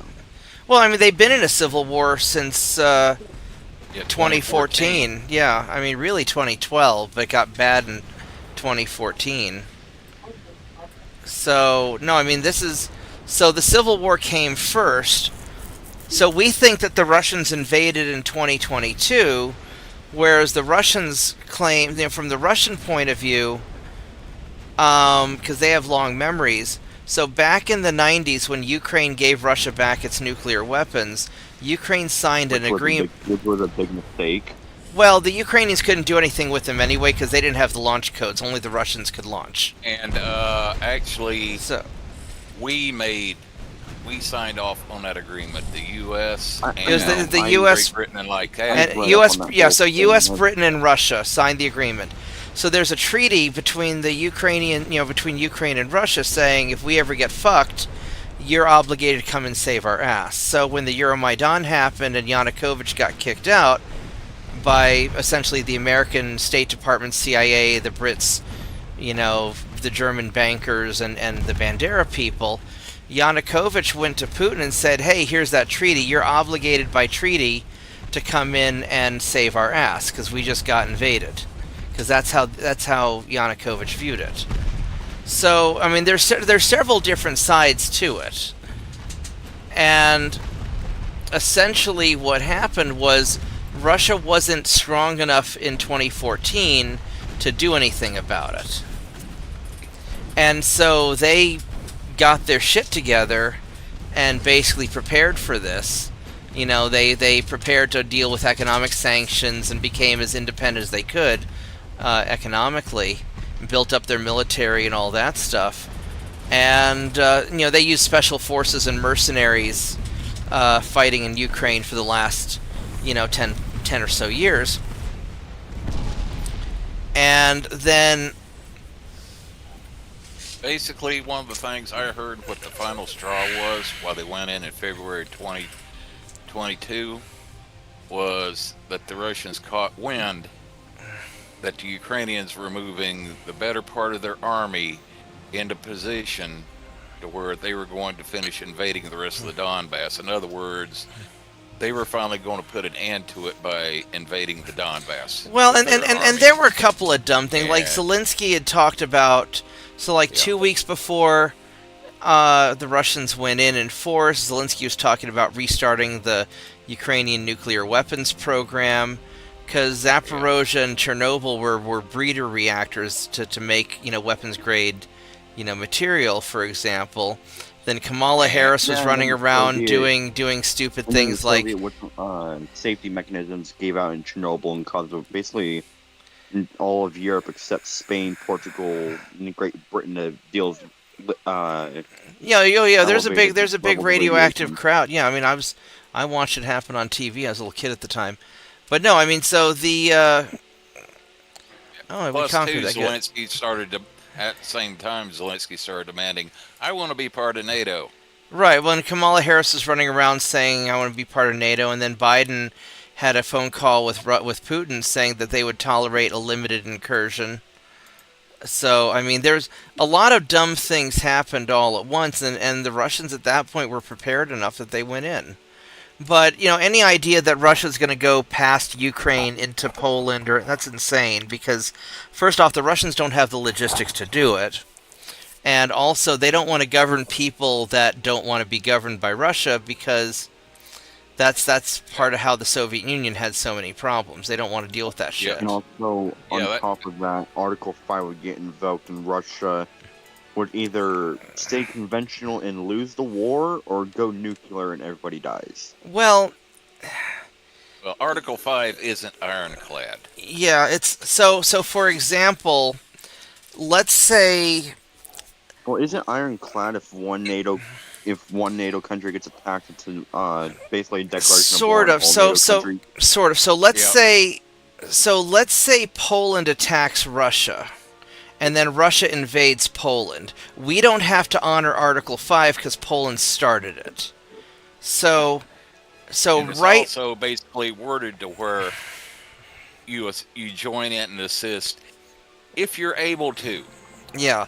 So here's the thing. The way that it would be argued right now. So Russia's already stated that anybody who provides weapons to Ukraine that then gets used to attack Russian territory is considered a co-belligerent. so as far as Russia's concerned, a lot, Germany and well, I mean, even America, a lot of these countries, that we've already attacked them first. And so if Russia then attacked back, a lot of the smaller countries that don't want to get involved, who are part of NATO, can say, hey, look, you guys attacked Russia first, we're not getting involved in this. And they would have their, they would, what? As which would basically be the Baltics and the Nordics, mostly. Right, because the only countries that actually matter in NATO militarily is basically the U.S. and Turkey. Nobody else has a sizable army. And, well, Poland's got a pretty big army, I think. I don't know how big it is. But basically, there's the U.S. and Turkey, and we do all the heavy lifting. And then Ukraine, which is kind of effectively part of NATO, we treat it, we act as if it's part of NATO. We share all of our targeting systems. We've got undercover, troops there and all kinds of stuff. So it's who do you think's operating those Patriot surface-to-air missiles? Right, sure as hell ain't the Ukrainians. Well, because a lot of the also deployed in Ukraine. The what? THAAD, isn't that also deployed in Ukraine? Yeah, no, we haven't gave them THAAD. No. So the point is that all of the good stuff that America, so all of the good stuff that America has, is essentially has to be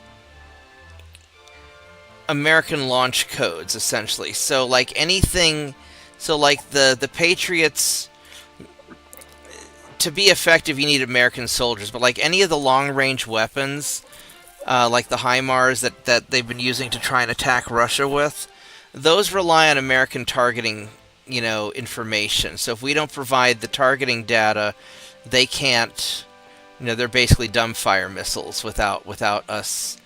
And I'm not even sure I don't know if they require launch codes or not. But all of the good stuff. That was Israel that we put that in. Yeah. That's right. Yeah. So all the good stuff requires direct American involvement. Iran being like, oh hey, we're gonna send tactical ballistic missiles at you. Yeah, so also all the good stuff requires direct American involvement is essentially the thing. Yeah, even back at the beginning of the war, when it kicked off, and here everybody and their brother that wanted to go play G.I. Joe was going to Ukraine to step in there to volunteer. Heard the story from many people saying here they went to report in to volunteer for being in the Ukrainian army, and guess who the people were that were doing the processing for them and deciding where to send them for training? Probably Americans. U.S. Army. Yeah. So we've had undercover people there, for quite some time. And which is one of the other Russian. There's a lot of the Russians have a lot of complaints. Why are you guys attacking? All right, so it's okay. You guys are 13.4 kilometers from this battleship, and you guys can pen like 13 inches of armor. Belt on this Japanese battleship. What is it? Let's go send you guys up here. It's good enough for us. So stop. Okay, well, why are you guys using HE on a battleship you can absolutely obliterate other than the main belt?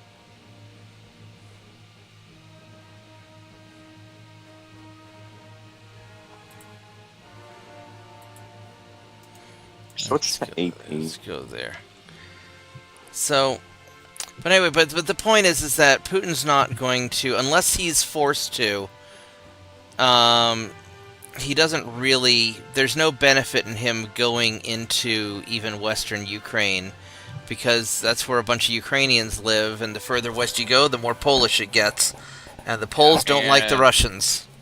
And the more Banderites you have to contend with. Yeah, and so none of that... Yeah, Putin would be more than happy to let western Ukraine be somebody else's problem. Well, he's proposed to Poland that they should just go take over the western part of Ukraine, and Poland's like,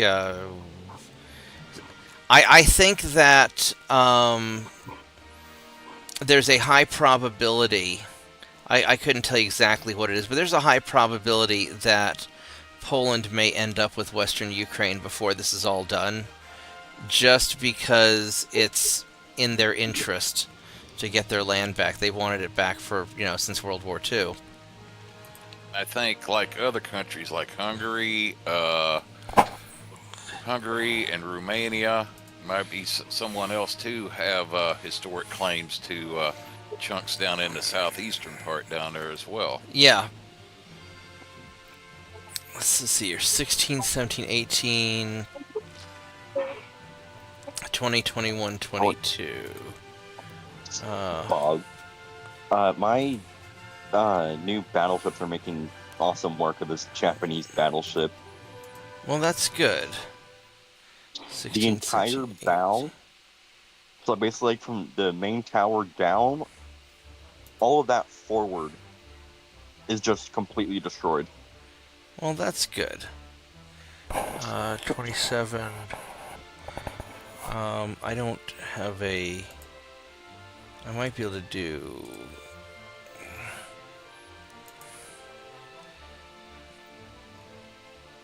Yeah, I can do one more. The Japanese hit me! There we go. But, the whole thing's kind of a shitty situation. And honestly, I think Ukraine would have been better off if, frankly, we hadn't fucked with them. If we hadn't sabotaged the Istanbul peace agreement, that they were trying to do in 2022, Ukraine could have kept all of its territory except for Crimea, which they're never getting back. And they wouldn't have lost 1 million people. And they wouldn't have lost the Donbass and all that. They could have kept all that. And so by us trying to militarily defeat Russia, because what's really going on is you've got these warmongers in Washington that think they can bleed Russia dry in a war in Ukraine, kind of like how we bled them dry in Afghanistan. And... But we didn't really bleed the Russians dry in Afghanistan. So I don't even think we were in Afghanistan the same time they were. No, so what happened in Afghanistan in the 80s and 90s... Russia invaded in the 80s and all that. Yeah, so what happened is we provided weapons to Afghanistan, and the Russians lost a lot of money and lives dealing with Afghanistan. So, and that's partly what collapsed the Soviet Union. And so a lot of people in Washington, a lot of these morons, think that they could do the same thing to Russia again using Ukraine. The problem is Ukraine's a lot more important to Russia than Afghanistan is. Russia views Ukraine kind of like how we view California. California's kind of fucked up. California has a fucked up government right now, but it's part of America as far as we're concerned, right? And hasn't California been messed up? What? When hasn't California been messed up? Yeah, but even my uncle that was in the Navy in the 50s and 60s, and when he was stationed at San Diego in like the 1960s there, it's kind of fucked up then too. Even he said that as far as California was concerned, what ain't fruits and nuts is flakes. Oh Jesus. Anyway, the point is that let's see, do I want to... I could go up there and kill that battleship, I suppose. I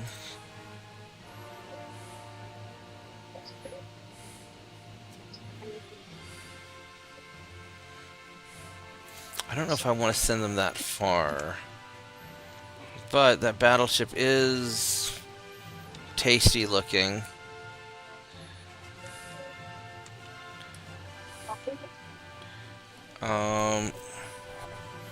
I'd like to deal with these guys here, but...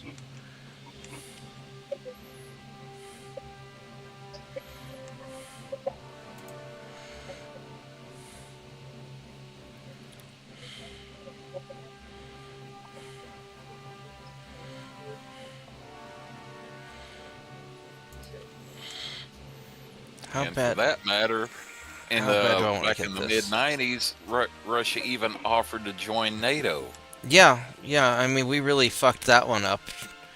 So we could have had a lot of things a lot better. But the thing is that a lot of these financial interests, they've wanted the Russian resources, and a lot of people are still living in the Cold War. They think that Russia's still the same as the Soviet Union, and it's just not. You And got people like Victoria Nuland who are still pissed off because, like, their grandparents, got caught up or killed or had something bad to them by, like, all the way back to the Imperial Russians, and they're carrying, like, 3 generations worth of a grudge, and oh yeah. they're psychotic enough about it. That's why they want to keep trying to have a war with Russia and break it up. Yeah, but the point is that none of this is going to really. I think I'm going to just take you guys back. Let's just go back here and. Time for you to burn down to the ground. Yeah. Plus, like, as far as us getting a war, it's like we don't have the industrial base anymore. No, we gave it all to China, and China's on Russia's side. Even back during the Cold War, do you know how many days of ammunition we kept on hand? Or like a week or something. 30 days. Yeah. We figured either by that, either we'd win or there'd be a nuclear war. We would have stopped the Russians, or we'd have started tossing tactical nukes in Europe to try to stop them, and that'd be the end of it. So what was the point of having more than 30 days worth of ammunition? And the Russians, the Russians never shut down the old Soviet factories. They've got a lot of very basic ammunition, but it works. Still goes boom.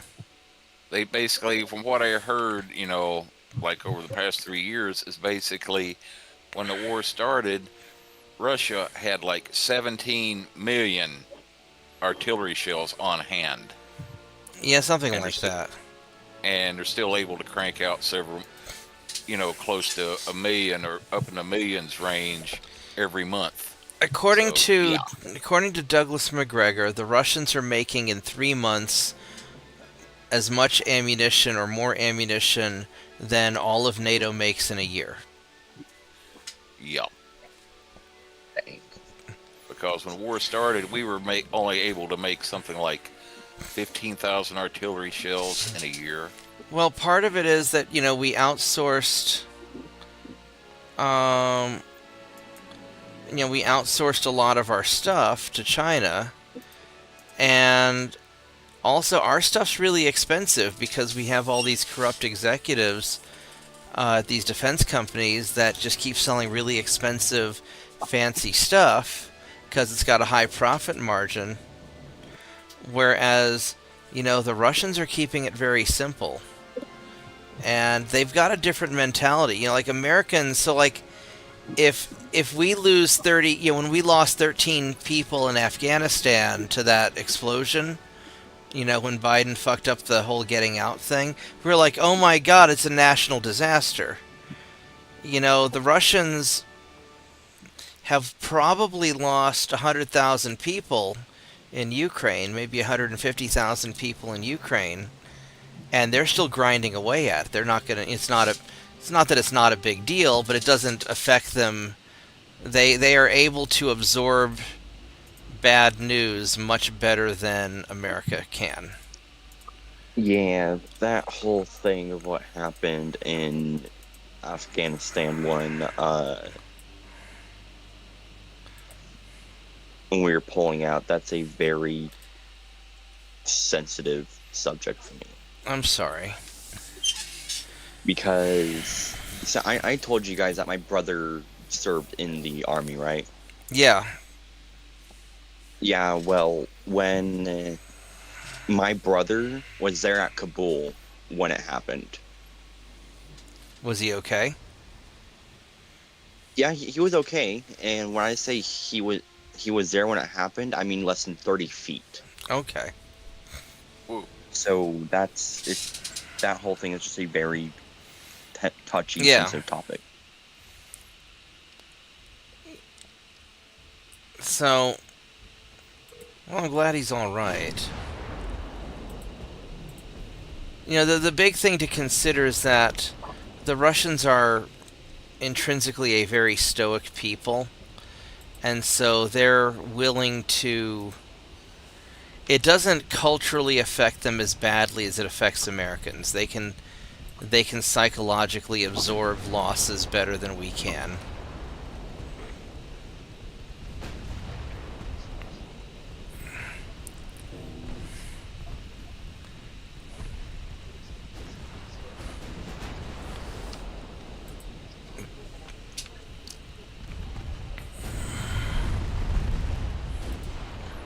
Well, anyway, it's time to go get some more water.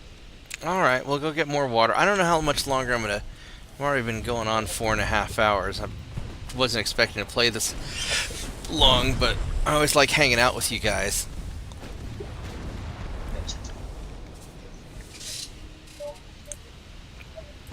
But anyway, the point I was getting back to my original point. All this stuff is sidelining Trump on his domestic agenda, which, you know, depending on your point of view, is either a good thing or a bad thing. I'm sure the Democrats are quite happy, and actually many of the Republicans are happy too, because a lot of the Republican politicians hate Trump, but the Republican voters seem to be generally favorable towards him. And so I think a lot of the anger towards Trump is because he's letting all these things sideline him on his promises, and you know, it seems to me that the majority of Republicans care about deporting the illegals, locking down the border, you know, bringing manufacturing back, and not having any new wars, and that's all they really care about. I don't think they care. They don't want to see Israel get destroyed, but they don't really give a shit about Israel one way or the other for the most part.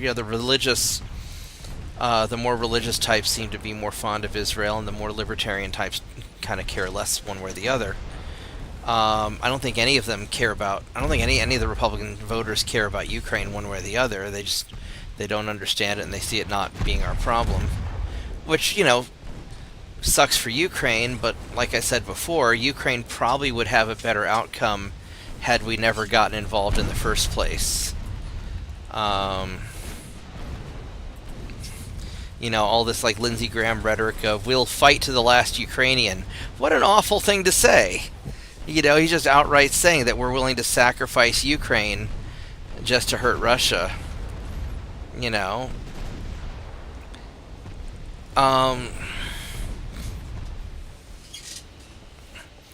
And I think that, you know, some time from now, you know, maybe in a generation or two, I think the Ukrainians are not going to like the Americans very much.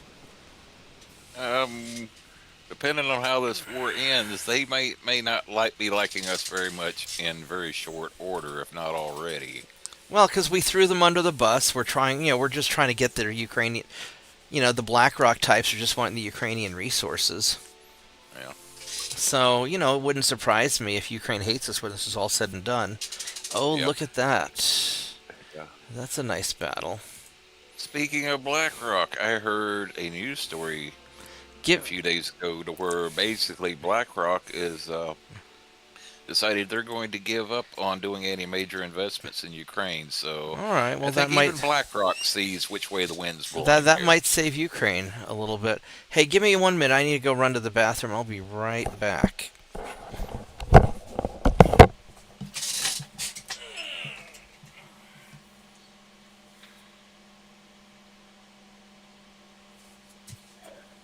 Oh.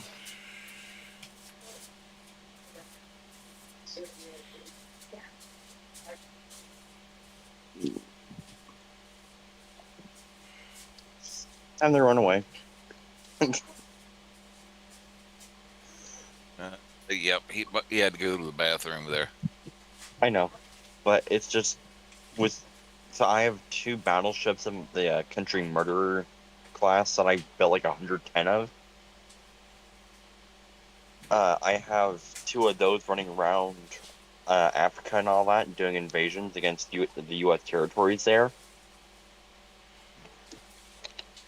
And there was this fort, cause, like, they're not meant to like engage anyone right now. They're just meant for running around invading stuff. And 2 American heavy cruisers and some escorts and all that showed up, and I really don't feel like getting into a match with them. Not with 2 battleships.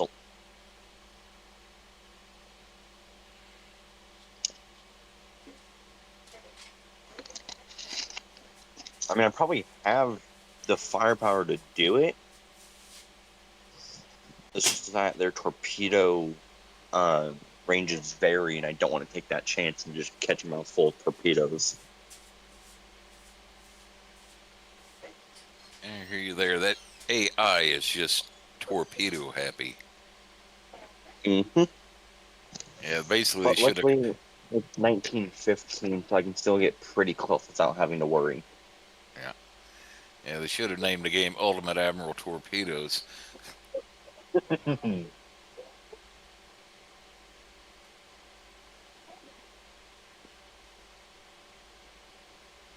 I feel like if they were to center this game around torpedoes, I feel like I still would have managed a way to do the designs I make.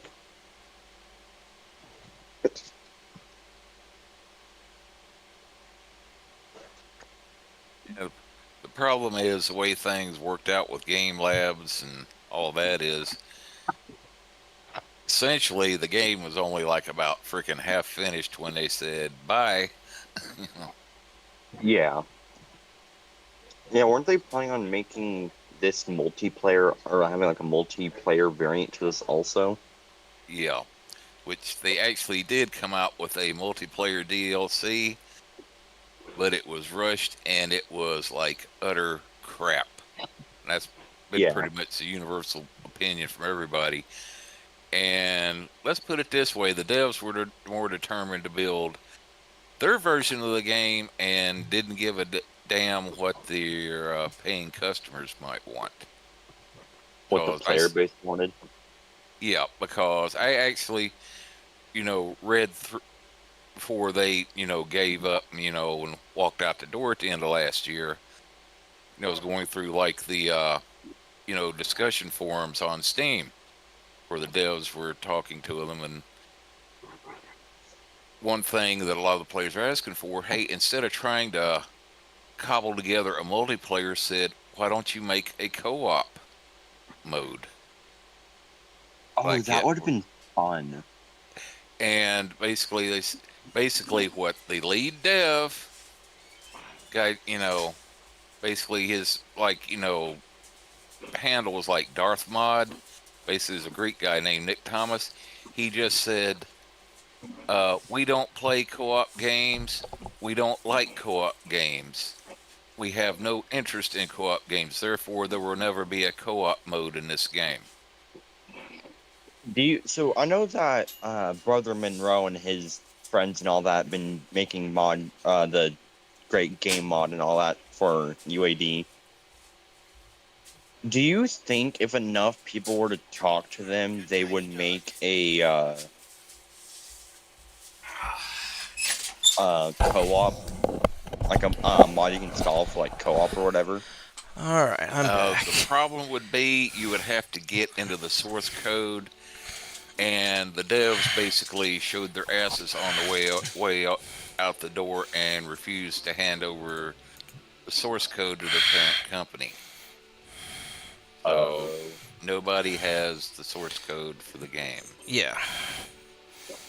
So the game is basically stuck as it is. Yeah. Other than stuff outside the source code that Brother Monroe and the rest of them have been able to manipulate. Yeah. Yeah, basically like, things like submarines, instead of being the way they are now, to where you just build them and stick them into port, and then you send them out to sea, and it's all, auto-resolve and all that nonsense. Where you have no option for, designing them like you do the other ships. said eventually it was supposed to have been submarines would have been handled the same way, to where you could have actually designed them and actually took them out and, you know, had them included with the fleets in battle like that. But, oh yeah. Oh, I would have had fun with that. Yeah. Oh, tell me about that. I'm retired submariner. So, you know what the U-2501 is, right? Was that like one? I'm thinking the number rings a bell. I'm thinking, was that like the? Was that the Or one the where submarine the that Enigma point- code that- one? Yeah, the Type 21 class submarines. Yeah, the Type 21s. Yeah, very late war. Oh, Yeah, wait, no, so they only had 6 bow tubes.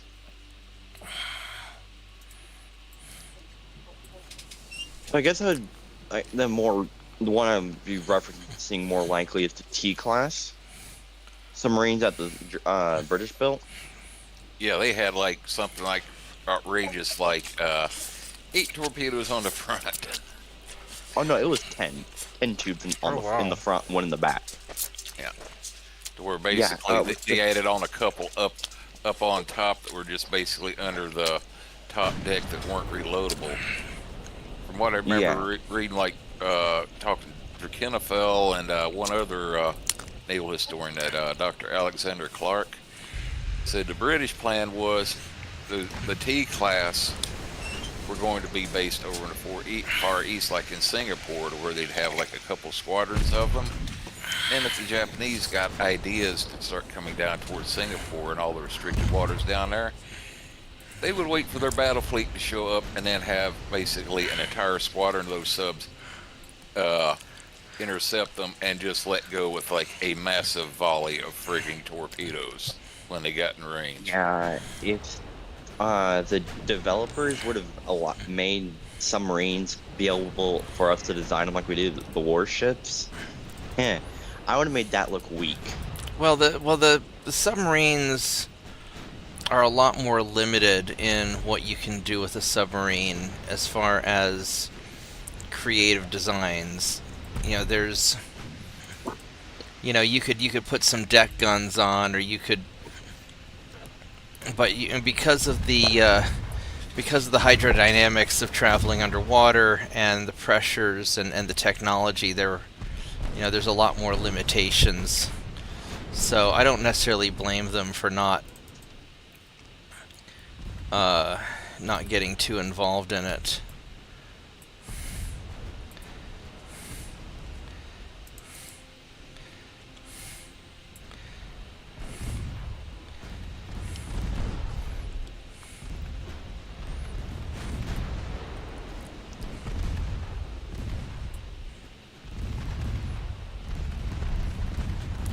This is really having a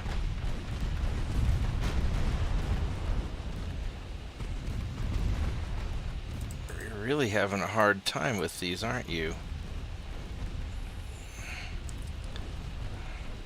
I'm just losing secondary guns left and right. So I can send it to Benito, and so he can see what I'm talking about.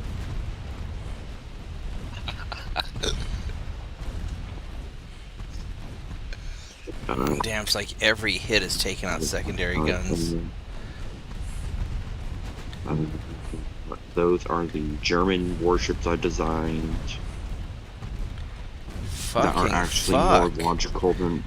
Here it is. Okay, so just save that image. Then come over here to the server. Jesus Christ, I'm getting these ships are not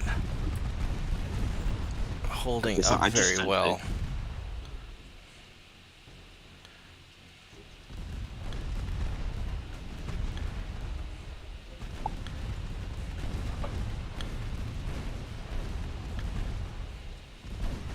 Yeah, I'd say it's got a few guns up. Yeah. That was with what the actual fuck is this? How am The I... modern battleship U-hole. How am I getting my ass annihilated so hard? No way. So Screw this was that. before I got UAD and all that, so I wasn't able to design my own ship, so I had one of my friends design it for me and shared designs, and they came up with that. Well, a YouTuber that I watch that also does UAD, he was doing a US campaign, and so I managed to make that, but on a super battleship hull. Oh yeah, I remember your And little it all the gun was- design. That was interesting. And I managed to fit like 4 more 16-inch guns in total on the sides, and I think like 1 or 2 more center line.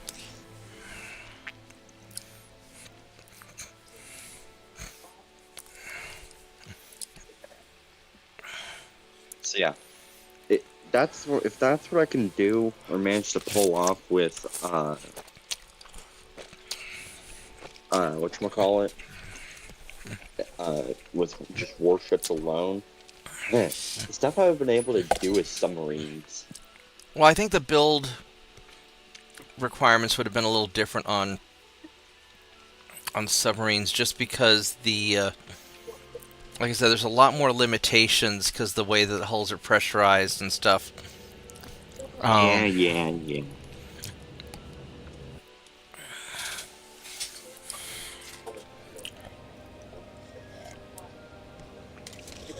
And I don't think there's a lot of free space inside of a submarine to get creative with. And it's already crammed in there about as much as they can.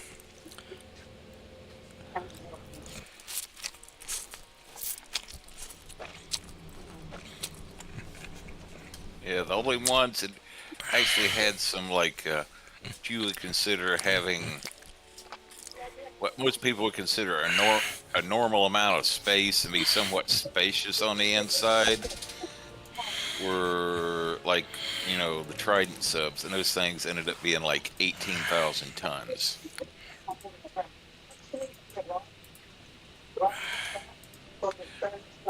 Like, yeah, the first sub I was on was like one of the old Polaris boats they built back in the 60s, one of the last ones. And basically that thing was like 8,000 tons. And I'll tell you this, you pretty much, most of that boat, you didn't have room to swing a cat. Yeah, I bet.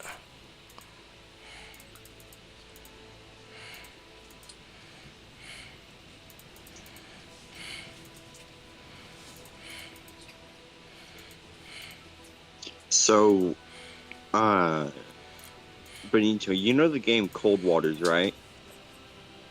Yep. Okay, I'm gonna post a couple pictures into the server that I sent to Bob a while back. And I think you'll get a kick out of this. Mind you, this was with Seawolf, I believe. Yeah, with USS Seawolf.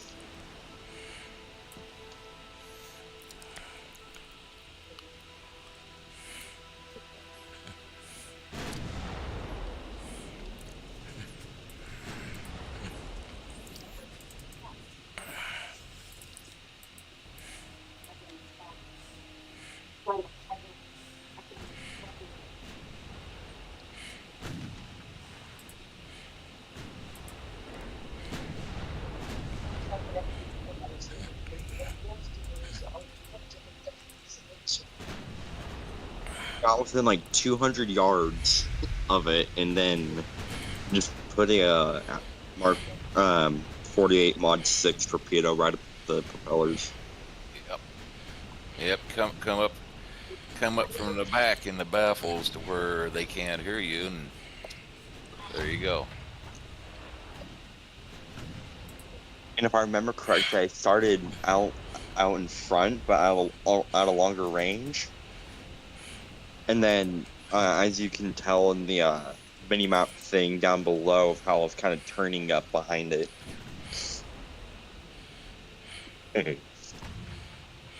Oh, that game's so much fun.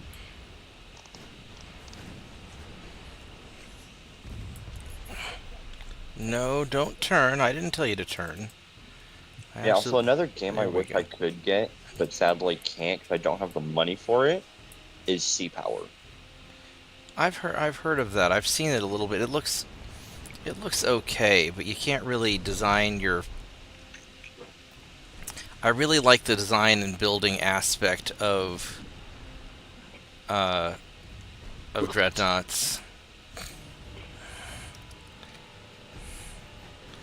There we go. We're just gonna hang out far away.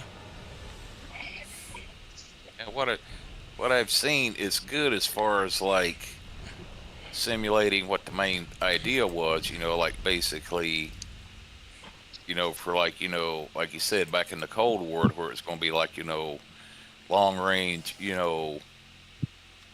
surface to surface missiles and aircraft and like that. But the one thing there a few months ago when the guys were like this one British YouTuber was actually trying to do like gun battles with the ships, to where he took like the Iowa and put it up against like 4 or 5 destroyers, basically like 4.5 and 5-inch guns, and basically the destroyers, The fuck? How before did the you? Iowa could take everything out, the destroyers sank the Iowa with 5-inch guns, to where basically How armor did? and shell penetration didn't exist. Basically, you hit something with with a 5-inch shell, it automatically did damage to it, just like hitting it with a missile. Well, that seems kind of dumb. How Yeah. the fuck did you just get fucked like that? Wow. This guy just got. I don't know which game to play. What the fuck?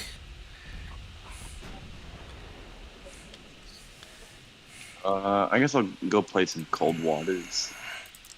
This Yeah, guy's like I was just getting telling- nailed. I can't remember where it was, but I was telling some I can't remember what it was.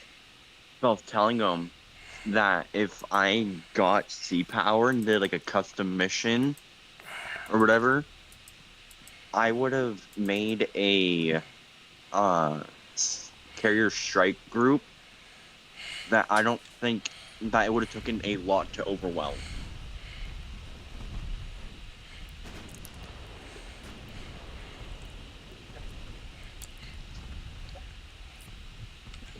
Because in total, or if I remember correctly, I said I was gonna do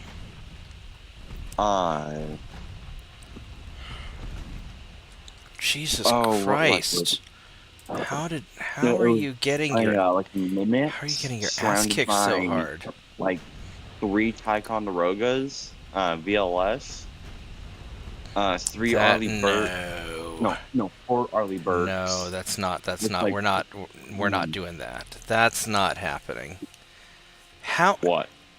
So for whatever reason, like early on in this battle, one of my battleships just gets fucked in the ass really hard, gets its engines blown out, and is suddenly going like 5 knots. I'm like, you're fucking light cruisers at range, and I outnumber you. I have more battleships than you have light cruisers. No, you're not getting a lucky hit every fucking time at the beginning of the battle, taking out the engines of one of my battleships. What the hell?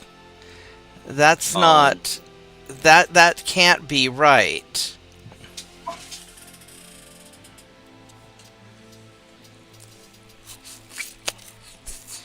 Yeah, I can't look. Still gotta wait till I can get off my butt and Unless get, these... like the BIOS upgraded on my motherboard and put in a new processor, new video card before I could even think of getting Sea Power, because as it stands right now, computer other besides RAM, my processor and the video card don't meet what they say is the minimum recommended specs for running sea power on it. Well, that's not good. Oh. I mean, the only other option is that these early German battleships just fucking suck. But I don't... I mean, they're just... every fucking time.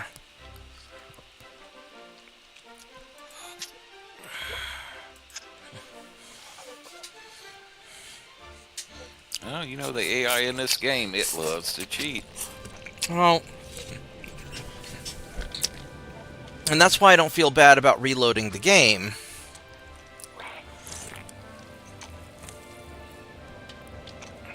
Because I've got a lot of armor on these ships.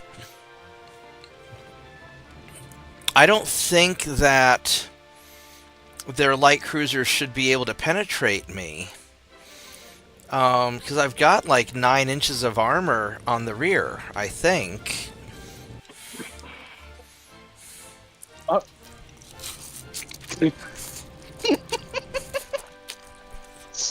Oh, that's hilarious. I gotta take a few minutes to go to the bathroom and get something else to drink, and considering it's 1 o'clock, maybe it's finally time to put my Yeah, pajamas on probably. here. Yeah, my aft belt is 9.5 inches at plus 43%. So I should not be getting critted out from behind, getting engine hits.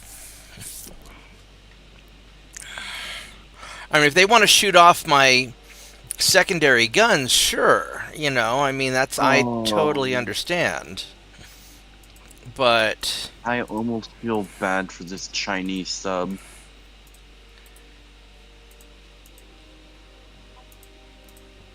Alright, let's...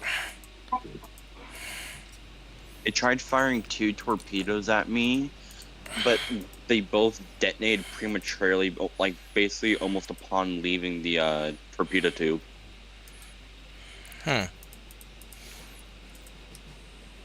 Is this in sea power, or... No, cold waters. Oh, okay, I don't know what... yeah, I haven't played that.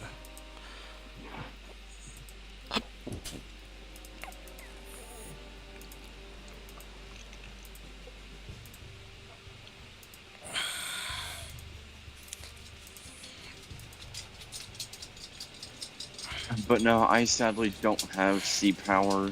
And probably a good thing that I don't either because of the whatchamacallit I would want to try and build carrier strike group.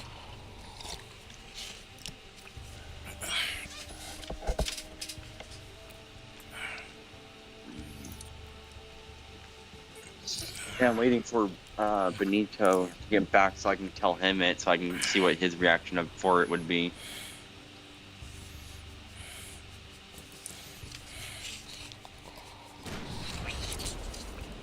Alright, let's go this way this time.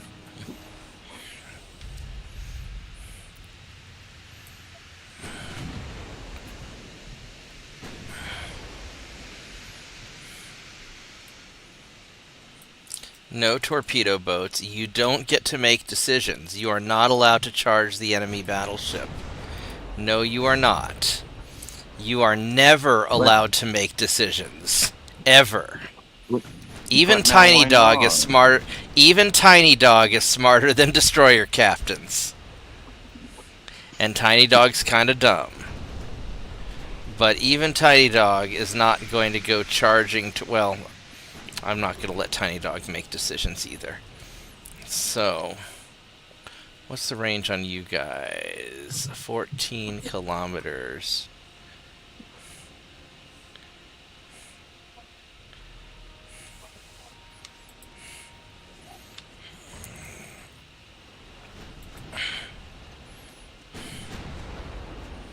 Yeah, that's one ship I hope Russia never rebuilds.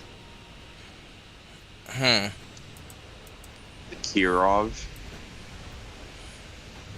Which one was that? The nuclear-powered battle cruiser, whatever they had it classified as. You don't know. Don't turn. Fucking The thing go is they- straight. The thing that they built to rival the Iowas. Right. Well, No, I mean, don't. It's missiles. The missiles it fired was scary as heck. It fired like the P700 or whatever it was, and apparently they could like, for all the missiles that were launched, they could talk between themselves and pick out targets on their own. Well, that's kind of cool.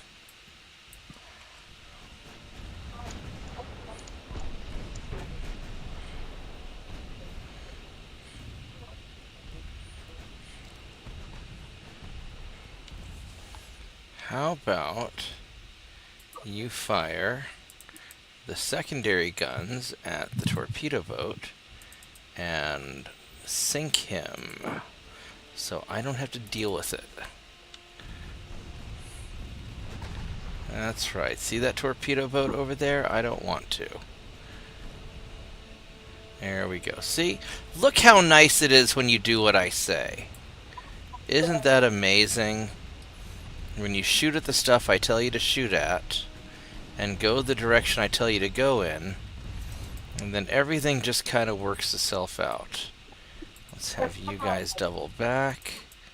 I really ought to just retreat you guys. Really? Are you getting your ass kicked? How are you flooding? What the fuck? What did you get hit with? So, the cruiser overpenetrated a secondary gun. Well, that's not enough to cause me to flood. So, you overpenetrated a secondary gun, destroying my rudder, which is nowhere near the gun you hit. That doesn't make any fucking sense. You hit me on the top middle part of my ship and blew up my rudder. The rudder's in the back and underwater, and you hit me in the top middle part of my ship somewhere. That's really fucking retarded. That's not how this works, buddy. That's not.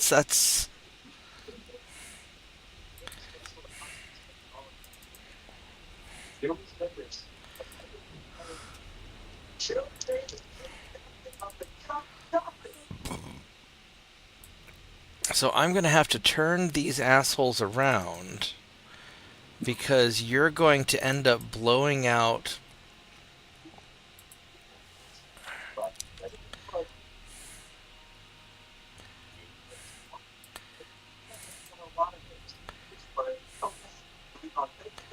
Alright, so let's detach you.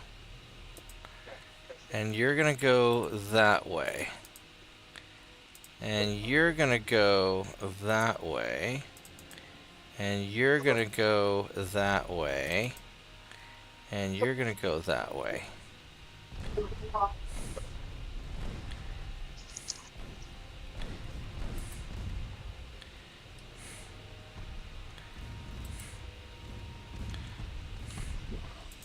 Yeah, so, if I remember correctly, like I was telling you about for the P700, Bob. Uh-huh. After it's launched and all that, it would be at high altitude. Like, I think like 10,000 feet, or I can't remember exactly how high. So where it's like easily can easily be spotted, then it'll drop down to a lower, like mid-altitude. Mm-hmm. And then before it went into terminal phase and all that, it would drop to top of the go sea skimming, where it would then where it'd basically be almost impossible to stop at that point, because once something went sea skimming, it basically goes invisible to radar until it comes over the horizon. Right. basically until it comes up to How some are 10 you mile getting radius your ass battleship. kicked? He's hitting you with fucking 4-inch guns. The 4-inch guns have a maximum penetration at this range of, what, 2.5 kilometers? Of 5.7 inches. You've got twice that armor in the rear. He's not penetrating you. This is bullshit. What the hell?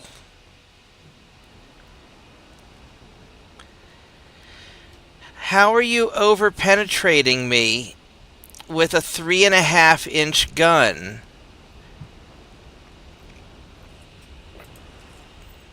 There is nothing that has that little armor. I mean, everything is beyond your ability to over-penetrate, except for my 2-inch gun turrets, which are nowhere near the water line or any of that.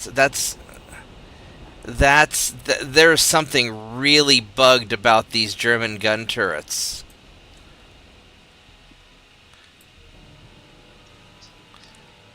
I mean, unless they really fucking hate Germany, which, I mean, I don't blame them, I guess. But, you know, It could be something about those Italian cruisers that's bugged. I don't know. There's something really fucked up. Because they're like, So they're hit. now that you're back, They're hitting me in one spot and blowing up other portions of the ship that don't make any sense at all. None of this makes any fucking sense. Alright, so you're going to have to turn, and you're going to keep going straight and shooting at that guy. I mean, none of this makes any goddamn sense. I don't know why you're shooting at him. Here, go shoot at that Okay, guy. so if you guys could design a whatchamacallit, I don't know what a whatchamacallit is. a carrier strike group. Like, what would your ideal carrier strike group look like? Guam. An unsinkable island with lots of planes on it. Well,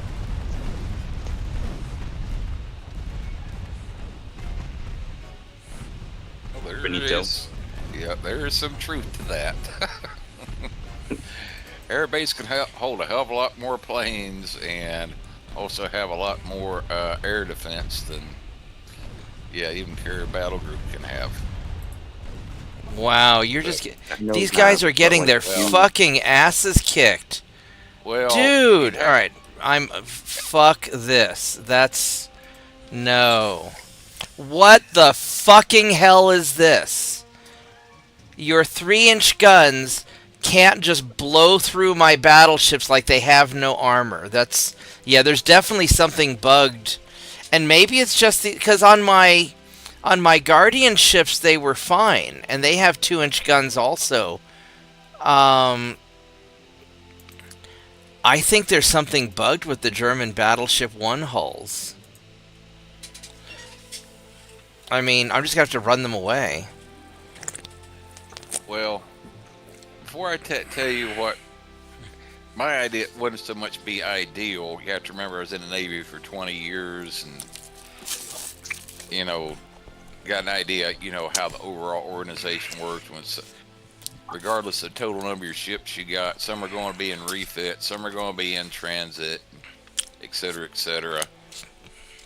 My idea of what would be a good carrier strike group, being more on the realistic side, would be, of course, the carrier, 2 of the VLS Ticonderogas, a couple of the early Burks, and then ideally should have had at least a couple or more decent frigates in there if the Navy could ever get their shit together and build more frigates. Also depends on what year this is, too. Yeah. It's like modern day. So modern day. So modern day, and who are we fighting? What well, Russia's grabbing their carrier. So let's say China, because they have like 3. Okay, so if I were fighting China with a modern-day carrier fleet, I would have a carrier sitting somewhere in San Francisco and have a bunch, where it'd be out of the way, and I'd have a whole bunch of, like, nuclear submarines to just fuck over all their shipping. And then the carrier strike group would sit in San Francisco, far away from the Chinese, maybe at Pearl Harbor. I wouldn't put a carrier anywhere near China. Yeah. But basically, the last component would be 1 to 2 fast attacks, subs running out in front of that, that carrier battle group, to hunt other submarines, also perform maybe some recon and such, because that was been SOP for at least 2 or 3 decades now, to have 1 or more fast attacks attached to that carrier battle group for like nothing else, ASW purposes.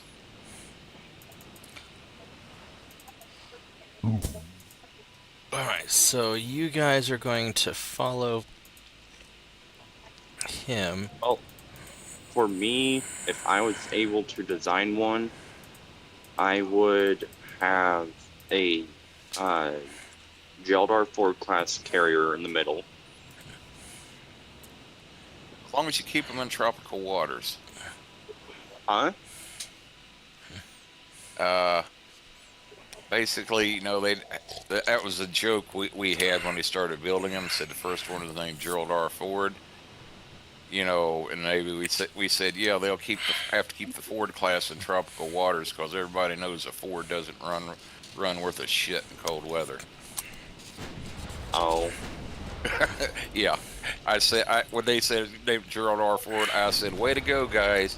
You just opened yourself up to 50 years of bad car jokes.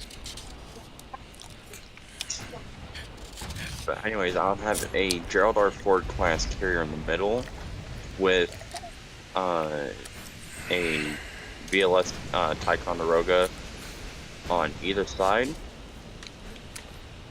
And then no,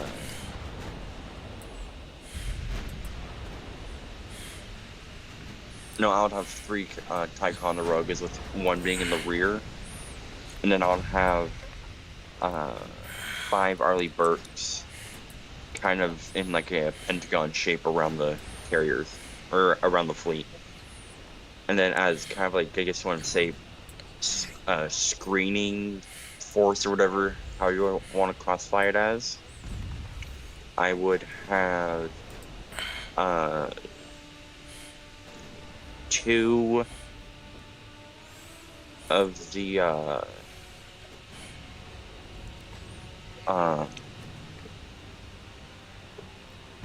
Los Angeles class carrier, almost called them carriers. Jesus, they're 2 of just the Los getting... Angeles class submarines, a Seawolf, and a VLS Ohio. How are you guys getting hit so much also? What the fuck? Your rudders are getting... You guys are just getting... You're getting the crap hit out of you. Rick would be scraping it together 5 Arleigh Burkes. The Tycos are already so old that a good many of the early ones are already getting decommissioned. And yeah, And these guys are just... and Holy crap, they're out damaging me. Yeah, this is no bueno. yeah, about all the Okay, Los so- Angeles class are decommissioned, or will be so shortly. We're not fighting with these. Seawolves, they only built like 3 of them, so that might be a long shot getting one of those. And VLS Ohio's, actually 2 of those 4, basically the cruise missiles, converted cruise missile subs, the Michigan and the Florida, that was the ones I served on back when they were SSNs. They're due to be commissioned here in like the next couple of years, because they're over 45 years old. Oh, The Navy's basically- getting rid of all their fun toys. Yeah. Well, the thing And is that even these older subs, as long as they still work, most of China's power is going to be their ability to launch land-based missiles. And so submarines are essentially going to be immune to land-based missiles for the most part. You keep the carriers out of the way, outside of range. So if the carriers would be a defensive force. If China went to attack the U.S., then our carriers would fuck them, and your submarines would harass their shipping and ruin their economy, because China, their weakness is their huge population, just like it's a strength. But China has an artificially high standard of living because they've been taking advantage of a lot of third world countries and taking advantage of American outsourcing and all that. But you shut down their shipping, which is why China's so interested in Iran, because they want a land bridge or land route to get their goods to Europe. Yeah, You take because out... Otherwise, with the Navy we do have, we could easily cut off all their trade outside Yeah. a certain distance from their coast. And that would all just be blockade them. submarines. So you use the submarines, offensively, and then you use the carrier groups. Any carriers would be defensive. Or basically, you have the subs. If you have to do something where you have to get fairly close to the Chinese coast, let the subs handle that. Then use the carrier battle groups at a distance to go after their trade and force the blockade. Yeah. But I wouldn't. So my ideal carrier strike group to deal with China would essentially be submarines. Yeah. Well, the thing is, we only have somewhere around about 50 fast attack submarines right now. Most of those are getting to be Virginia class. Yeah. And go figure, out of that 50, there's going to be a number of them that's going to be in refit at any one time. And so out of those 50, you might have 35 available, or 35 to 40 available at any one time. And that's got to cover all our responsibilities across the whole world. Well, and how many submarines could we build for the cost of one Gerald Ford aircraft carrier? Oh, that would depend on what the price is of the Gerald R. Ford versus what the cost of a Virginia class would be. And I couldn't quote you that number off. Remember, right? I think Gerald R. Ford class carrier is on the order of something like Like $1 trillion or something stupid. About 10 to 13 billion, and they take like over 10 years to build each one. Yeah. But How much is a Virginia class submarine cost? I'm thinking might be something like $1 billion or something. This, like something like around 3 billion. Okay. Today's dollars. So basically, but we could build them. But we could build them faster, though, right? Oh yeah. No, each one would not take 10 years to build, but it would still be like still on the order from the time blade to keel to get the thing commissioned. Still be like at least something like on the order of like about 4 years. Right.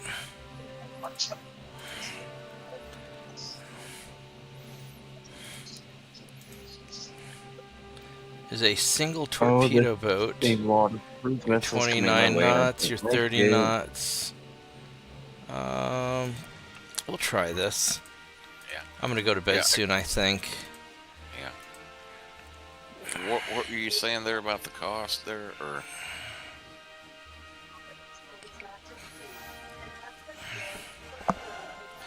How much does Yeah. a Arleigh Burke destroyer cost? Uh-oh. I'm not other than carriers. I'm not up on how much skimmers cost there. Yeah. But probably less than a submarine, I would imagine. Um. Well, yeah. I can imagine it might be because, yeah, as far as submarines, yeah, the reactor and propulsion plant are going to be like at least a third of the cost. Although I would imagine that a submarine would be probably quite a bit more useful than Yeah. than an Arleigh Burke. Yeah. Now, back in the day, when back in like Uh-oh, I fired off. 1983, Are when you I got serious? yeah, 1983, and I got on board the Michigan when it was brand new Ohio class. Uh huh. The total overall cost for one Trident sub back then, including the missiles, was like $3 billion. Okay. Fully a third of that was just the reactor plant. It wouldn't surprise me. Let's see if I can take this guy out before. Oh, I'm scared.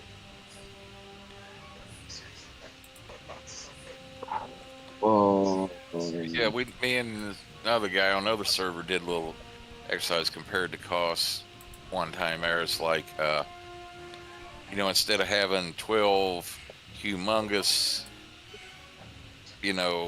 nuclear powered carriers, build something that was more along the lines, go back to along the lines, say like a midweight or Forrestal size carrier, like take that one LHD design, like the America class, basically the amphibious ship that's like, and just basically modify it where it's just a pure Fuck carrier. me, really?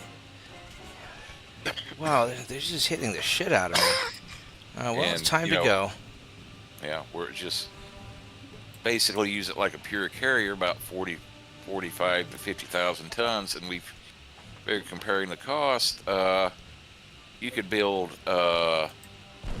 3 of those like smaller carriers like that for the cost of a Gerald R. Ford. Well, that seems more effective. Well, and the thing is Yeah. that keeping your carriers stealthy and hidden, because you can't get them close to anything important, because ground-based, land-based missiles, you could have the best air defense in the world, and it's just simply a matter of how many missiles does it take to simultaneously be launched to penetrate your defenses and sink you, and whether that number's 5 or 10 or 1,000. At some point they will launch a sufficient number of missiles to take out your ship, if you're within range. Yeah, because you can only fire at so many targets at a time, and you only have so many surface-to-air missiles Yeah. that you can use. That's So. that's kind of the reason why, like back in like the late '60s, when they were actually first started with looking at like building a full-up anti-ballistic missile system, and Nixon decided against it and made the ABM treaty with the Soviet Union, because they kind of realized, like, hey, we can build this ABM system and have 500 missiles on it, but all the Russians would have to do would be to launch like 501 a missiles. combination of 500 plus 1, Yeah. and Well, it usually takes 2 to 3 interceptor missiles to shoot down an incoming missile, so. yeah, but even if each missile intercepted a warhead, it's like you said, we'd have 500 missiles. They'd only have to launch 501 warheads Yeah. to get at least one through. And as the old saying goes, close counts and horseshoes, hand grenades, And nuclear atomic weapons, bombs. yeah. Yeah.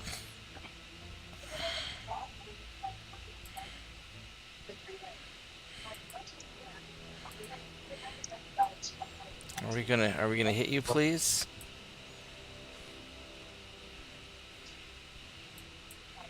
Well, this is so nerve-wracking.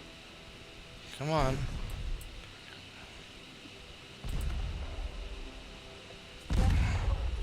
How are you? You're doing a really good job hitting me.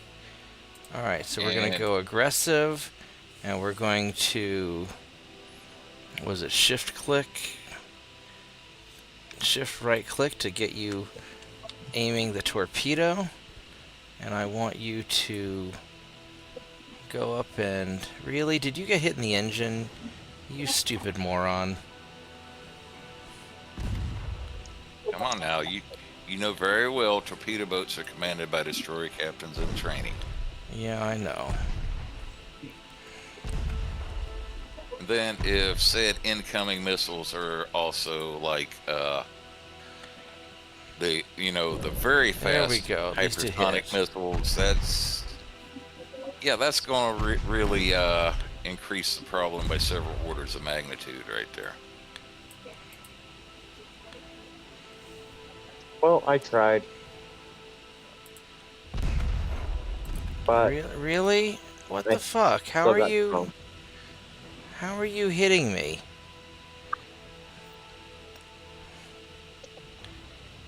So, for Cold Waters, I have the dot mod installed, so I can also play surface ships.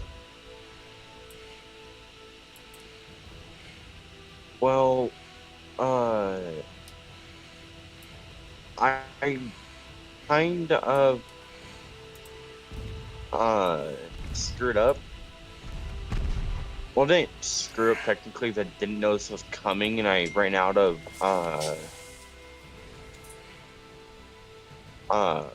anti-ship weapons.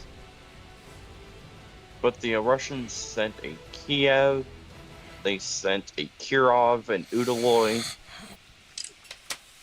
a Kara, and like some transport thing. And I tried, they also apparently sent in a Victor 3 and a Kula. I tried, taking him on with an Arleigh Burke that was There we go, already we got low on away. ammunition. And that did not go so well. What I remember, that's battle group like when I was back in the Navy. That many ships against one Arleigh Burke. Yeah, I can imagine that did not go well. Even if Arleigh Burke had been fully friggin' loaded. Alright, I think I am going to start wrapping it up for the night, because I am tired, and No, that's not allowed. I'm getting sufficiently frustrated at some of the insane things that are happening in this buggy-ass game. Yeah, I'm not thinking it might be the way it's bugging out. It might have been beneficial to have went ahead and logged out and restarted the game. That might be part of what it is, because like sometimes you play this game for longer than a certain period of time, it starts going wacky. The Dardanelles. Yeah, I'm gonna call it a night. It's definitely getting to be wacky. Well, and it could just be a problem with those, those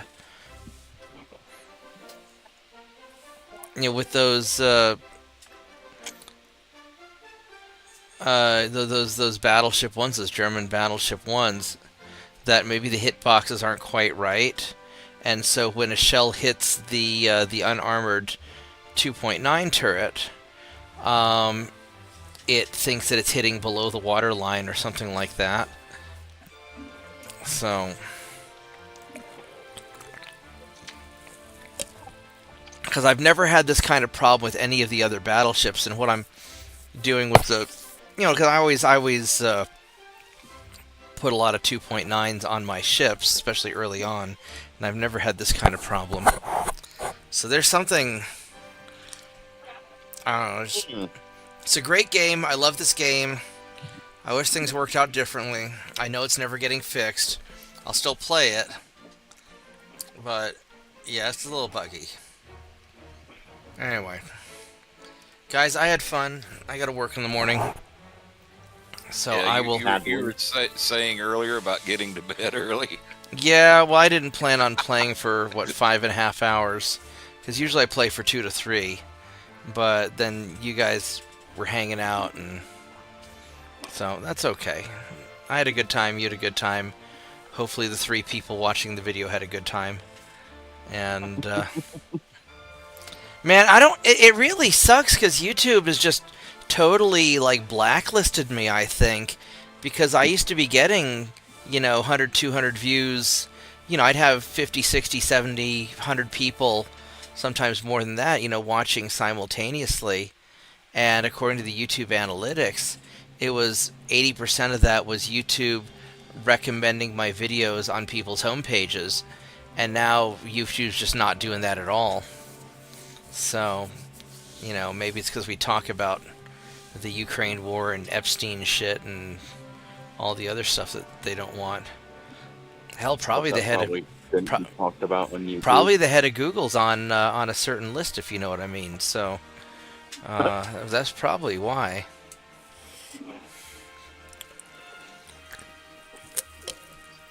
Anyway, I'll see everybody tomorrow. Good night, guys. See ya. Y'all Bye-bye. eat good night there.